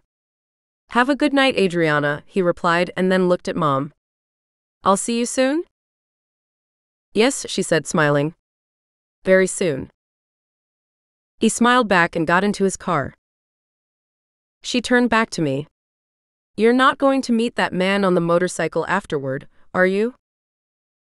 Mom, would you just give it up? I said, frustrated. I know what I'm doing. No, Adriana, I don't think you do. You're only 21 and I'm sure bad boys like that seem sexy, but… Bad boys? Mom, please, I interrupted as I began walking to my car, which was parked next to hers. It's not like that. It sure looked like that way to me earlier, she said, coming up behind me. The way you two were attacking each other in the driveway. It was just a couple of kisses, I said, getting into the car. Really, you don't need to worry about me. Her eyes softened. I can't help it. You're my daughter.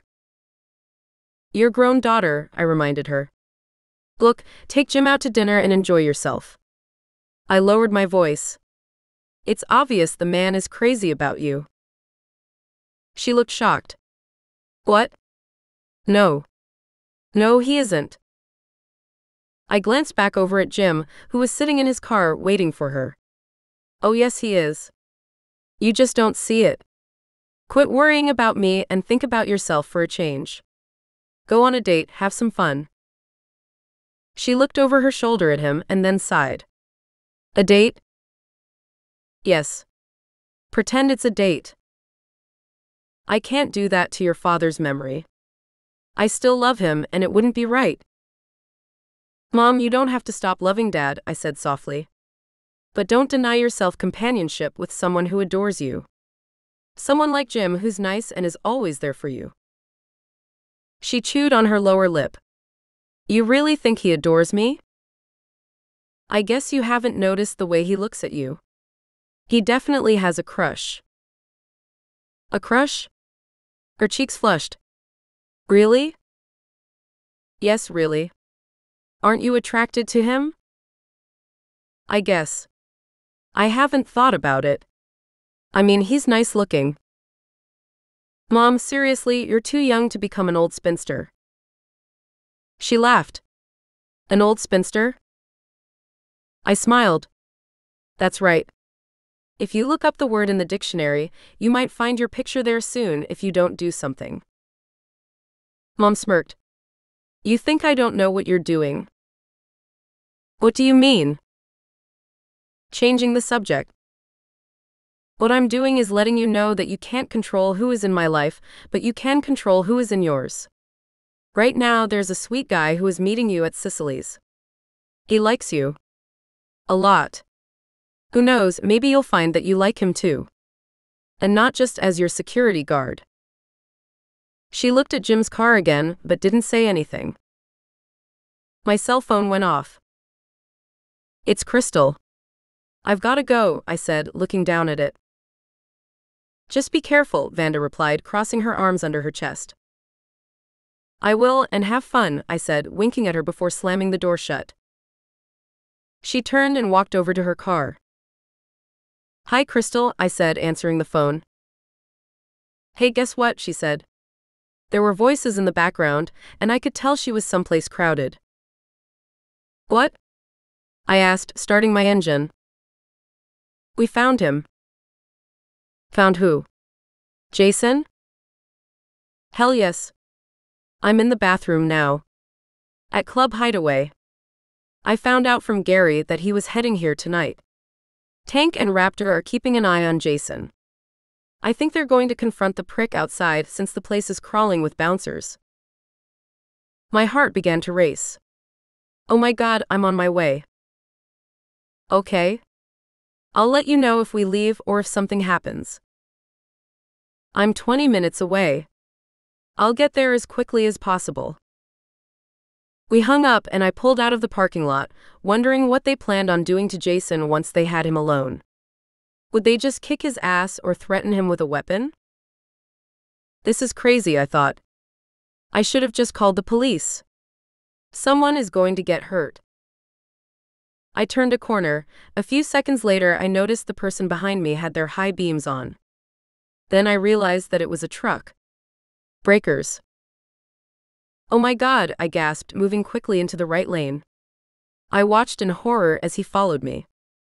I tried zigzagging around other cars, desperate to put some distance behind us, but Breaker kept up. Frightened, I hopped onto the freeway and raced toward the club, not knowing what else to do. If anything, I could lead him to Trevor. Soon, I was going 80 miles an hour in the passing lane, thankful that it wasn't rush hour. Where the hell are the cops when you need them? I said out loud, wishing that I'd catch one of their radars. But for some crazy reason, even though it was a Saturday night and I was driving like a bat out of hell, they weren't around. Frustrated, I looked into the mirror and noticed that Breaker was still hot on my tail. Damn it, you are such a freak. His laughter from earlier echoed in my head. I was pretty sure he was having a blast, scaring the hell out of me. I just couldn't understand why he was so obsessed with someone he'd just met. Because he's insane. We drove like this, with me driving like a maniac and him following suit, until I noticed we were finally approaching downtown Iowa City. I put my blinker on and was about to enter the right lane to get off at the next exit when he quickly moved into it, blocking me. Damn it, I yelled, slowing down. He also slowed down and then sped up as I tried to maneuver my way into the lane. Of course, I missed the exit. Screw you, asshole, I mumbled, thinking that at least he'd gotten off and was no longer following me. But when I looked back into the rearview mirror, I found that I was wrong. He'd obviously jumped off of the exit at the last minute and was tailing me again. Furious, I pressed my foot firmly on the gas and flew down the freeway, determined to stay ahead of him so I could get off on the next exit. This time it worked, and I was able to take the next ramp with him one car behind. As I turned and then headed toward Main Street, I recalled where the local cop shop was and decided to lead him there instead of going to the club. You want to follow me, asshole?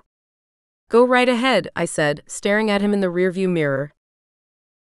Just as I predicted, he continued to follow me, but then, as I reached the police station, he turned off, waving at me through his open window. Yeah, that's what I thought.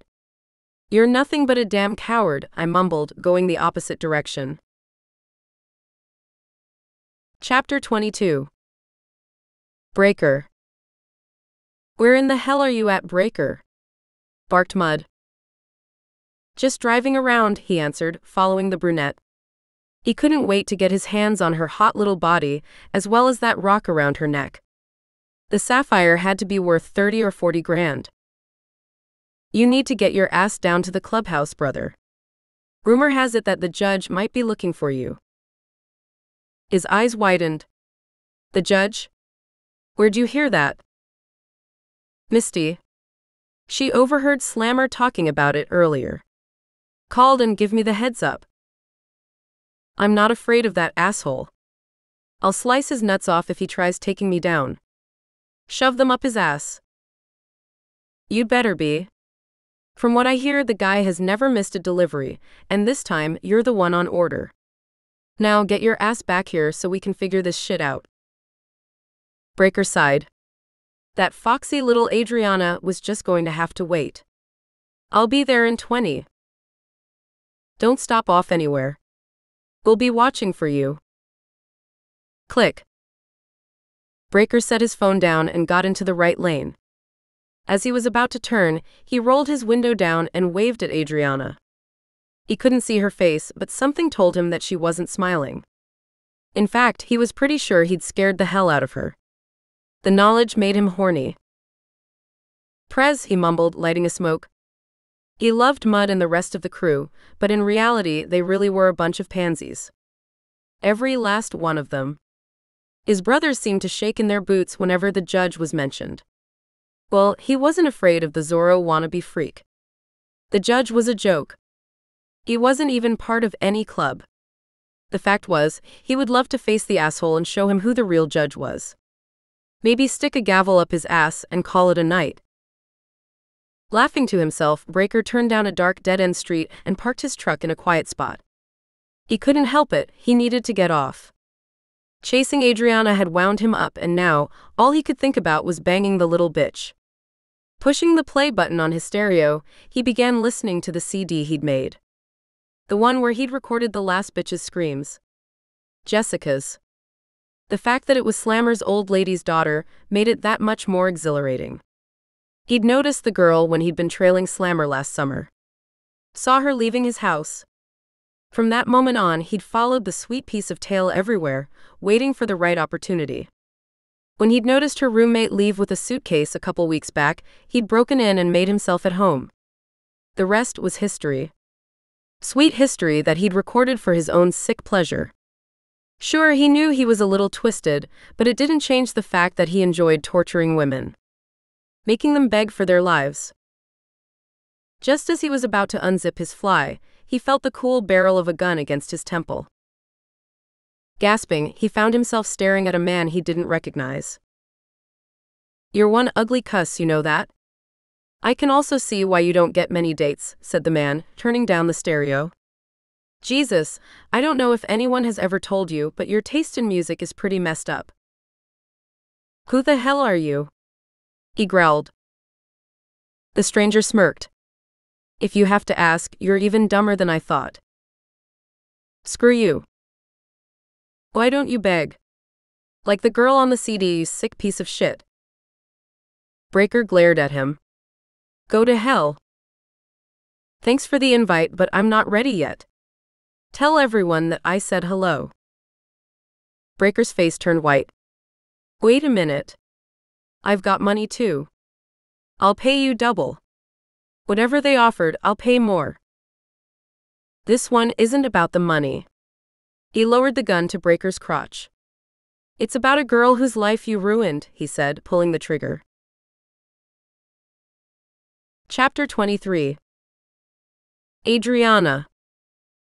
I pulled into a parking lot which was across the street from Club Hideaway and parked the car.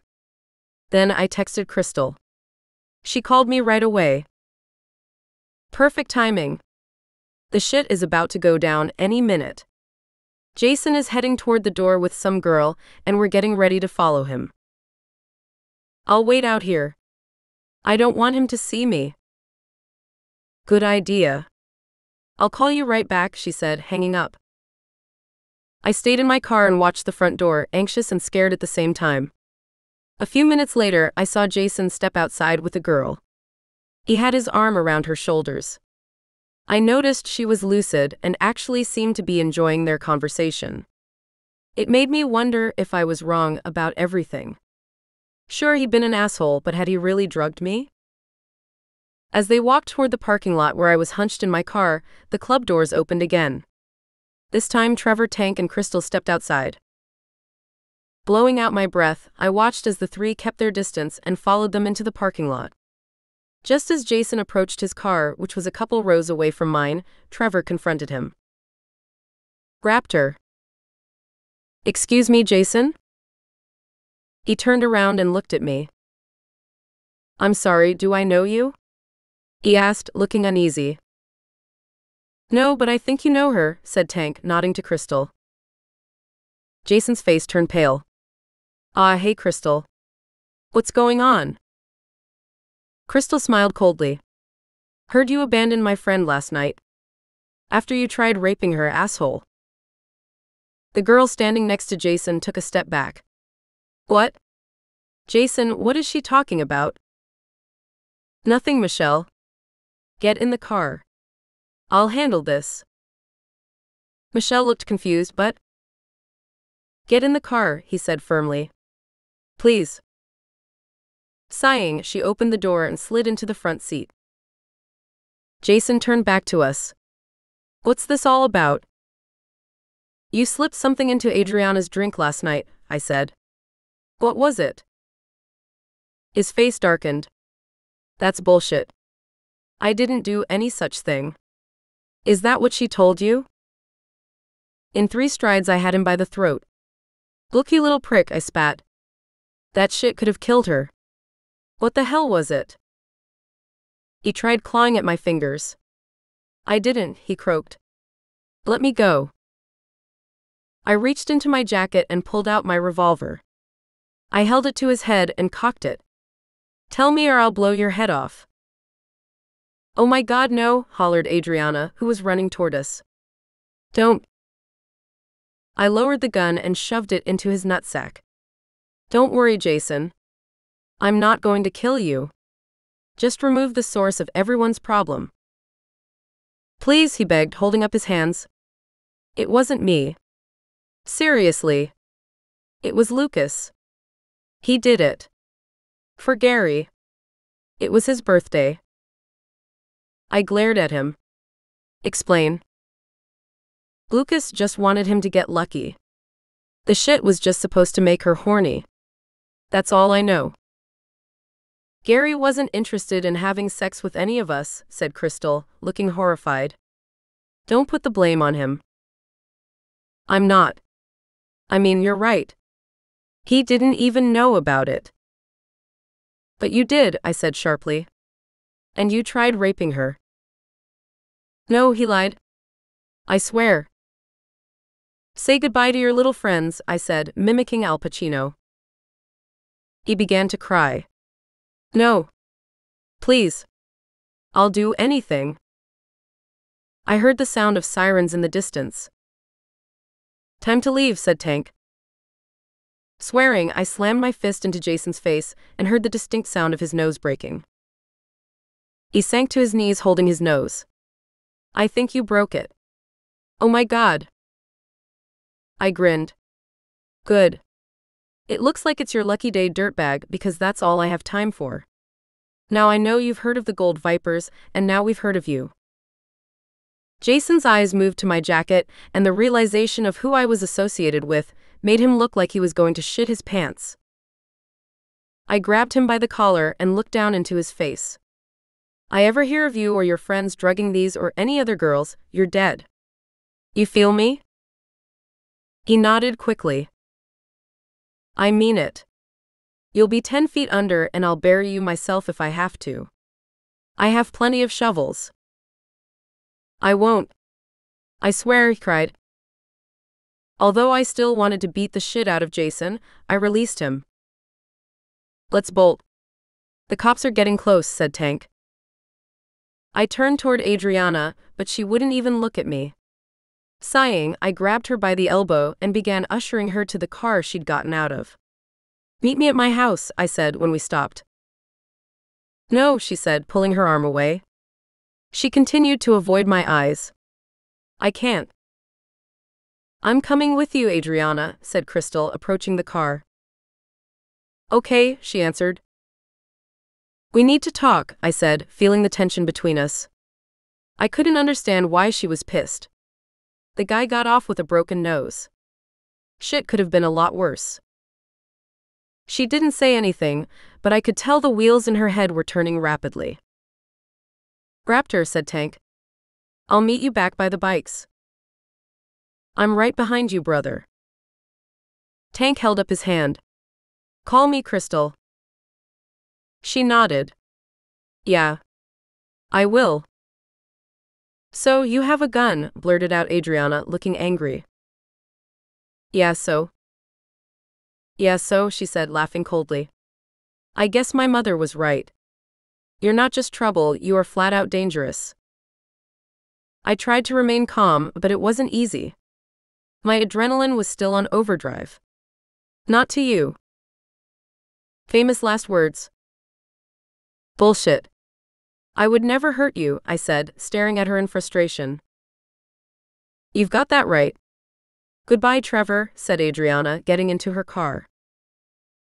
I wanted to stop her, but I could see the cherries from the cops heading down the street. Swearing, I took off running. Chapter 24. Adriana. Wasn't that insane? Said Crystal, digging around in her purse. Very. God, I need a cigarette. I thought you were quitting. I was, but after that scene, can you blame me? I smiled grimly. No. I guess not. Do you have some cash on you? She asked, pulling out her wallet. All I have is a $5 bill, and I've already maxed my credit card. Another reason why you should quit smoking. Don't be a drag, she teased. I rolled my eyes. Seriously, can you loan me a couple bucks for a pack of smokes? Yeah, fine. Thanks. I asked where she'd left her car. At their clubhouse. Where is that? A couple blocks away from Griffin's. You want me to drop you off there, right? If you could. Why not? I've got nothing else going on. She sucked in a breath. Is that the necklace from your dad? She asked, leaning toward me. I touched it and smiled. Yeah. I can't believe you're wearing it. It's beautiful. Thanks. I have to admit, I was nervous wearing the thing out. I would be too. If someone found out it was real, they'd try and steal it. Speaking of which, I told her about Breaker, from when I first ran into him at the gas station to where he chased me after work. She stared at me in horror. Oh my God, are you serious? Yeah. It was scary. I headed toward the police station and he must have known what I was doing because that's when he left me. That prick. You should call Raptor and let him know. I shook my head. Oh no. I don't want anything to do with him. You know, he has the hots for you. I don't care. Raptor is freaking crazy, I said firmly. You saw him back there. He could have shot Jason. She shrugged. Why do you care? The guy is a douchebag. I looked at her in surprise. Don't tell me you're condoning murder now? No, of course not. But Raptor was just trying to scare him. Now he'll think twice about drugging girls for sex. After that, you'd think so. We pulled into a nearby gas station. She ran inside and bought a pack of smokes. When she got back into the car, she asked me if she could light one up. I grunted. Seriously? I just bought it. It still smells new. What if I open the window? I frowned. You know that doesn't really help. Fine, she pouted, shoving the cigarettes into her purse. I let out an exasperated sigh. Do you want me to pull over somewhere so you can have one? No. I'll just wait until we get to my car, she said, looking out her side window. She was silent for several minutes, and I knew something was definitely wrong. You mad? I asked. No, she replied, looking back at me. I'm just thinking about Tank. I'm afraid of what he's going to do when I break it off with him. So, you're really going to do it? She nodded. Good. They're both bad news. I'm sure Tank carries a gun too. He does. Great. Well, if I were you, I would consider doing it over the phone. She smirked. I was planning on it. So where's this place? I asked as we neared Griffin's. She directed me past the strip joint to a warehouse district about 2 miles away. We pulled up to a set of gates. Great, how do we get in there? Very easily. It's not locked, she said, opening the car door. I'll be right back. Okay. Crystal got out and ran up to the gate. She unlatched it and pulled it open. I drove through it and waited for her to get back in. My car is just over there, she said, pointing to a row of vehicles that were parked near the side of an old warehouse. So this is where these guys usually hang out, huh? I said, driving slowly. The building looks abandoned except for the cars. Most of those belong to the club whores, she said, wrinkling her nose. The guys keep their bikes inside of the building. There's a garage door in back. Why are the windows all boarded up? I asked, stopping behind her car. Because of the shit that goes on inside, she said, picking up her purse. It's like a playground for men in there. They've got this wraparound bar with hundreds of bottles of booze. Hundreds. A couple of widescreen TVs, some video and pinball machines. She smirked. Hell, they even have a stripper pole. Why does that not surprise me? I know, right? Get this, some of the girls even walk around naked like it's no big deal. Classy. Exactly. Anyway, I'd better go. She leaned over and gave me a hug. I'm just going to go home and crash, I think. I'm still a little hungover from last night. I tried the old hair of the dog thing, but it's not working. Okay. Call me tomorrow. I will. Crystal got out and walked over to her car. As I watched her get inside, my cell phone went off. Trevor. I ignored his call, but then he began texting me. Sighing, I picked up my phone and called him. Where are you? He asked. I just dropped Crystal off at her car and now I'm on my way home, I replied, backing out of the parking lot. Wait there for me. I want to talk to you. I'm only a couple minutes away. We have nothing to talk about. Yes. We do. Look, I'm grateful for what you did, picking me up in the middle of the night and letting me stay at your house, but it can't go any further than that. That's not what I got from that kiss earlier. That was before I saw you almost kill someone, I thought to myself. Things have changed, I said, driving away from the clubhouse. Knowing that he was almost there, I wanted to put as much distance between him and my car as I could. What do you mean? I think you know exactly what I mean. That thing with Jason. He needed to be taught a lesson. You broke his nose. Yes, I did. And you threatened him with a gun. Of course I did. He needed to know we meant business. I sighed. Did you expect me to ask him nicely? No, but I didn't expect that. Look, kitten, he deserved a lot more than what I dished out, believe me. He wasn't even the one who slipped me the drug. No, but he knew about it and tried to use it to his advantage, didn't he? Yes, but... And then he threw you out of his car in the middle of nowhere, without giving a shit. You're probably lucky to be alive. Are you really going to stick up for that asshole? He had a point. No. I'm not. I just don't like the way you handled the situation. I did what I had to do to handle it. And because I scared the shit out of him, college boy will think twice before trying something like that again. I guarantee it. I'd say. Now if that's all you're pissed at, then I need to see you, kitten. Tonight. Are we good? I guess so. I'm kind of tired. Maybe we could have lunch or something tomorrow? Lunch? Yeah. He chuckled. Hell, we can do that too. I'll see you soon. But? Meet me at my place.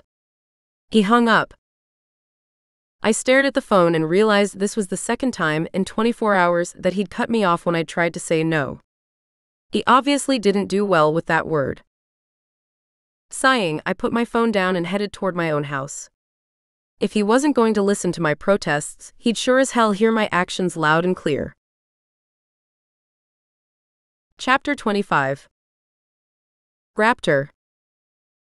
When I arrived home, I sent Trevor a text, telling him that I wasn't coming over. In the message, I also explained that I wasn't interested in seeing him again, because his world frightened the hell out of me. I also told him that if he called, I wouldn't answer. I pretty much demanded that he give me space and respect my wishes. I hesitated before I pushed send. I hesitated because deep down, part of me wanted to see that sexy smile again. Even more than that, I wanted him to kiss me. I wanted his tongue, his mouth, and what was hiding under those blue jeans. I wanted it badly. What I didn't want was the drama and all of the other stuff that came with it. Something told me that if I did find myself in his bed, I'd make up excuses for that part of his life. It would suddenly be acceptable. Which was definitely unacceptable. Letting out a ragged breath, I pushed send and then waited several minutes for his reaction. Fortunately, he didn't call me back. Nor did he send me a text. Setting my phone down, I went into my bedroom, removed my pantyhose, and then threw them into the dirty clothes. Afterward, I went into the kitchen and began making myself a ham and cheese sandwich. As I was searching for the mayonnaise, I heard it. The rumble of a motorcycle rolling down the street. Groaning, I closed the refrigerator and went to the front door, knowing that none of the other neighbors owned a Harley or any other motorcycle for that matter. When I opened it, I found myself looking up at Trevor's cocky grin. Surprise! I scowled. Didn't you get my text? Of course. I told you not to come over here. Number 1, you should know that I'm not keen on following orders unless they're from Slammer. Number 2, you told me not to call you. You never said anything about stopping by. I sighed. Technicalities. Can I come in? No, I said, crossing my arms under my chest. In fact, you really need to leave. My mother is going to be home soon. So, what you're really trying to say is that she doesn't like me? Ha ha. Funny. Actually, it's not really. He looked down at my outfit and he whistled. I didn't get a chance to tell you this, but you look sexier than hell, kitten. Thanks. He bit his lower lip and sighed. A dress like that can make a man lose control. It can also put ideas in his head. Wicked ones. I was blushing when our eyes met again. Come on.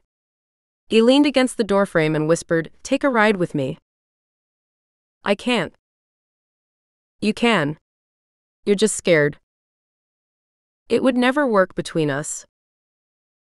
I'm not asking for anything to work.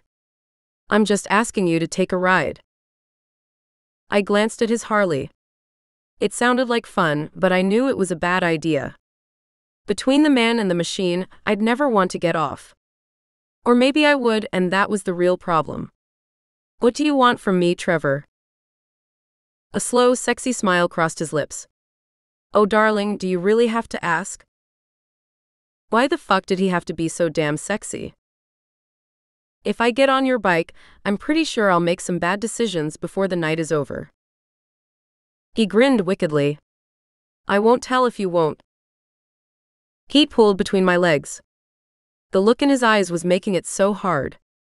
I'm not getting on your bike, so don't ask me again. He sighed. Fine. I won't ask you again if you agree to something. What's that? Give me a kiss goodbye. You owe me anyway. I laughed. Oh, is that right? He looked serious. Yeah. It's colder than shit out here and now I have to drive back. Why is that my problem? Because you wouldn't let me call you. Had I been able to do so, I wouldn't be standing out here or about to drive back without your warm body wrapped around me on my bike. So, you think I owe you a kiss? I replied, smirking. Probably two, but I'll settle for one. I smirked. Fine. One kiss and then you're leaving. He stepped closer to me and slid his arms around my waist. I swear I'll leave if you still want me to, he whispered, staring down at my mouth. Bad mistake, I thought, feeling my body already begin to respond. Just the feel of his arms around me, it was making my stomach quiver. I'm sure I will, I lied, more to myself than him. He smiled and then leaned forward, kissing me gently. I closed my eyes, feeling a surge of excitement as his tongue slid into my mouth. His mouth was hot and he tasted like spearmint and beer. It was an oddly seductive mix.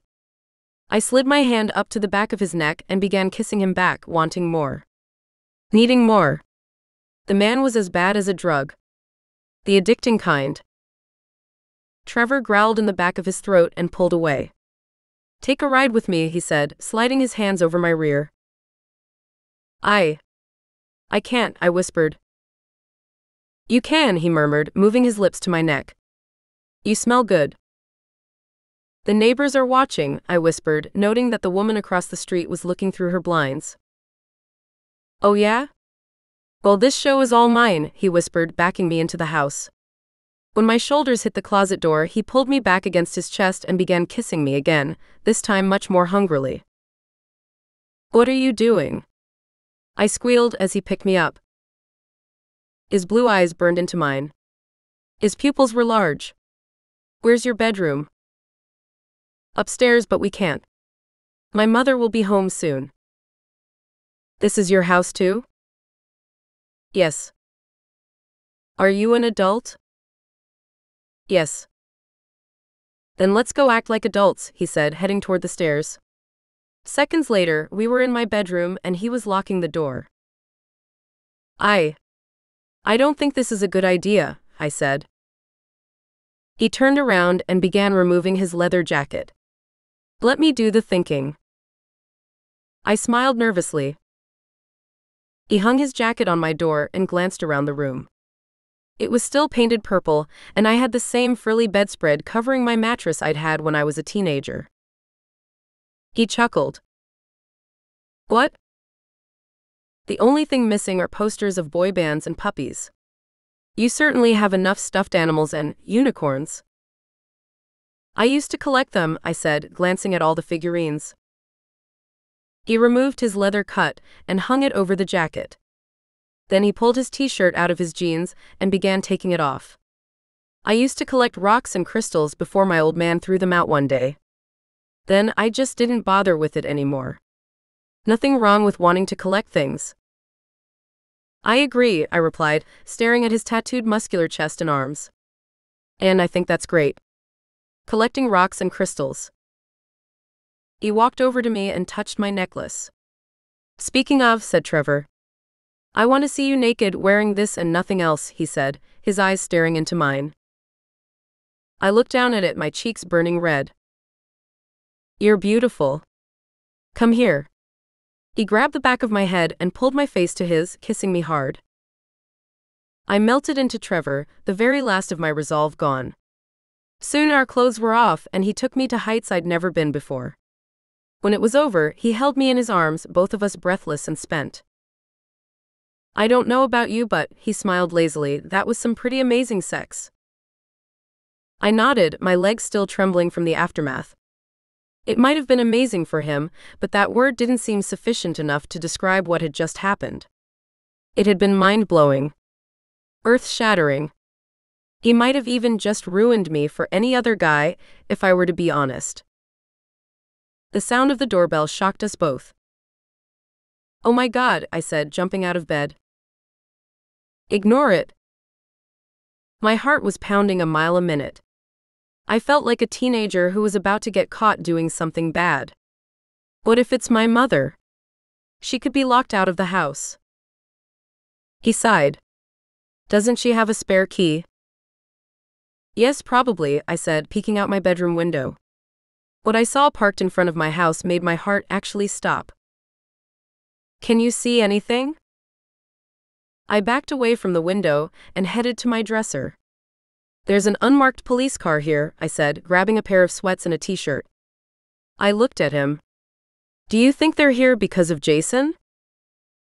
Probably, he said, grabbing his jeans. I'm sorry. I didn't want to get you into trouble. I guess I messed this up pretty badly. I didn't think he'd talk. He almost raped me, I said, pulling up the sweats. If anyone should be in trouble, it should be him. Wait up here. I'll tell them that I don't know you. No, I'll come with you. I'm not going to hide. The doorbell rang again. It's easier this way, I said, pulling my t-shirt over my head as I walked out of my bedroom. I ran down the steps and opened the door. There were 2 cops, a male and a female. Can I help you? Are you Adriana Nicholas? Asked the woman, her expression grim. Yes. She showed me her badge. I'm Detective Tabitha Williams, and this is my partner, Jeremy Stone. We'd like to come in and ask you a few questions. About what? Your friend Crystal Blake. I stared at her in confusion. Crystal? I don't understand. Why are you here asking about her? She's missing. Chapter 26. Adriana. Missing, I repeated, the blood rushing to my head. What do you mean, missing? I just left her about 2 hours ago. That's what we'd like to talk to you about, Ms. Nicholas, answered Detective Stone. He turned and nodded toward Trevor's bike. Whose motorcycle is that in your driveway? It's mine, said Trevor, coming up behind me. He put his arm around my shoulder. Can you tell us what's going on? And you are? Asked Detective Williams. He's a friend, I answered quickly. Look, you said Crystal was missing.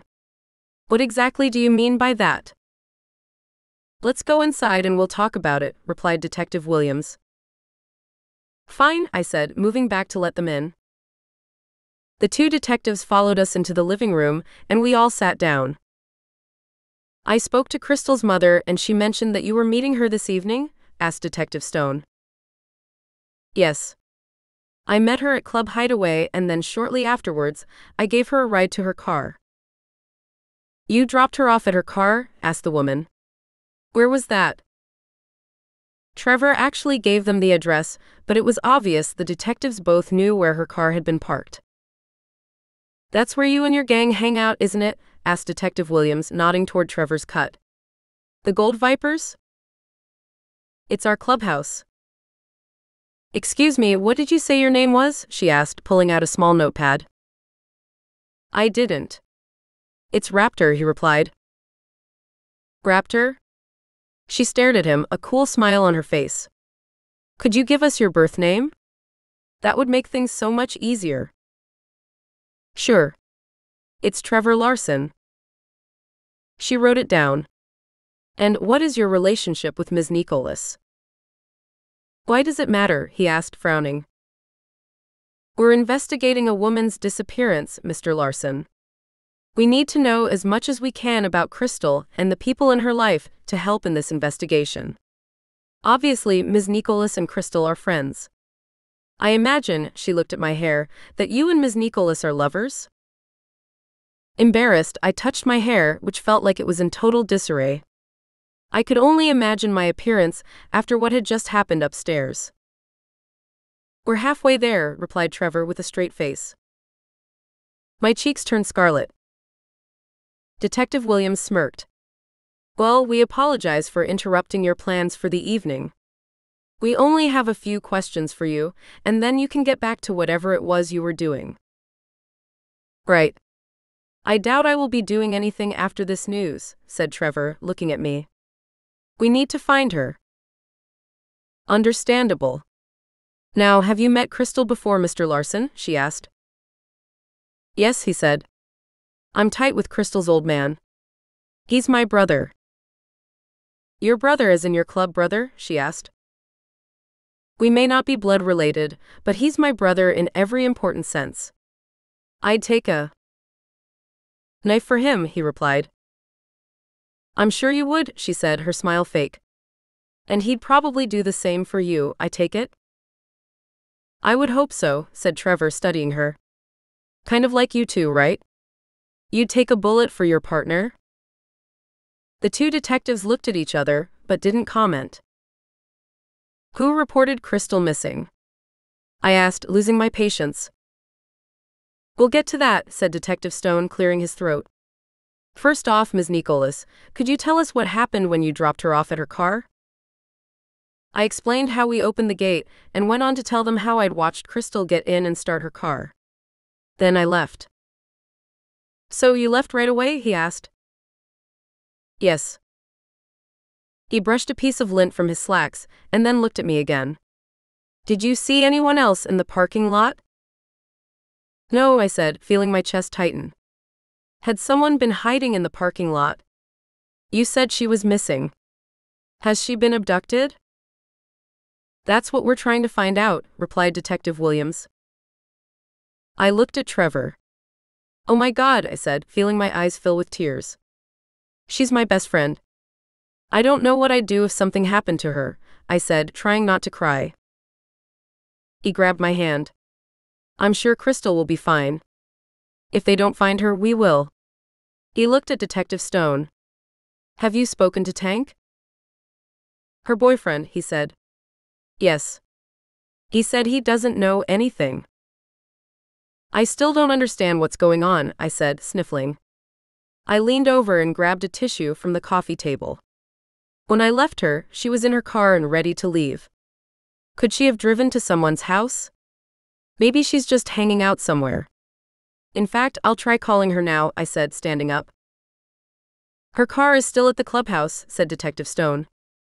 So is her purse and her cell phone.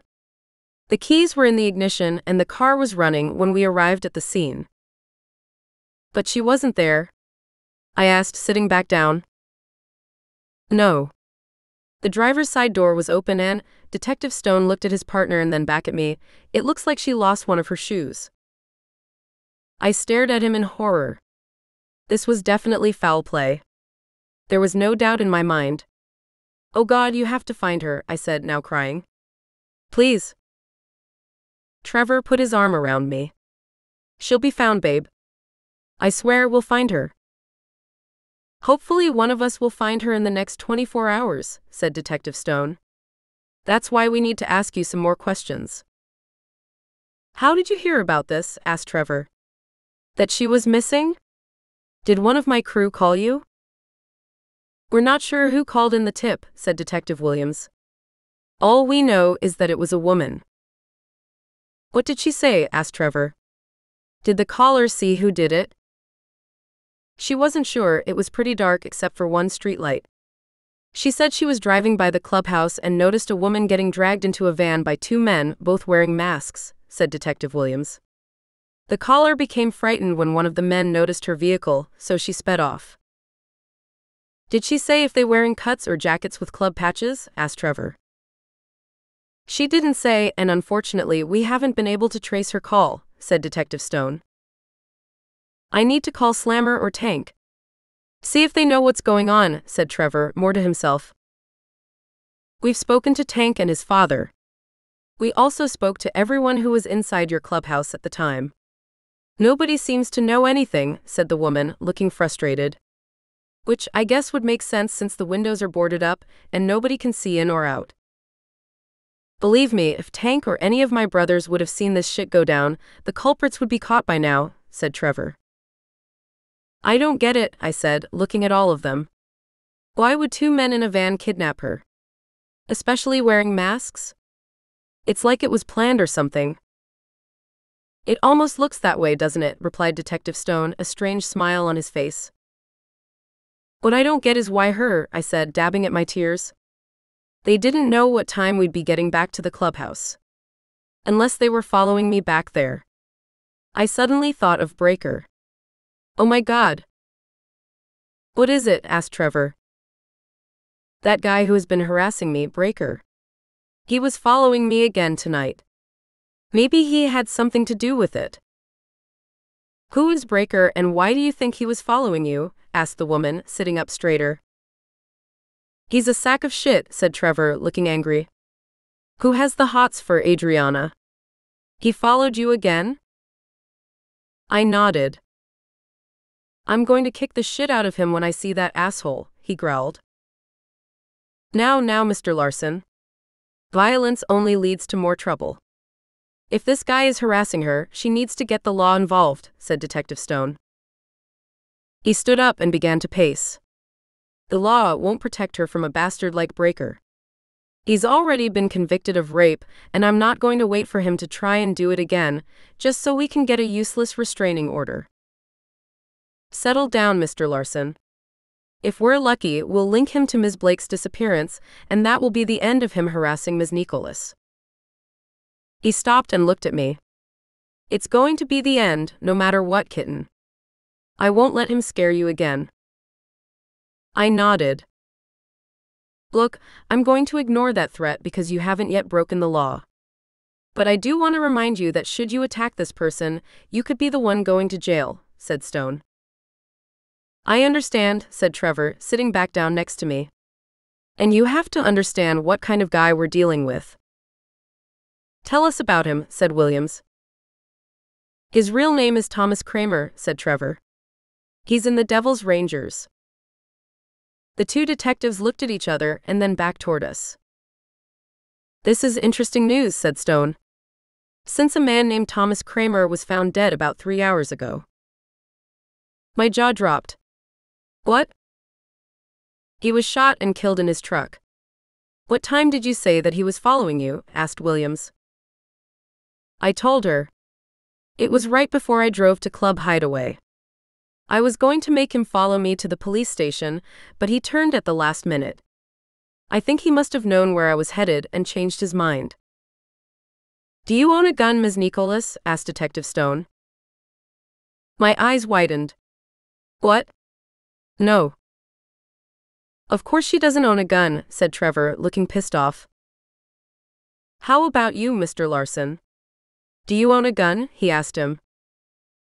Yes, replied Trevor. I also have a carry and conceal permit. What kind of gun do you own, Mr. Larson? He asked. A Smith & Wesson .38 Special. Where is your gun at the moment? Asked Detective Williams, putting a hand on her holster. As you can see, I'm unarmed, said Trevor, holding out his arms. And I'm not a murderer, so you can relax. We're not accusing you of that. She looked at me. I'm sorry, but we're going to have to bring you in for further questioning. What do you mean? I cried, standing up. I haven't done anything wrong. There's been a murder and a kidnapping tonight. You were the last person in contact with both victims, Ms. Nicholas. We need to interview you properly. Frightened, I looked at Trevor. Is this where I say, not without my lawyer present? Chapter 27. Adriana. Do you have something to hide, Ms. Nicholas? Because when someone brings up their lawyer, it usually means they do, said Stone, frowning. I've got nothing to hide, I said, glaring at him. And I don't appreciate you making me feel like a victim. A victim, he repeated.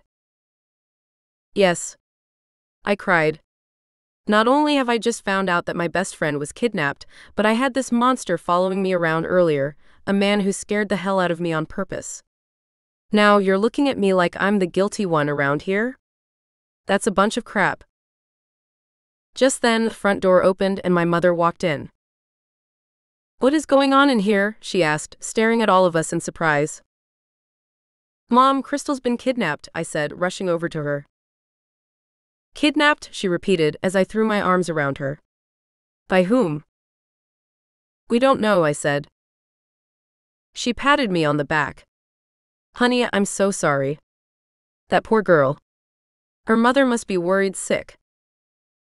I haven't talked to her yet, but I'm sure she is. Ma'am, my name is Detective Stone and this is Detective Williams. Your daughter has agreed to come down to the precinct for an interview. You're welcome to join her. Of course, she said as I released her. But I don't understand, why does she need to do this? I explained what had happened, starting off with Breaker following me this morning. That's why you were acting so strange today, she said, looking upset. This man was harassing you? The man that's been killed? I nodded. Yes, and they think I might have had something to do with it. Her face turned red. Of course you didn't, she said angrily. She looked at the couple. My daughter wouldn't hurt anyone. This monster was obviously shot by someone else.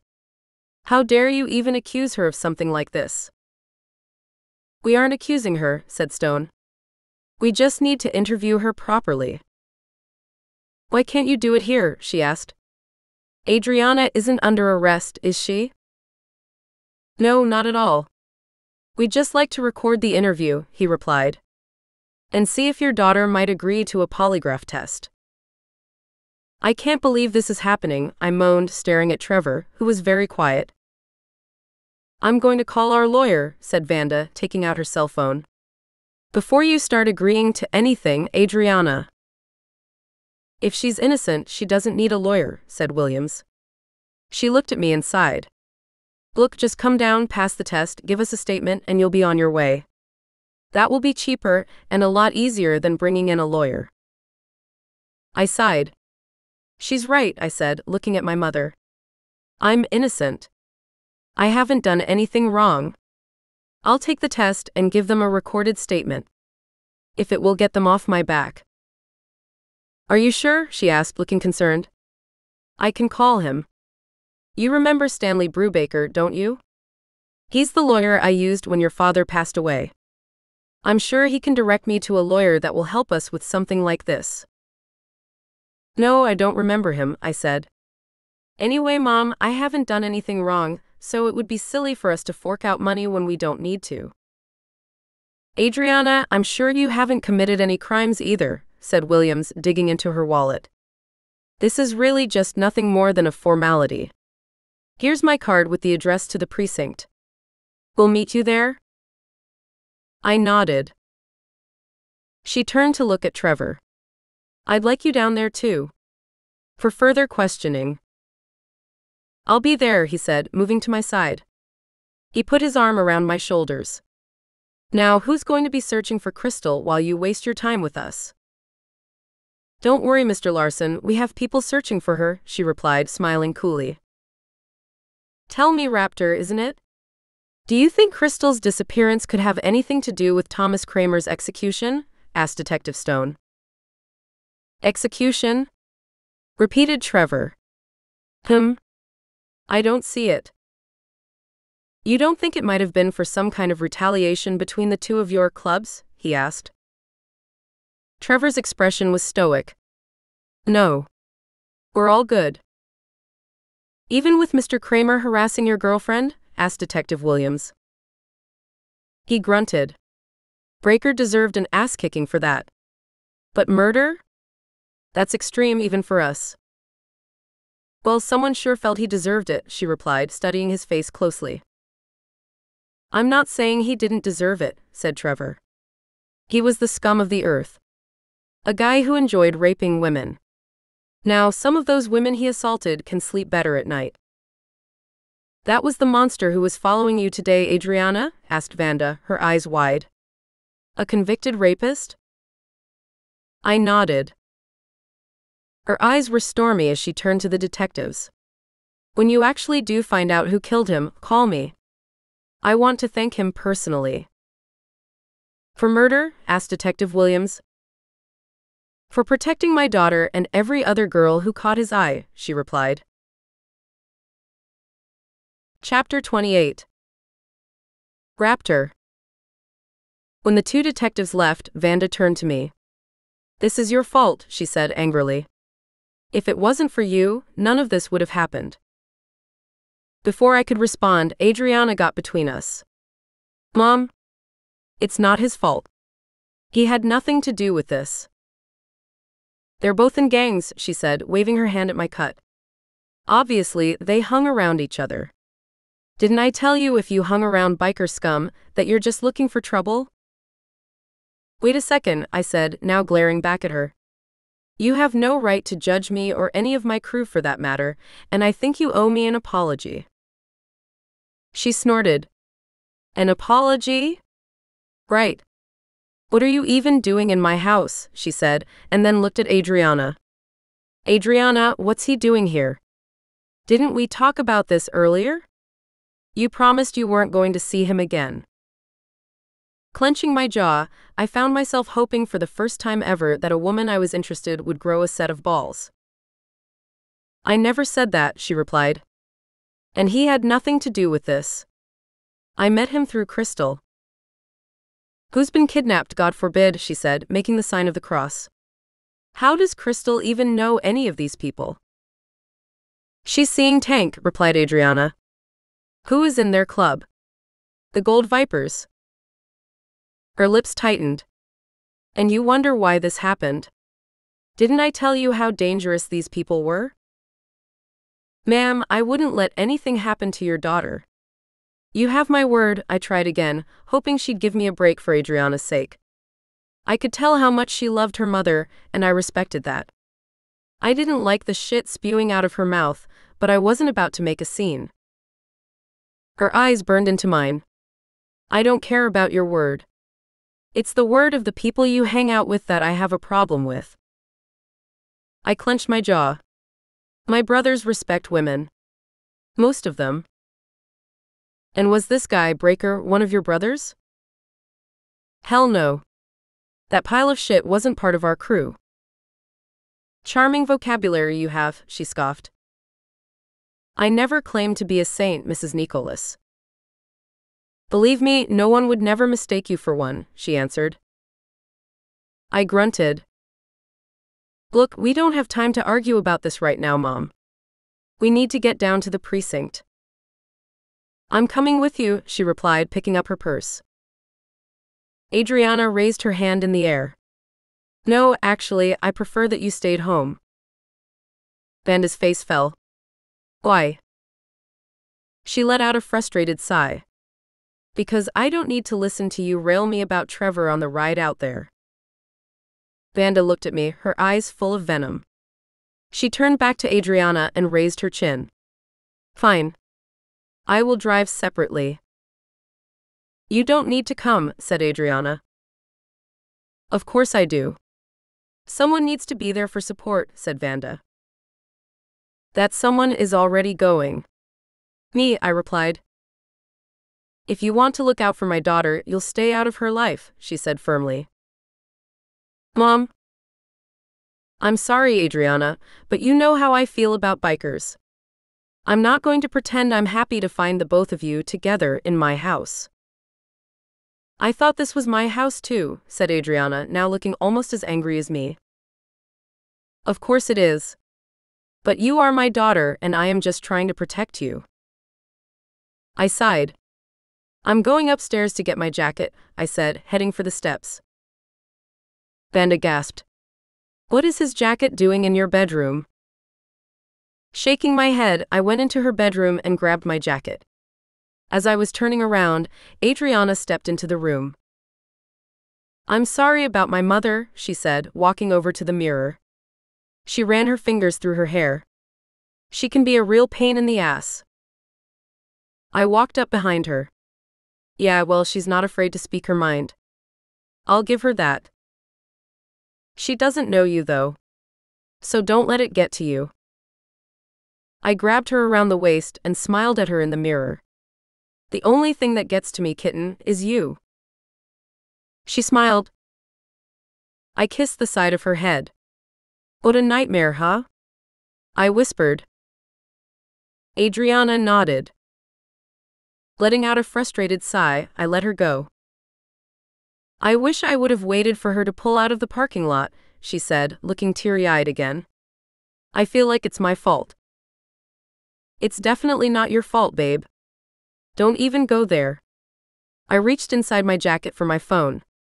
And don't worry, I'm sure Slammer and Tank will get her back. She wiped a tear from under her lash. What do you think happened? I couldn't tell her about the judge. She wouldn't understand. But I wasn't going to lie to her either. Personally, I think it was retaliation. I think the Devil's Rangers believe we had something to do with Breaker's murder and took her. Did you? She whispered. I looked her in the eye. I can honestly say that none of us killed him. She let out a sigh of relief. Okay. Are you two coming? Asked Vanda, standing in the doorway. She was glaring at me again. Yes, said Adriana, grabbing a pair of socks from her dresser.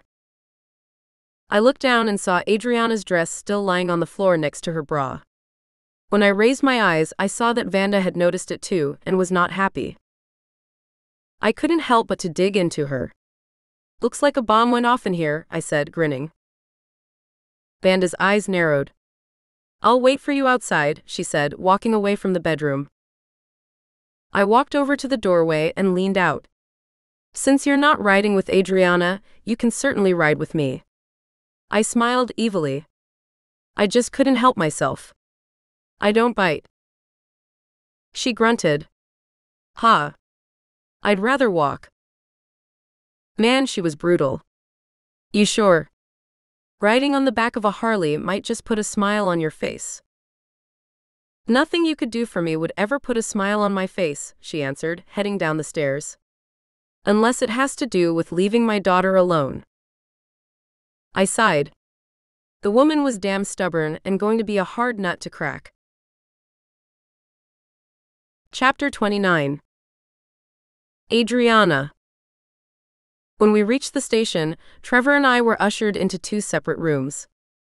I reiterated everything that had happened the past 2 days, only leaving out Jason and the fact that he'd almost date raped me. They recorded my statements with my mother sitting next to me, holding my hand. When she heard how I'd met Breaker and Griffins, she made the sign of the cross and scolded me in front of the detectives. It was embarrassing. I didn't want to go inside there either, I told her. But Crystal insisted. Why did she insist? Asked Detective Stone. Because it was her birthday, and she needed to talk to Tank. They began asking me questions about Crystal and Tank's relationship. I don't know too much about it, I said. I mean, they've been dating, but she mentioned something tonight about breaking up with Tank. Stone suddenly perked up. She did? What was her reasoning? To be honest, I think she was getting bored. Crystal doesn't like to stick with one guy too long. Plus, he's kind of bossy. At least, that's what she said. I don't see him enough to know for certain. You don't think she might have tried to break it off tonight and he became angry? He asked. No. I mean, I guess I don't know.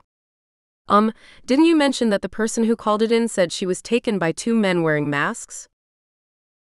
He nodded. Yes, she did. But we need to check every angle. In case Tank is somehow involved. To be honest, I can't imagine that he is, I replied. I could tell from the look in Tank's eyes that he really cared for her. You just said you didn't know him very well, reminded Stone. I know, but... He hangs out with a rough crowd, said Stone. They certainly aren't choir boys. Indeed, said my mother, sniffing. Those bikers are all nothing but thugs. I rolled my eyes. Oh, for the love of God, Mom. You don't know them, so give it a rest. I don't have to know them. And neither do you. Arguing with her was pointless. She was so stubborn. Sighing, I turned back to Stone. I just can't see Tank doing something like that. She said that most of the time he was like a big teddy bear toward her. I left out the part of how she was afraid to break it off with him. I just didn't believe Tank was the kind of guy who'd kidnap or hurt her. Yet she wants to break up with him, he said. Crystal gets bored. That's the way she is and always has been.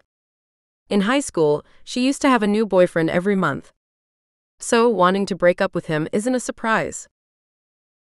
He began asking me about the Gold Vipers. Seriously, I don't know very much about them, I said.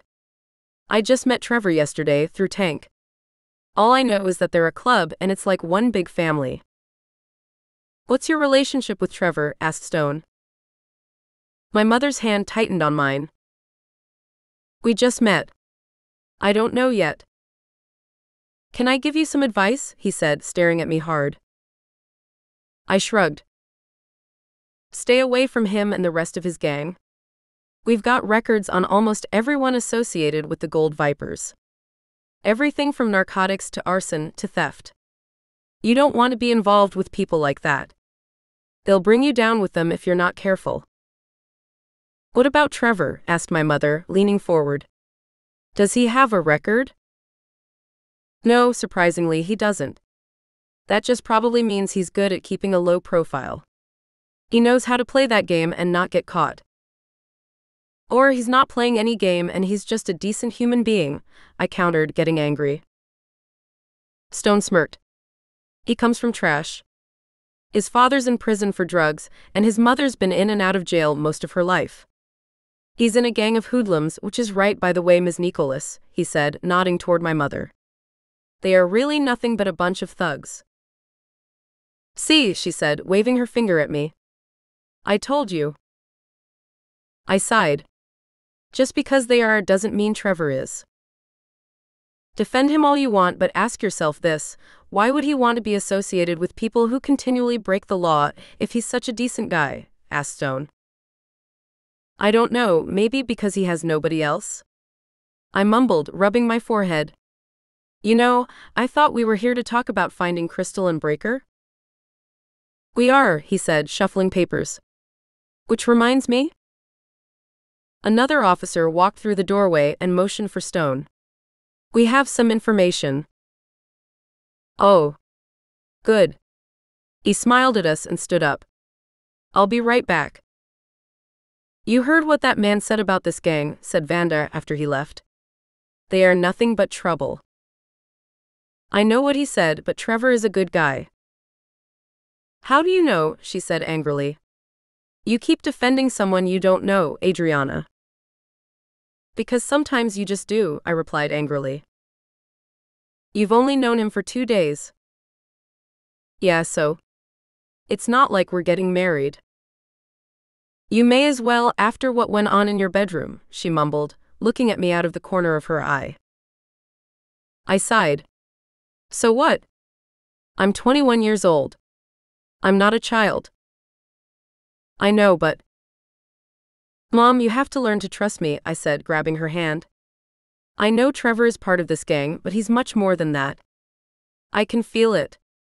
I can also feel that he would never do anything to hurt me. You've just met. How do you really know? She asked, looking weary. I don't know. It's something in my gut, I guess. She sighed. You're all I have, Adriana. If anything happened to you, I don't know what I'd do. I squeezed her hand. I know, Mom. But you don't have to worry about me. I will always worry about you, she replied, blinking back tears. I know, but learn to trust me. Okay? She let out a ragged sigh. I do trust you. It's him I don't trust. Try. For me? Her shoulders sagged and she nodded. I will try, but if he hurts you, her eyes hardened, so help me. The door opened up and Stone walked in. The look on his face was grave. What's going on? I asked. He sat down across from me. I have some troubling news. My heart stopped. What is it? Stone put his hand over mine. We found your friend Crystal. She's been murdered. What? I shrieked, pulling my hand away. I covered my mouth. She's been murdered? I began to cry. No. This has to be a mistake. Crystal's mother has already confirmed that it's her, he said.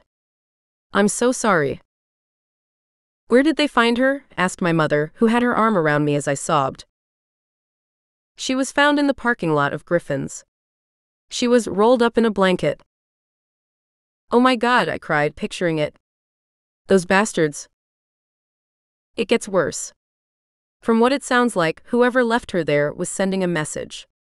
In fact, he sighed, I probably shouldn't even tell you this, but I want you to know what kind of people we are dealing with. Tell me what? I said hoarsely, waiting for him to continue. Someone carved the words, "Revenge is sweet" on her stomach, he said, his eyes hardening. What does that mean? Asked my mother.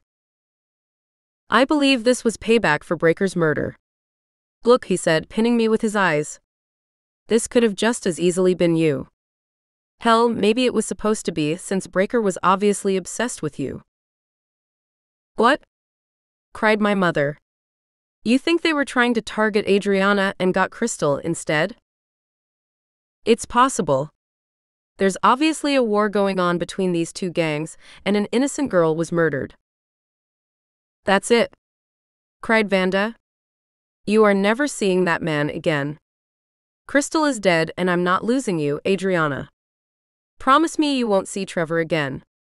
Promise me. Stone handed me a box of tissues. I'd have to agree with your mother. Especially now that there's a murder investigation going on. You need to stay as far away from this character as you can. The pain in my heart seemed unbearable as I pictured Crystal's beautiful, smiling face. We'd been best friends for so many years. Now she was gone, and for what? Revenge? Because of me? Fine. I promise, I mumbled, wiping my tears. I won't go near any of them. You're making a wise choice, said Stone. You know that, don't you? The only thing I did know was that my best friend was dead, and nothing else mattered. Chapter 30. Adriana. Crystal's funeral was 2 weeks later, after the autopsy. It was revealed that she'd been raped and then strangled.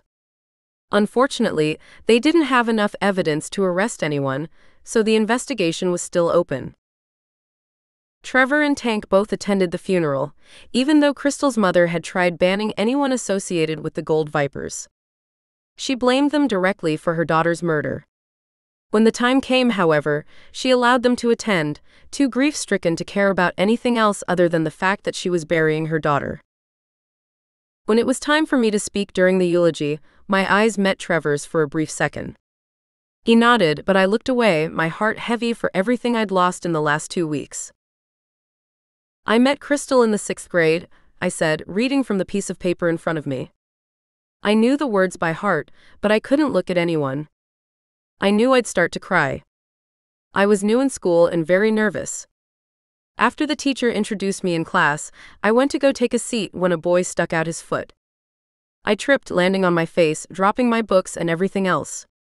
Of course, everyone laughed. Well, everyone but the teacher and Crystal, I guess. I smiled through my tears and went on. She beat him up after school that day. Actually punched out one of his teeth because of the way he'd tried to humiliate me. The funny thing was, they were going steady." Some people chuckled. "That was Crystal, though. She had a heart and she'd stick up for you no matter what." I sniffled. "If you were her friend, you'd be one for life. If you were a guy in her life, well, you didn't want to piss her off or you might have ended up with dentures." More chuckles. Anyway, I looked up. Although she's gone, I know she's looking down at us today, wondering if her hair was done right or they used the right color of lipstick. I smiled sadly and looked over at Tiffany and Claudia. Remember when she went through that phase of wearing blue lipstick? I still don't know what that was about. They both nodded, smiling through their tears. I took a deep breath. "Anyway, Crystal, we're going to miss seeing you laugh and smile, but we'll always feel you in our hearts. Always. I love you and I already miss you so very much," I said, my voice cracking. "I only wish I would have told you how much when you were still alive." My eyes were blurred with tears and I couldn't read the rest. Wiping my face with the back of my hand, I picked up my sheet of paper and hurried away from the podium. "You did good, honey," whispered my mom as I sat down next to her. I'm sure Crystal thought so too. I didn't say anything, I was too choked up. When the funeral was over, we all drove to the cemetery where she was laid to rest. As I put a rose on her coffin, I looked up to find Trevor standing on the other side, watching me. I had to admit, he looked incredibly handsome, especially in the dark suit he was wearing.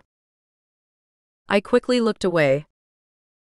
"I have to get back to the shop," said Vanda, as we walked back to the car with Jim, who'd also attended the funeral. They'd already been on a couple more dates, and were becoming very close. I could tell by the way that she looked at him. "I'll drive you," he said. "That way, Adriana can go to the reception." "Thanks," she said, digging into her purse. "Here are the keys. Are you okay to drive?" "Yes. Of course." She looked past me and her eyes hardened. I still can't believe those two had the audacity to show up. I turned around to see Trevor and Tank walking toward their motorcycles. Tank's expression was unreadable now, but I had seen tears in his eyes when they lowered her casket. He'd definitely had feelings for her. "I can't believe they're riding bikes in this weather," said Jim. "It must be 40 degrees. That's got to be cold." I shrugged. "He didn't try talking to you, did he?" she asked as we reached the two cars, which were parked next to each other. "No," I said. He'd been respectful to my wishes, even though he hadn't understood them. "So that's it? You don't want to see me again?" he'd said after I'd given him the news. "I just can't see you again." "Why?" "Because of what happened. Crystal is dead. Dead. I can't get caught up in that kind of world. You know I'd never put you in any kind of danger." "Trevor, your entire world is danger." whether you want to admit it or not. I'm not ready to let you go, he'd said, his eyes burning into mine. You've gotten under my skin. You're all I think about. You know what I'm thinking about? My best friend. She's dead, and why? Because of some senseless gang warfare she didn't want any part of either. I don't want to be next. I don't want to die. You aren't going to die. How can you be certain? I won't let them near you. That's a gallant thought, but you can't protect me every hour of the day. They're going to pay for what they did, and then, I promise, you won't have to worry about it. See, that's exactly what I do have to worry about. Retaliation. First them and then you.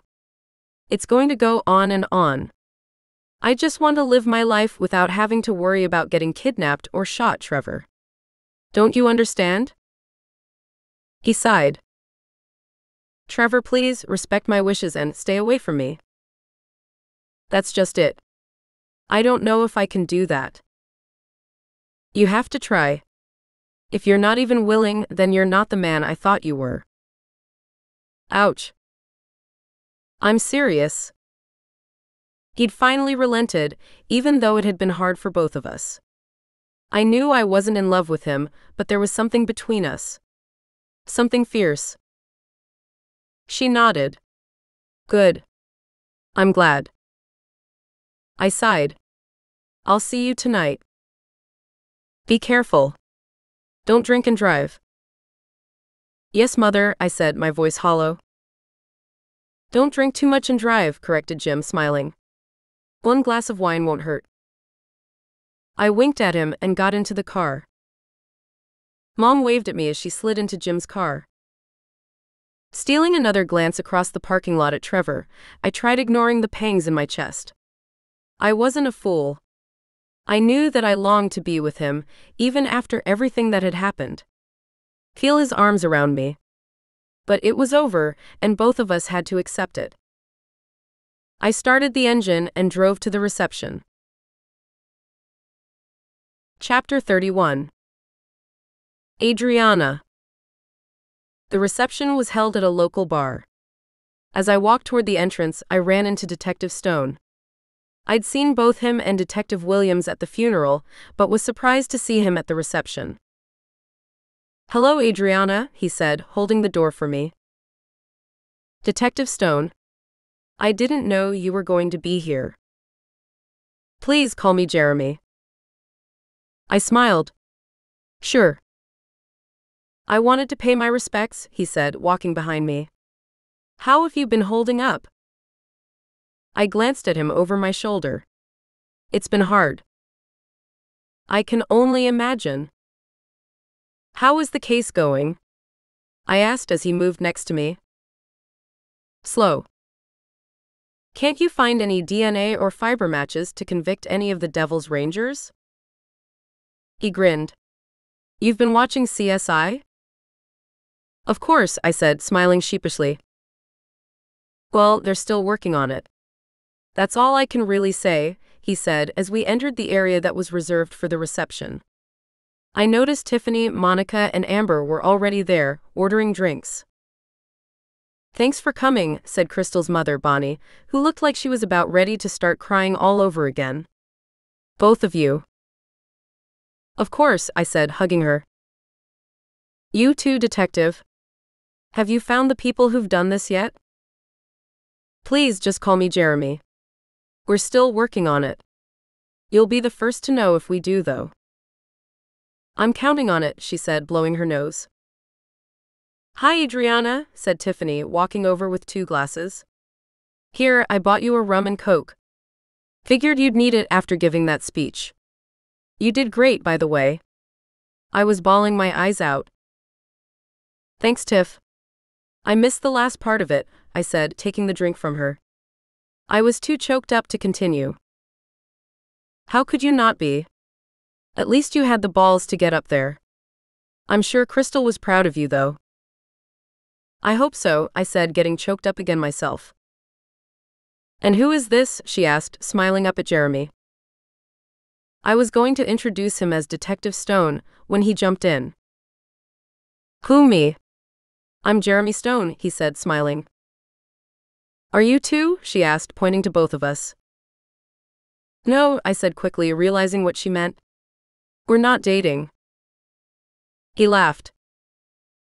She smiled at Jeremy. I wasn't sure. You're not wearing a ring, and I've never seen you before.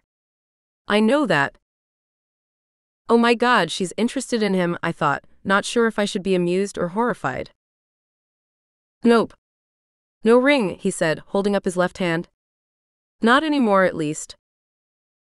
Oh, were you married before? She asked. Engaged. I guess you could say it fell through. Well, you know what they say, if it's not meant to be, it's not meant to be, said Tiffany, taking a drink of her screwdriver. You'll probably find someone much better. It was then that I realized he was actually a very nice-looking man. I hadn't thought much about it before, but I could see why Tiffany was interested. He was tall, with brown hair, caramel-colored eyes, and a goatee. I pegged him to be in his late 20s, and he obviously kept in very good shape. How did you know Crystal? She asked. As he began explaining, I glanced over to the bar and noticed that Trevor was standing next to it, ordering a beer. My stomach knotted up. What was he doing here? Excuse me, I said, moving around my friends and toward him. When I reached the bar, Trevor turned to me, smiling. What are you doing here? I said in a not-so-friendly voice. Well, hello to you too, he said, the smile falling. I looked around. Is Tank here too? No. He's taking it pretty hard. He just wanted to be alone. I stared at him for a few seconds, my foot tapping anxiously. I had to admit that he looked so handsome that I wanted to jump his bones again. But I was more pissed than horny. You shouldn't be here. He frowned. Why? I knew her too, you know. I'm just here to pay my respects. You did that at the cemetery. He grunted and shook his head. What? I asked. Why are you being such a bitch? He said angrily. Excuse me? I said, shocked. You heard me. My eyes narrowed. Maybe because you bring that out in me. Why? I haven't done anything to you, he said, taking a drink of his beer. You're here, Trevor. Yeah. Why is that a problem? I lowered my voice. I thought you were going to stay away. He laughed coldly. Oh, I see. You think this is about you. Well, kitten, it's not. This is about paying my respects to Crystal, who I was friends with too, believe it or not. Really? I snapped. You're not here for anything else? No, I'm not. And he sneered, in case you don't remember, you approached me, I didn't approach you. I clenched my jaw. I was so angry. I wanted to slap the asshole grin right off of his face. So feel free to unapproach me, he said, looking away. Trying not to make a scene, I turned around and walked back over to the others. Isn't that Trevor Larson? Asked Jeremy. Yes, I said, taking a drink of my cocktail. Yes, it is. Is everything okay? He asked, leaning closer me. I looked over at Trevor, who now was staring at Jeremy, looking pissed. It's fine, I said, looking away. Adriana, we're going across the street to Gibby's later. You want to join us? Asked Tiffany. I don't think so, I said, staring down at my drink. Come on, she said. Just for a couple of drinks and some dancing. You know that's what Crystal would have wanted.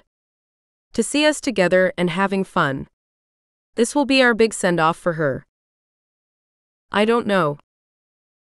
Come on, I'll even drive you home, she said. If that's what you're worried about. Right, you drive? You'd better quit drinking now, I said, smirking. Tell you what, said Jeremy. I'll drive all four of you home if you want. I don't work tomorrow and I have nothing better to do. You would? squealed Tiffany. She grabbed his arm. Thank you so much. I sighed. You don't have to do this. I know. But I want to, he said. Like Tiffany said, this will be your tribute to Crystal. You may as well have fun. I saw the way he kept glancing at Tiffany and wondered if he was doing it for other reasons as well. Well, I'm game then, I said, still watching Trevor from the corner of my eye. He was talking to Crystal's mother now, and she was smiling at him. I'm going to grab a soda. Does anyone need anything? Asked Jeremy. No, I think we're all good, said Monica, holding up her drink.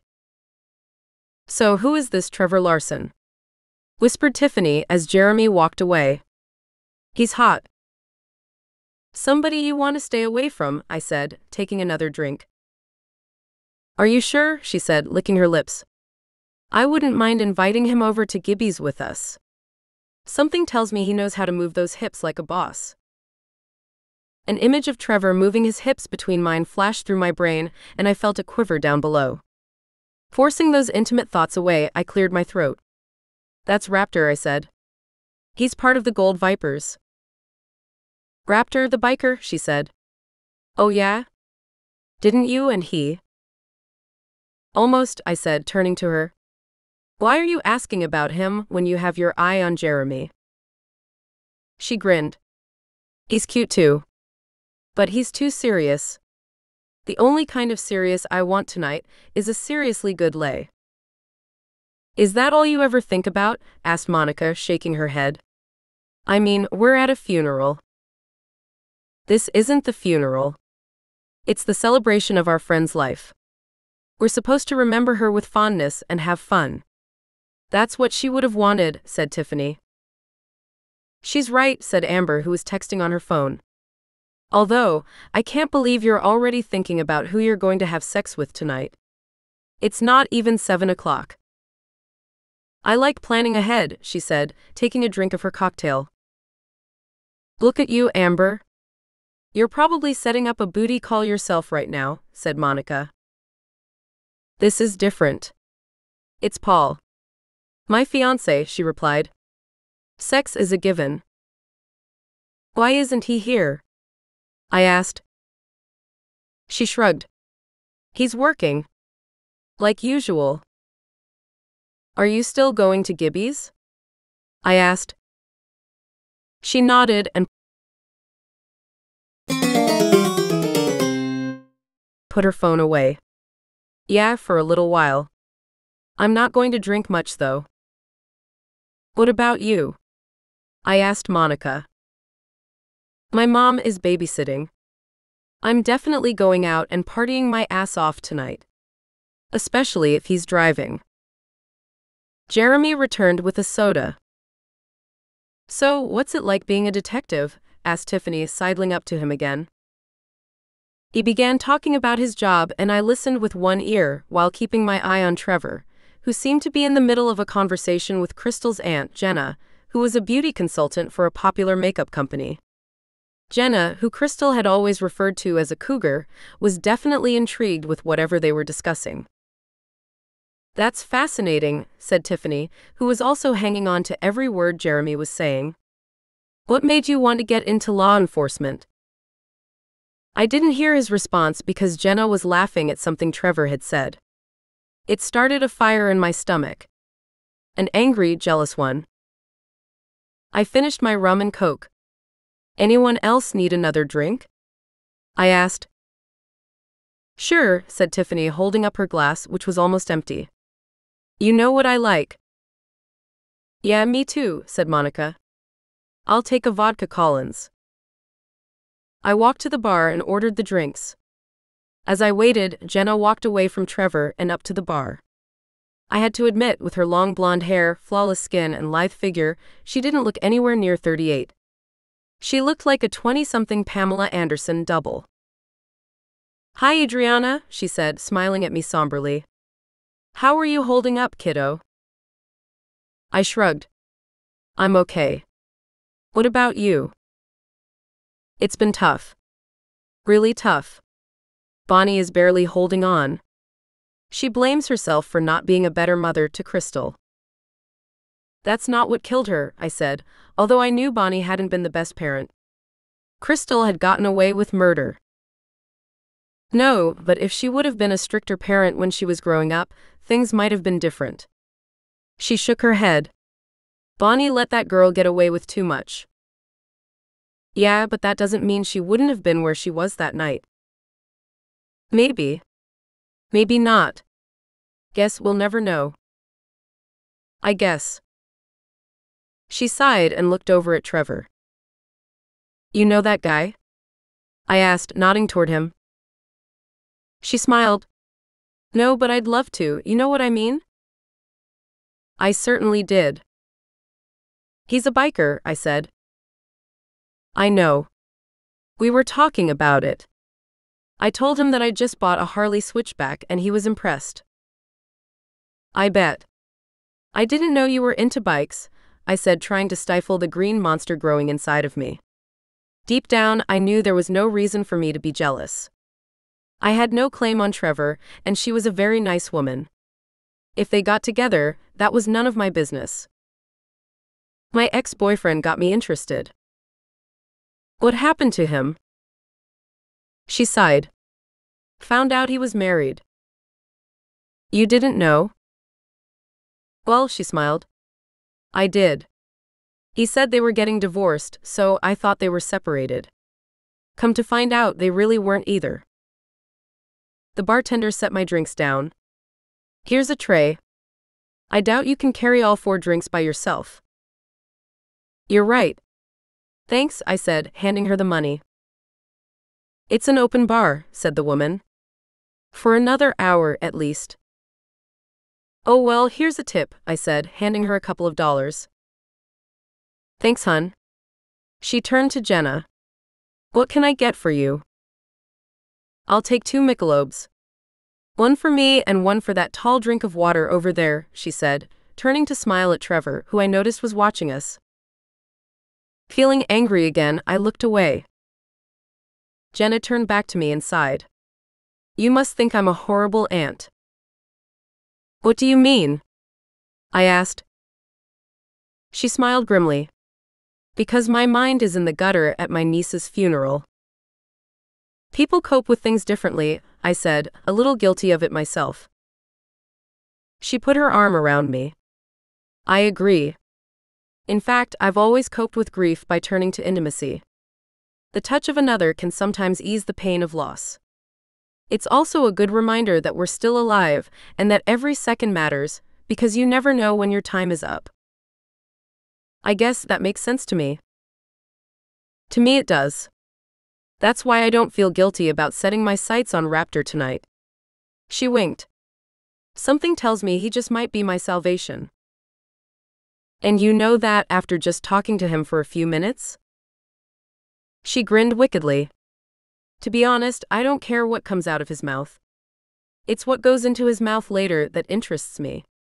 Thanks, doll, she said to the bartender, who set 2 beers down in front of us. She handed her a 5.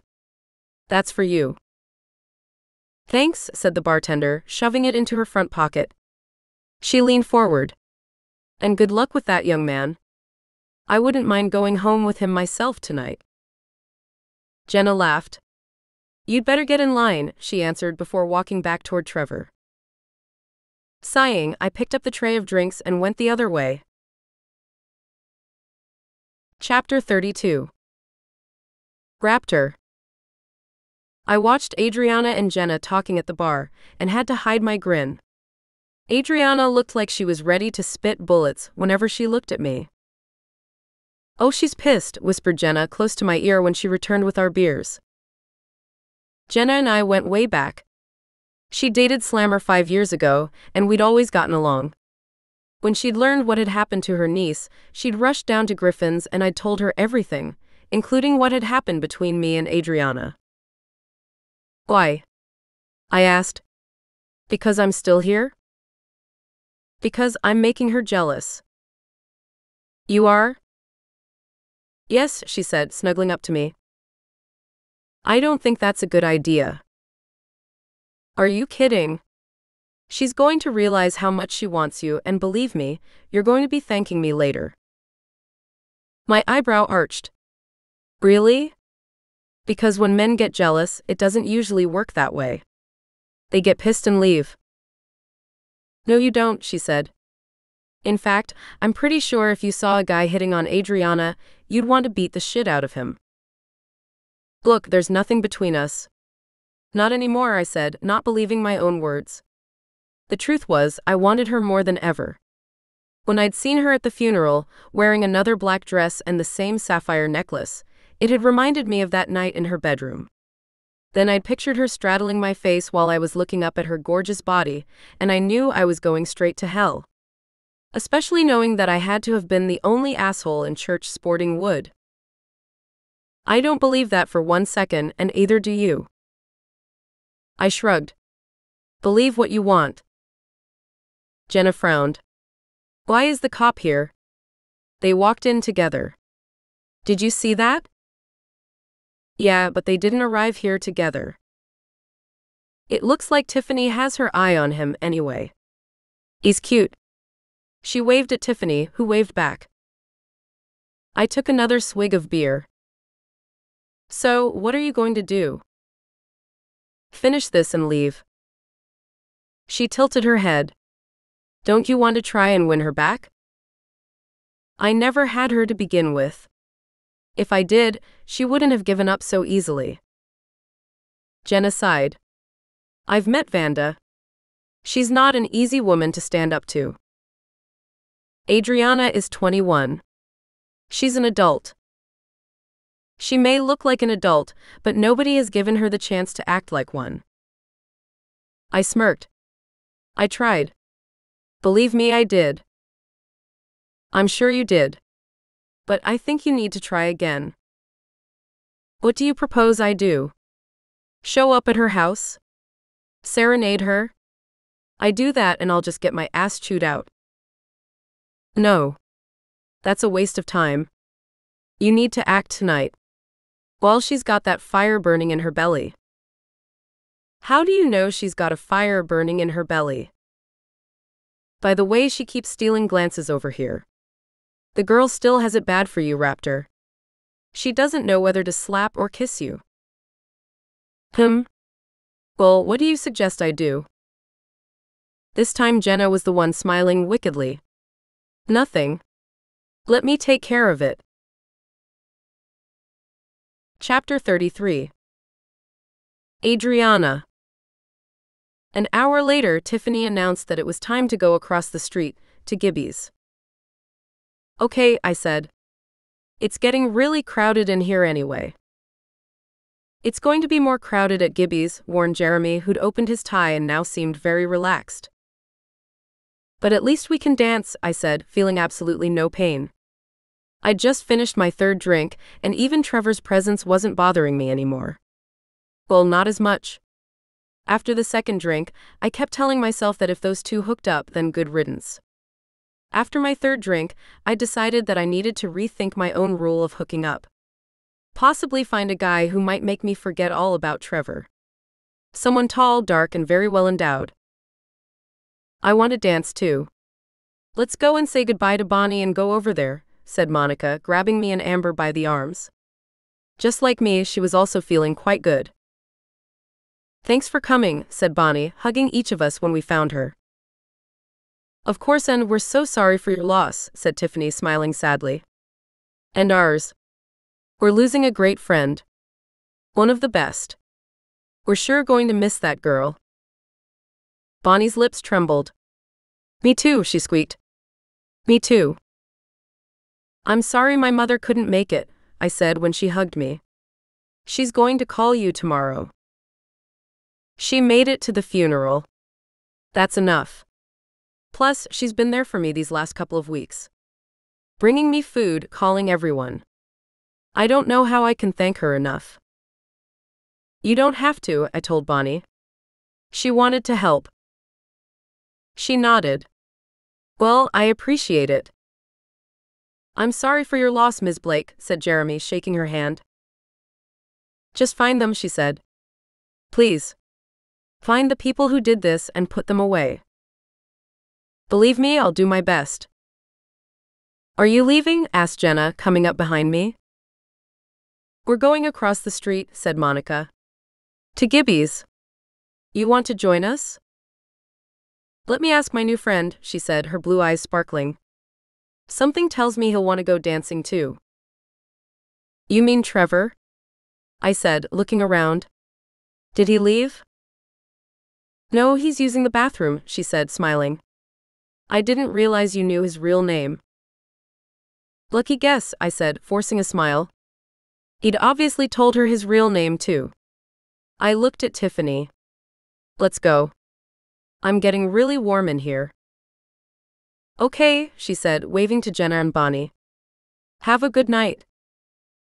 You too, said Bonnie. Drive safely. Jeremy is driving all of us home, Tiffany said, sliding her arm through his. Aren't you? Jeremy smiled. Yep. That I am. I don't know what I'm getting myself into, but it's too late to back out now, right? You're damn right, said Tiffany, snuggling up to him. You're going to have fun, though. We'll make sure of it. Right, ladies? You bet, said Monica. Ready, Adriana? I saw Trevor walk out of the bathroom and head toward us, or rather Jenna. I quickly turned around and started for the exit. I'm more than ready. In fact, I'll meet you over there. 34. Adriana. Gibby's was jam-packed when we walked in. Apparently, it was ladies' night and all shots were half off. Let's dance and then drink, said Tiffany, pulling me and Jeremy toward the large dance floor, while Monica and Amber used the bathroom. He'd left his jacket and tie in the car, and now looked more like a regular guy just out to have fun. Do you like hip-hop music, Jeremy? She cried, over the loud music. Not really, he hollered back. But I'm willing to try. What kind of music do you like? I asked. Rock and roll. Jazz. Country. Anything but hip-hop. That's too bad, said Tiffany, rolling her hips with the music. Because I love hip-hop. It makes me so frisky. His eyes widened and then he laughed. Maybe I haven't given hip-hop enough of a chance. She moved closer to him until they were chin to forehead. Relax and move your hips, she said, putting her hands on his waist. I'll help you learn how to like it. I'm sure you will, he said, putting his hands around her hips. She gave him a sexy laugh. I suddenly felt like a third wheel. I backed away from the dance floor and then took off toward the bar. When I saw Trevor and Jenna waiting in line for a drink, I stopped dead in my tracks. Damn it. They were so beautiful together. Both blonde and dazzling under the strobe lights. Trevor had taken his hair out of the ponytail, and his jacket and tie were gone. He reminded me of a sexy rock star, standing there with his supermodel girlfriend on his arm. I suddenly felt very dowdy in my black dress. Jenna was also wearing a black dress, but hers emphasized her breasts while mine were drowning in fabric. Oh hey, she said, noticing me. She slipped her arms through Trevor's and grinned. Hope you don't mind that we followed you over here? That's okay, I said, minding very much. I forced a smile. It's a great place to unwind. Definitely, said Jenna. She reached up and unbuttoned two of Trevor's buttons, exposing his tan chest. In fact, I think it's time for this hunk of yumminess to unwind. She slipped her fingers under his dark blue shirt and looked at me. I don't know what it is, but I just can't seem to keep my hands off of him. Nobody seems to be stopping you either, I said, gritting my teeth. Just then the music slowed to a sexy beat, and Jenna sucked in her breath. I love this song. Forget the drinks. Come on, dance with me. Trevor's eyes met mine. I scowled and looked away. Come on, she said, pulling his arm. Let's go and have some fun. I didn't hear his reply, but I watched her drag his ass to the dance floor without any resistance. Then she slipped her arms around his neck and pulled him so close that I couldn't stand to watch them anymore. Seething, I made my way over to the bar and bought myself a shot of peach schnapps. To you, Crystal, I thought, slamming it down. Would you like another one? Asked the bartender, a heavy-set guy wearing a Stetson. Yes. One more, I said, sliding the shot glass back to him. What is that? Asked the guy standing next to me. I looked at him. He had soft brown eyes and a boyish smile. It's just peach schnapps. He grimaced. Oh, not that. I smiled. What's wrong with it? Too girly? He chuckled. No, I used to love the taste, before I spent an entire weekend puking my guts out after drinking a bottle. Watch out for that stuff, it'll kick you in the ass later. Thanks for the advice, I said, as the bartender slid another shot toward me. I doubt I'll drink an entire bottle, but I'll keep it in mind. Now tequila, that's what you should be drinking. Are you driving tonight or is your boyfriend? He asked. I'm not driving and I don't have a boyfriend. He smiled and straightened up. Well, in that case, how about we both have a shot together? My treat? I slammed the second shot of peach schnapps and set it on the bar. How about we dance? I said, licking my lips. Then you can buy me a shot. His smile grew wider. He set his beer down on the bar. Watch this for me, will you, Hank? Sure thing, said the bartender. And put her other 2 shots on my tab. I grinned. Well, thank you. What was your name? It's Dan. I held out my hand. I'm Adriana. Pretty name, he said, shaking it. And well-deserving. I giggled, the peach schnapps warming my tummy and everything else. Just to warn you, I'm not the best dancer, he said, following me out to the dance floor. It's okay, I said, turning to him. I won't judge if you won't. He slid his arms around my waist. If I said I've already judged you to be the prettiest girl in this bar, would you laugh in my face? I was about to do just that when I noticed Trevor staring at me from across the dance floor. He was scowling. Not at all, I said, noting that Jenna was standing in front of him, grinding her ass against his crotch. Obviously, he wasn't angry about that, and he certainly wasn't stopping her from doing it either. Clenching my jaw, I slid my arms up to Dan's neck and forced myself to smile. You have gorgeous eyes. Has anyone ever told you that? He grinned. Thank you. I stole another glance over Dan's shoulder at Trevor, and almost choked. He was storming toward us like an angry bull. Dan noticed him as well. Can I help you? He asked, letting me go. I'm cutting in, said Trevor. He grabbed my arm. Stop it, I hissed. Go back to Jenna. I don't want her, he said, his eyes burning into mine. Right. I think you only want what you can't have. He looked like I'd slapped him. That's low. Leave me alone. I snapped, pulling my arm away. You're drunk, he said, his voice harsh and angry. I raised my chin. I'm not drunk. I'm having fun. I'm also reconsidering my rule about one-night stands. Dan's face lit up. Trevor grabbed my arm again, his fingers gripping me hard. I'm taking you home before you do something stupid. Excuse me, do you two know each other? Asked Dan. What gave you that idea? Said Trevor with a sneer. Back off, genius. She's mine. I'm not yours, I said, pulling away again. Would you stop playing games, Adriana? I'm not the one playing them. What's going on over here? Said Jeremy, suddenly at my side. Nothing, I said, backing away. Nothing is going on. Larson, what the hell kind of shit are you starting now? Snarled Jeremy, getting into his face. Piss off, Stone. You need to leave, ordered Jeremy as I turned and headed toward the exit. Adriana, hollered Trevor over the music. 35. Raptor. As Adriana ran out of the bar, I attempted to follow her when that fucknut Stone got in my way. "Leave her be," he said. "Why don't you mind your own damn business?" I said, glaring at him. He clenched his jaw. "She doesn't want to see you anymore." "Then she can tell me that. Not you." "Enough," said Jenna, getting between us. She turned to me. "Go find her. From the look in her eyes, really wants you to."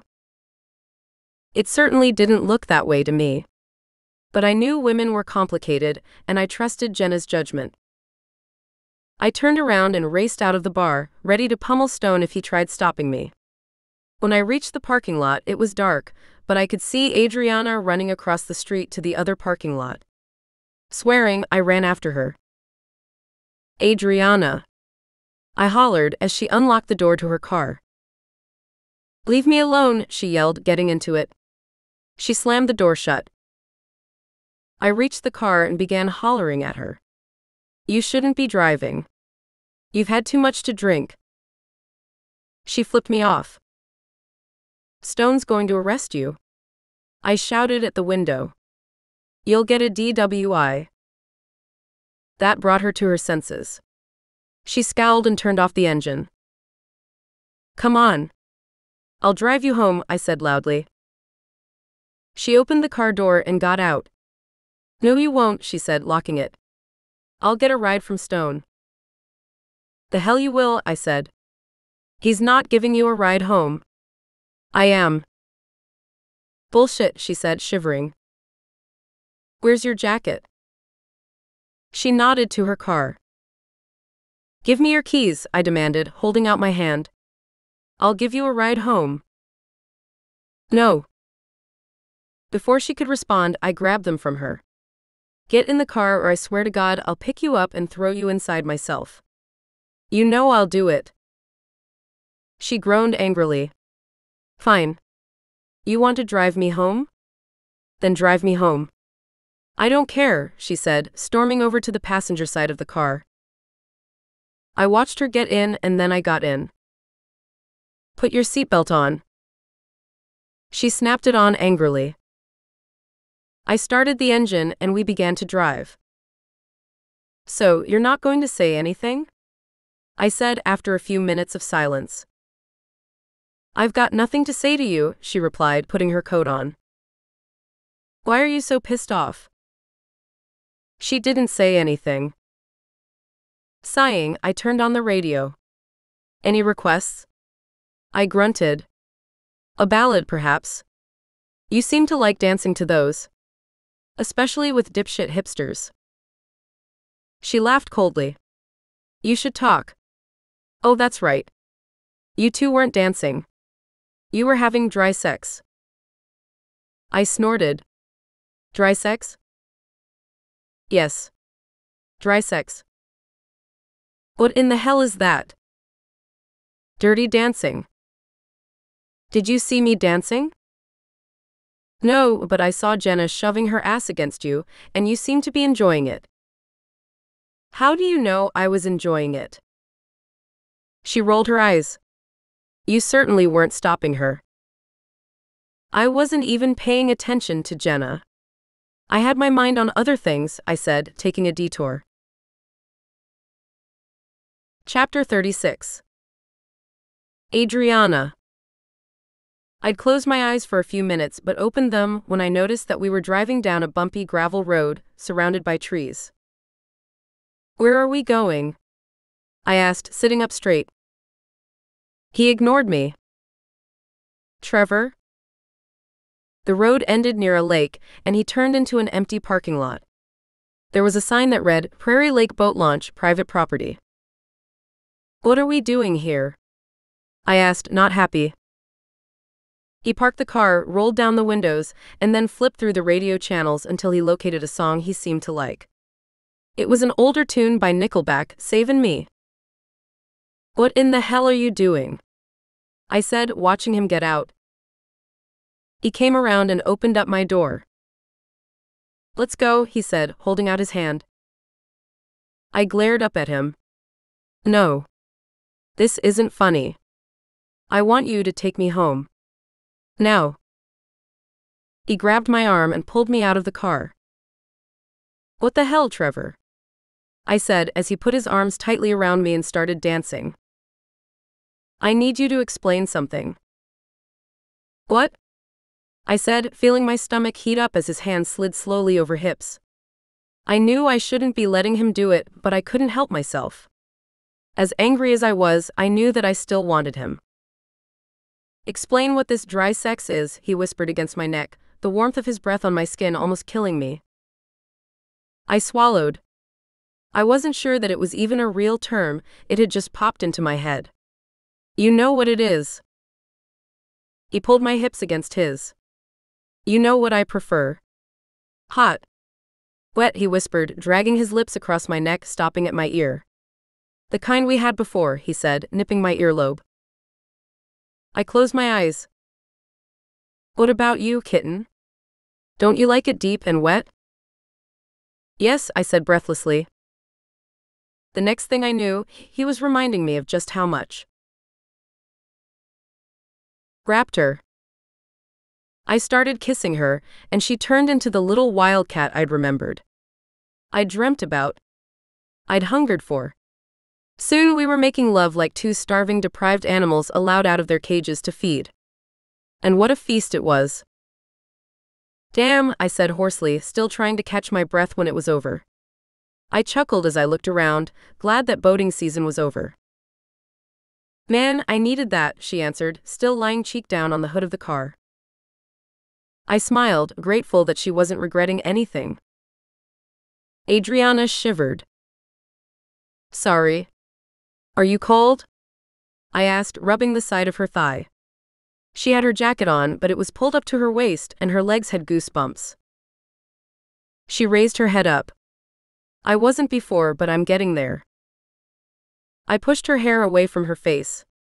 Damn, she was beautiful, and sex had never felt like this. Ever. Not even with Brandy. I didn't know why, since we barely knew each other, but the effect that she had on me was almost dangerous. It made me take chances that I shouldn't have. Like having unprotected sex. I didn't even know if she was clean or not. I was still trying to dissect what the hell was happening to me. I thought about earlier, and how I'd wanted to kill the guy she'd been dancing with. The rage and jealousy that had been coursing through my veins had almost driven me over the edge. This was for a girl that I'd promised to stay away from. Meant to stay away from. After tonight, I knew I'd never be able to make that same promise with a straight face. Let me help you, I said, reaching for the buttons on her dress. I hope you're not pissed off. She smiled up at me. Do I look pissed? You look beautiful. You look pretty amazing yourself, she said, running her fingers through my hair. I think next time, however, I'm pulling your hair. Oh yeah? With a sparkle in her eye, she tugged on it, poking the animal inside of me. The one who liked it rough sometimes. Growling in the back of my throat, I leaned forward and kissed her lips. Hard. Adriana pulled back, smiling. My goodness, slow down, Raptor, she said in a breathless voice. Can't help it, I said, grabbing the back of her head. My zipper was already getting tight again. You bring it out in me. I pulled her face to me and kissed her again, this time with more tenderness. But it was hard. I was already raring to go, and she tasted sweet. Like peaches. I wanted to devour her lips and every other part of her. She put her hand on my chest, gently pushing me back. We need to leave. Sighing, I touched her forehead with mine. Come home with me, I whispered. I can't. Why? Because of your mother? Yes. I have her car. What if you didn't have it? Would you? I don't know. Listen to me, I said, touching the side of her face. I know you're frightened of being with me, but I swear to you, I'll never let anything happen to you. You can't promise something you really have no control over, she said, looking frustrated. We both know that. Bullshit. I do have control over it. She sighed. Like Tank had control over what happened to Crystal? What happened to Crystal, that was horrible. We had no idea Mud would retaliate like that. But things are different now, I replied. We've run the Devil's Rangers out of Iowa. She looked surprised. How in the world could you do that? All of them? Yup. We had proof that Mud killed Crystal and used it to drive him out. We gave him an option: move his entire chapter to a different state or spend the next 20 years in prison. You had proof? Why wouldn't you turn it over to the police? Mud needs to go to prison. We take care of these kinds of things our way. So you just drove the club away? That's how he's going to pay for killing my best friend? Believe me, when things settle, Mud's going to really pay for what he did to her. He's not going to get away with it. Tank and Slammer are already working on the details. See, this is exactly why I can't be around you, Trevor. You and your friends don't play by the rules. Yeah, we do. Our rules. Even though they're against the law? The law isn't always right. She sighed. It's not worth arguing with you. You're stubborn and already set in your ways. Exactly. So don't argue with me, I said with a cocky smile. Just accept that things are how they are, and don't worry your pretty little head about Mud and the Devil's Rangers. Unbelievable. She shook her head and walked to the passenger door. Let's get out of here. Back to my house. No. To your bike. I need to get home, she said, opening the door. And I'm pretty sure that you screwed me sober. I got into the car. You think you can drive? I'm positive, said Adriana. I stared at her hard. She looked sober, but I wasn't taking any chances. Screw that. I started the engine. Your mother would kill me if anything ever happened to you. I'm taking you home and I'll call Tank. He can give me a ride back to my bike. I'm surprised that you care what my mother thinks. So am I said, rolling up the windows. So am I. Chapter 37. Adriana. Trevor drove me home and I invited him in. So where is your mother? He asked as we walked into the doorway. I flipped on the lights and looked at the clock. It was almost 9 o'clock. She should be closing the shop soon. I'd better get out of here then. She'll probably have a conniption if she sees me. I don't want to be the cause of a woman having a heart attack. Actually, she won't be home for another hour. They were going to grab a bite to eat before Jim dropped her off. Trevor smiled wickedly. We have an hour, he said, walking toward me. Excellent. I put my hand on his chest. Wait a second. He grabbed my hand and pulled it down to the bulge in his pants. I only need a few, he said, kissing my neck. Come on, kitten. I don't know, I whispered, feeling myself already responding. Trevor pushed my jacket over my shoulders, and it dropped to the floor. He picked me up, and I automatically wrapped my legs around his waist. You don't know? I think you do, he said, walking toward the steps, his hands gripping me tightly. So just let it happen. And it did happen. Just like before, it was mind-blowing. The man knew his way around a woman, making it harder and harder to resist the feelings growing inside of me. An hour later, he asked if I ever thought of moving into my own place. I can't afford to. I'm in college, remember? He stared at me for a few seconds and then said, "Move in with me." My eyes widened. I laughed. Right. He ran a finger over my arm, giving me goosebumps. I'm serious. You know, He put a finger to my lips. Stop. Don't say anything. I just wanted to throw that out there. I know you're probably not ready for it. Hell, you're not even ready for me, are you? I swallowed. Actually, I whispered. I've been doing some thinking. Thinking? He grinned. Sounds like trouble. I slugged him in the arm. Just giving you shit, darlin'. Now tell me, what exactly were you thinking? We should keep seeing each other. But maybe keep it on the down low right now. He smirked. The down low, huh? Yeah. What you mean is, keep it from your mother? I nodded. He sighed. Kitten, you shouldn't be lying to her. Yeah, but nothing. She's your mother and you're an adult. Tell her the truth. The truth, I repeated, now smirking myself. Yes, he said, grabbing both my hands. He turned them over and kissed my knuckles. Tell her you've fallen for me, and there's nothing she can do about it. He already knew it too. I had definitely fallen for him.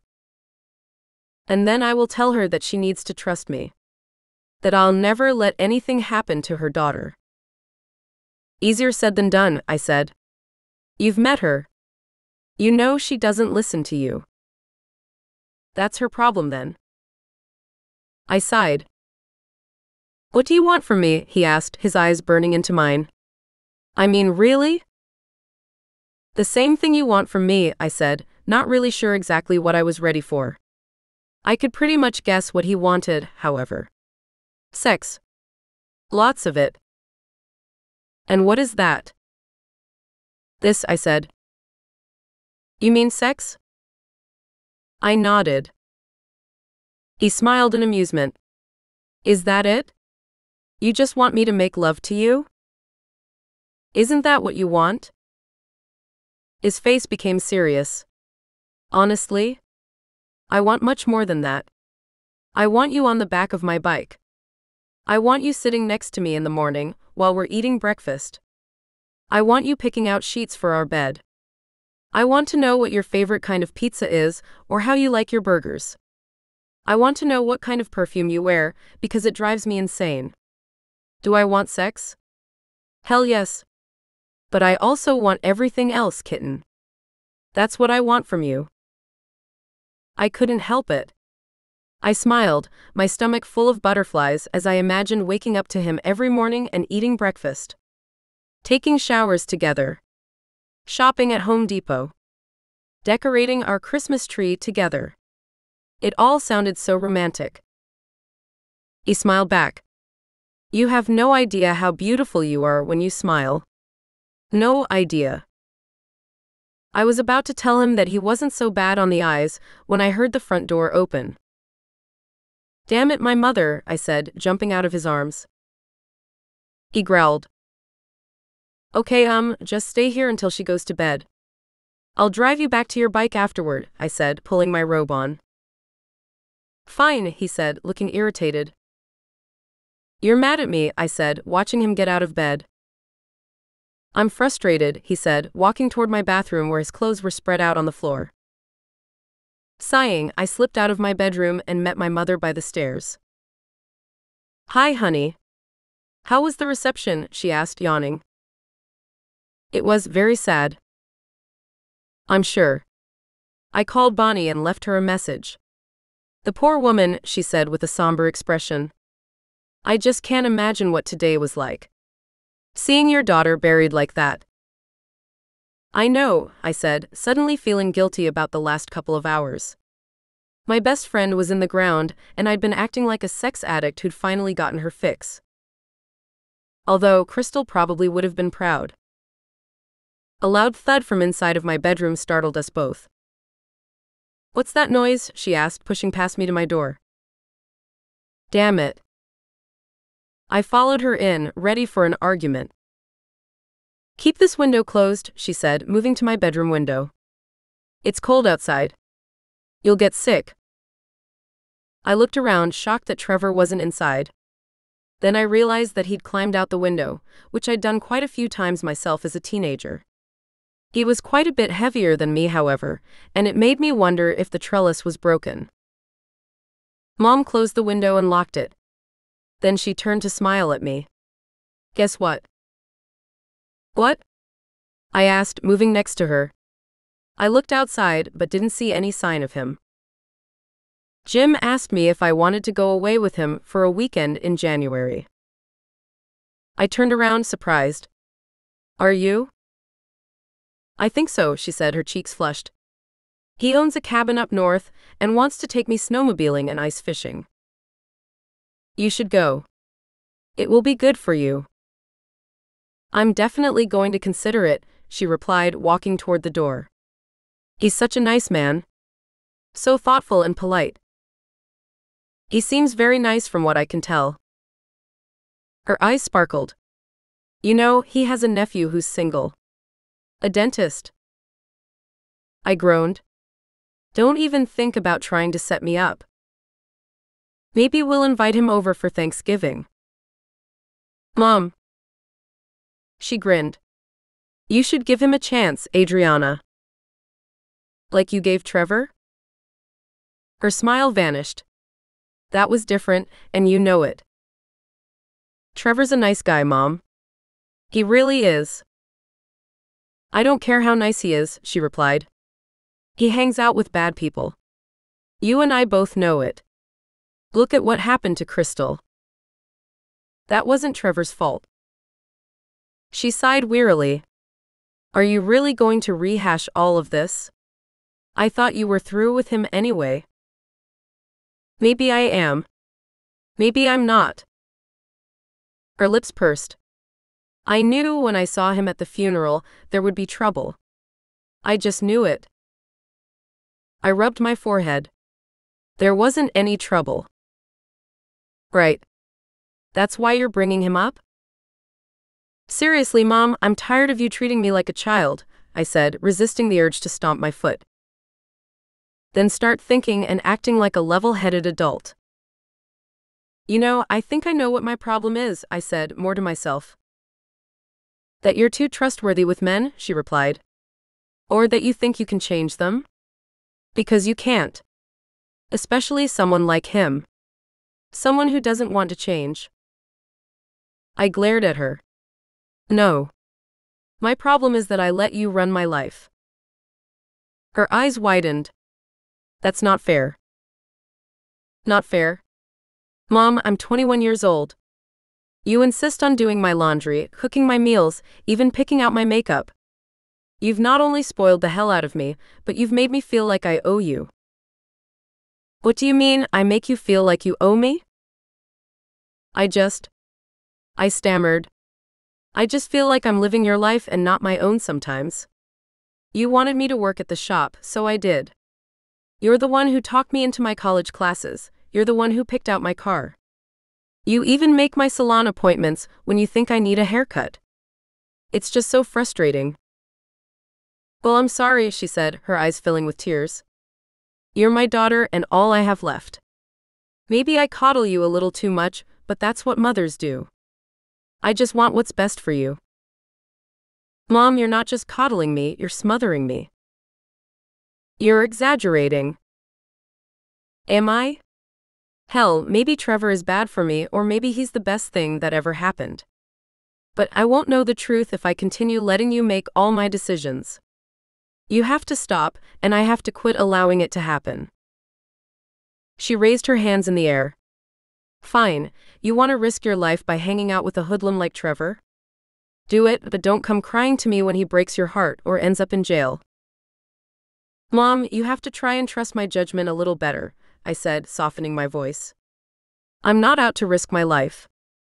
I'm not going to be joining their club. I just want to get to know Trevor better, and if I find out that he's really no good for me, at least it's my decision not to see him. Not yours. She wiped a couple tears from under her eyes. If anything ever happened to you, I don't know what I'd do, she said. Please, if you're going to see him, be careful, Adriana. I took her hands in mine. Mom, I swear to you, I'll jump ship the moment anything gets dangerous or weird. Okay? I promise. You'd better. I sighed and gave her a hug. Don't you really want to work at the shop? She asked. I pulled away. I don't know. I mean, I guess it's fine for now, and I do appreciate that you're letting me work there. But once I graduate from college, I'll probably move on. I understand that. But remember, when I die, the company is going to be yours. You need to know how to run it. It's our legacy, Adriana. I groaned. Fine, but quit talking about dying. That shouldn't happen for a very long time, Mom. One can only hope, but we both know that you can't predict the future, she said. But we choose the path that leads us to it, I finished for her. Yes, I know. She sighed wearily. Well, I'm going to take a shower and then make some tea. Would you like a cup? It's decaffeinated. No. I'm going to take a shower and get ready for bed too. But thank you. I love you, Adriana. I've only always wanted what's best for you. You know that, right? I know, and I love you too, Mom. More than anything. She smiled sadly and left my room. Chapter 38. Raptor. After I almost broke my damn neck climbing out of Adriana's window, I called Tank.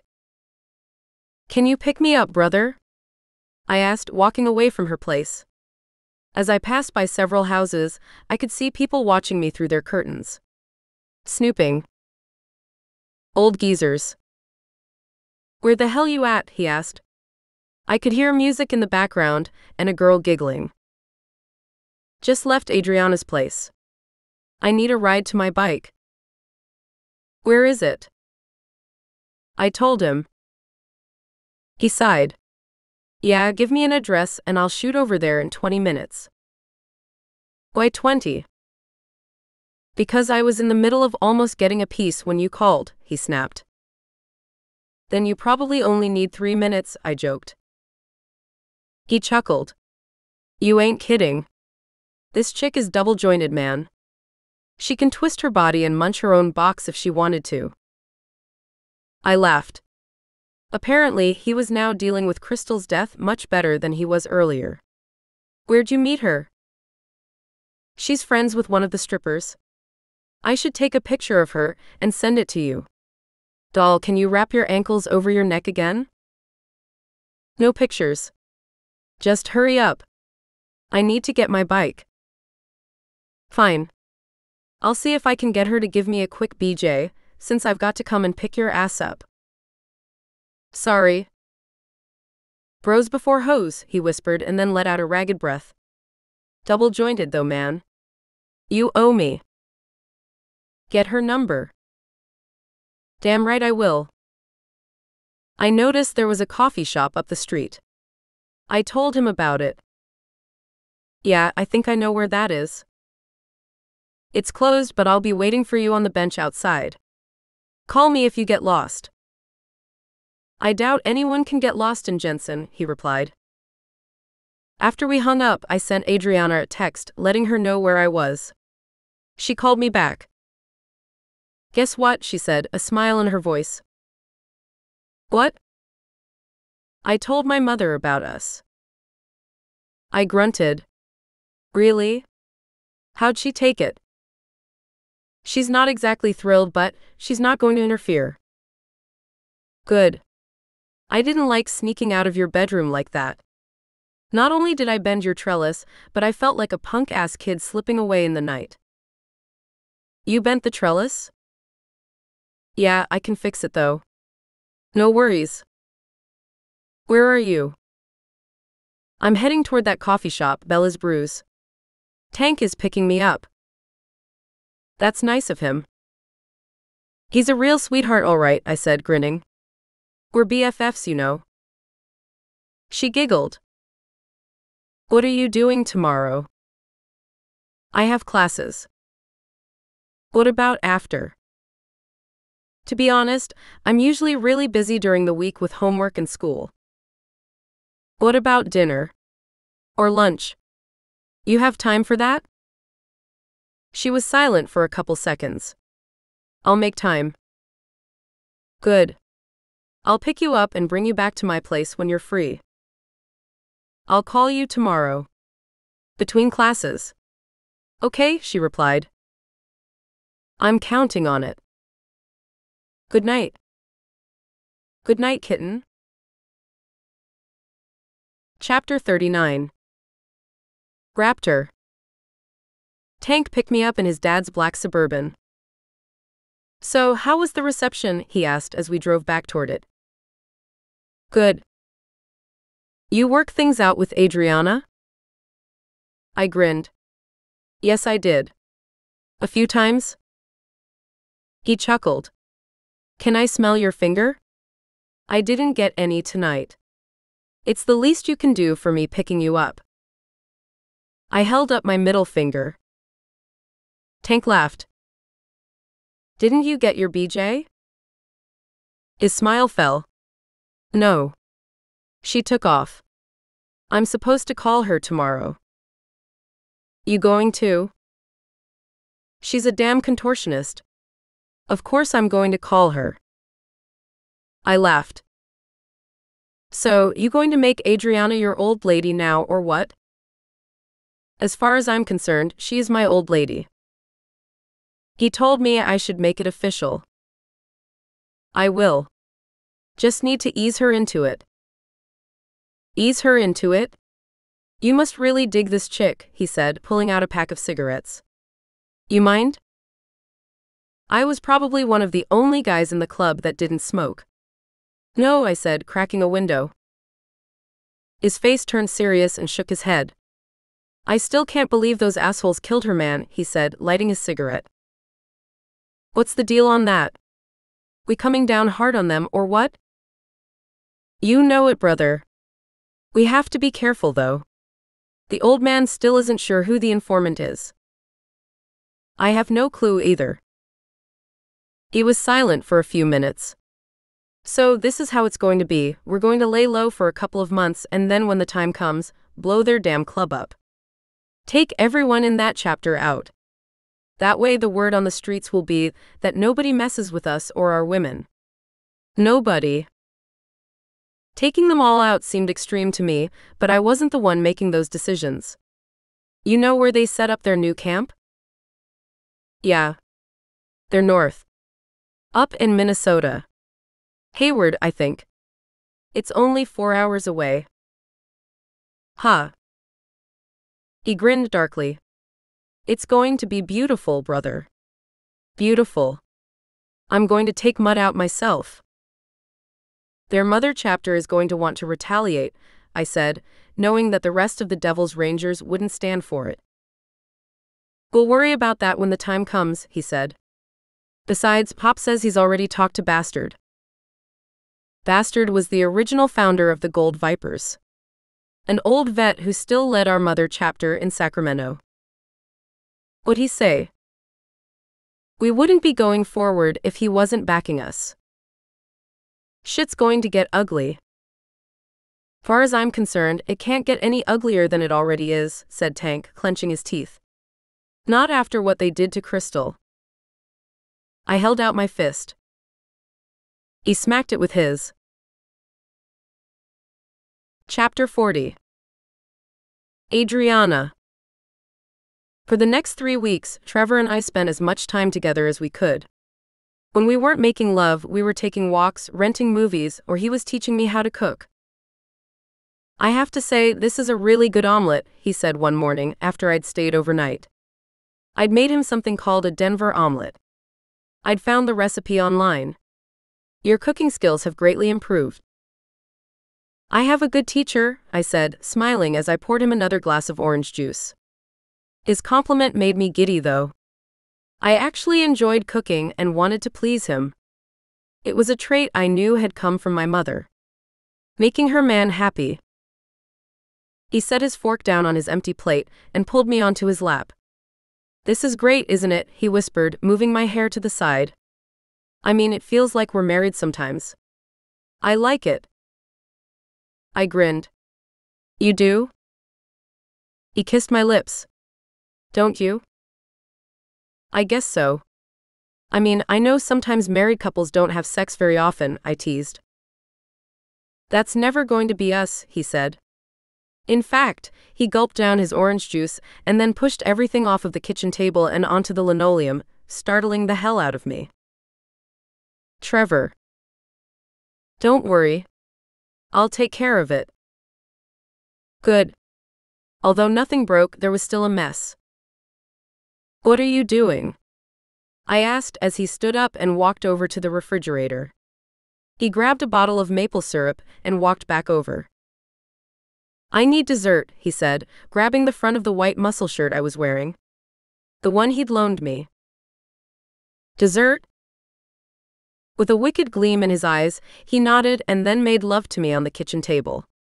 In the heat of it, he took my face in his hands and stared down into my eyes. God, I love you, Adriana. With all of my heart and my soul. I don't ever want to lose you again. I love you too, I replied, my eyes filling with tears. And you won't. His eyes filled with relief. Almost like he'd been worried that I would run for the hills after his confession. I want you to be my old lady. I stiffened up. I knew how much this meant to bikers. I just wasn't sure if I liked the idea of being just his old lady. Explain exactly what that means. You're my woman. Nobody else will mess with you. You're going to wear my patch, kitten. So in the biker world, you wear a patch. Not a ring. He grinned. I'll get you a ring too, babe. As in? An engagement ring, he said. I want you to marry me. My eyes widened in shock. Marriage? Eventually. Isn't that what you want? I smiled. Yes. Of course. I felt so much love for him in that moment that I didn't think I'd want anything less. He smiled again. Well then. That's that. We patch you first and then once you're finished with school we get hitched. Okay. When do you want to tell your mother? I sighed. She was going to flip her lid. Do we have to? Maybe we could tell her on our 5th anniversary? He chuckled. I hear you, darling, but she needs to know. She's going to be a grandmother someday. I want kids, you know. Lots of them. Okay, I replied, excited that he wanted kids. Something told me he was going to be a really good father. We'll tell her. After you get me a ring. She's going to know when we buy it, he said. Obviously. Oh yeah, I said, laughing nervously. You know we can't go anywhere else to buy you a ring. She already dislikes me. If I went to another jeweler, she'd have my ass. True, I said, my stomach already in a multitude of knots as I thought about telling her. It's going to be all right, he said, staring into my eyes. I'll take care of you. You know that, right? I know. Good. He kissed me again. Now why don't you go and take a shower? I'll clean up and then we'll go and talk to Slammer about our plans. Okay. I left the kitchen, feeling nervous about the whole thing. Although I loved him, I was still scared about what it meant. Now I'd have to wear a patch, not to mention a ring. I'd promised my mother that I'd keep the biker world separate from what he and I had together. But now I knew it couldn't be. It was all or nothing. As I took my shower, I began to relax. I'd met some of his friends who were in the Gold Vipers the last couple of weeks, and they seemed nice. Their old ladies had also been very cool. They weren't at all what I'd pictured them to be, and were definitely not pushovers. In fact, they seemed very independent and well-respected. I can do this, I thought, drying myself off with the towel. I will do this. After I finished getting dressed, I walked out of the bathroom and that's when I heard him arguing with someone. It's not mine, said Trevor in a firm voice. It is yours, Trevor. He's sterile and you're the only other person I've been with. My heart stopped. It was Brandy. You're lying, he said loudly. She began to cry. No, I'm not. Listen to me, we can do this. Didn't you always say that you wanted a son, Trevor? Now we can have one. We can start over. I don't want to start over with you, Brandy. We're done. I turned the corner and both of them looked at me. She's pregnant? I asked, my voice hollow. Yes, I am, she said haughtily. He gave her a venomous look. So she says, I doubt it's mine. But it could be? I asked. It's yours, Trevor. We were together 6 weeks ago. I'm 6 weeks pregnant. I'd known him for 5. I grabbed my purse and walked toward the stairs. Wait a second, where are you going? He asked, coming up behind me. I turned around. Deep down in my gut, I knew the baby was his. I just knew it. Obviously, you two need to work things out, I said, my eyes filling with tears. Bullshit, he said. She can leave. Not you. Trevor, I'm carrying your child. We've known each other for 2 years. You're going to kick me out of here for her? Snapped Brandy. He turned around and pointed his finger at her. Shut up, Brandy. You can't just walk back into my life, say you're pregnant, and think that everything is going to go the way you want it. Even if it's my kid. I let out a ragged sigh and headed downstairs for the door. He flew down the stairs and grabbed my arm. Wait. Don't you leave me, Adriana. Could this baby be yours? He sighed loudly. I don't know. There's a chance, I guess. It happened before I met you. It was a mistake, obviously. He pulled me into his arms. I hope to hell you believe it. I nodded. I'll make her leave, he whispered into my hair. I pulled away. No. I'll leave. You two have a lot to talk about.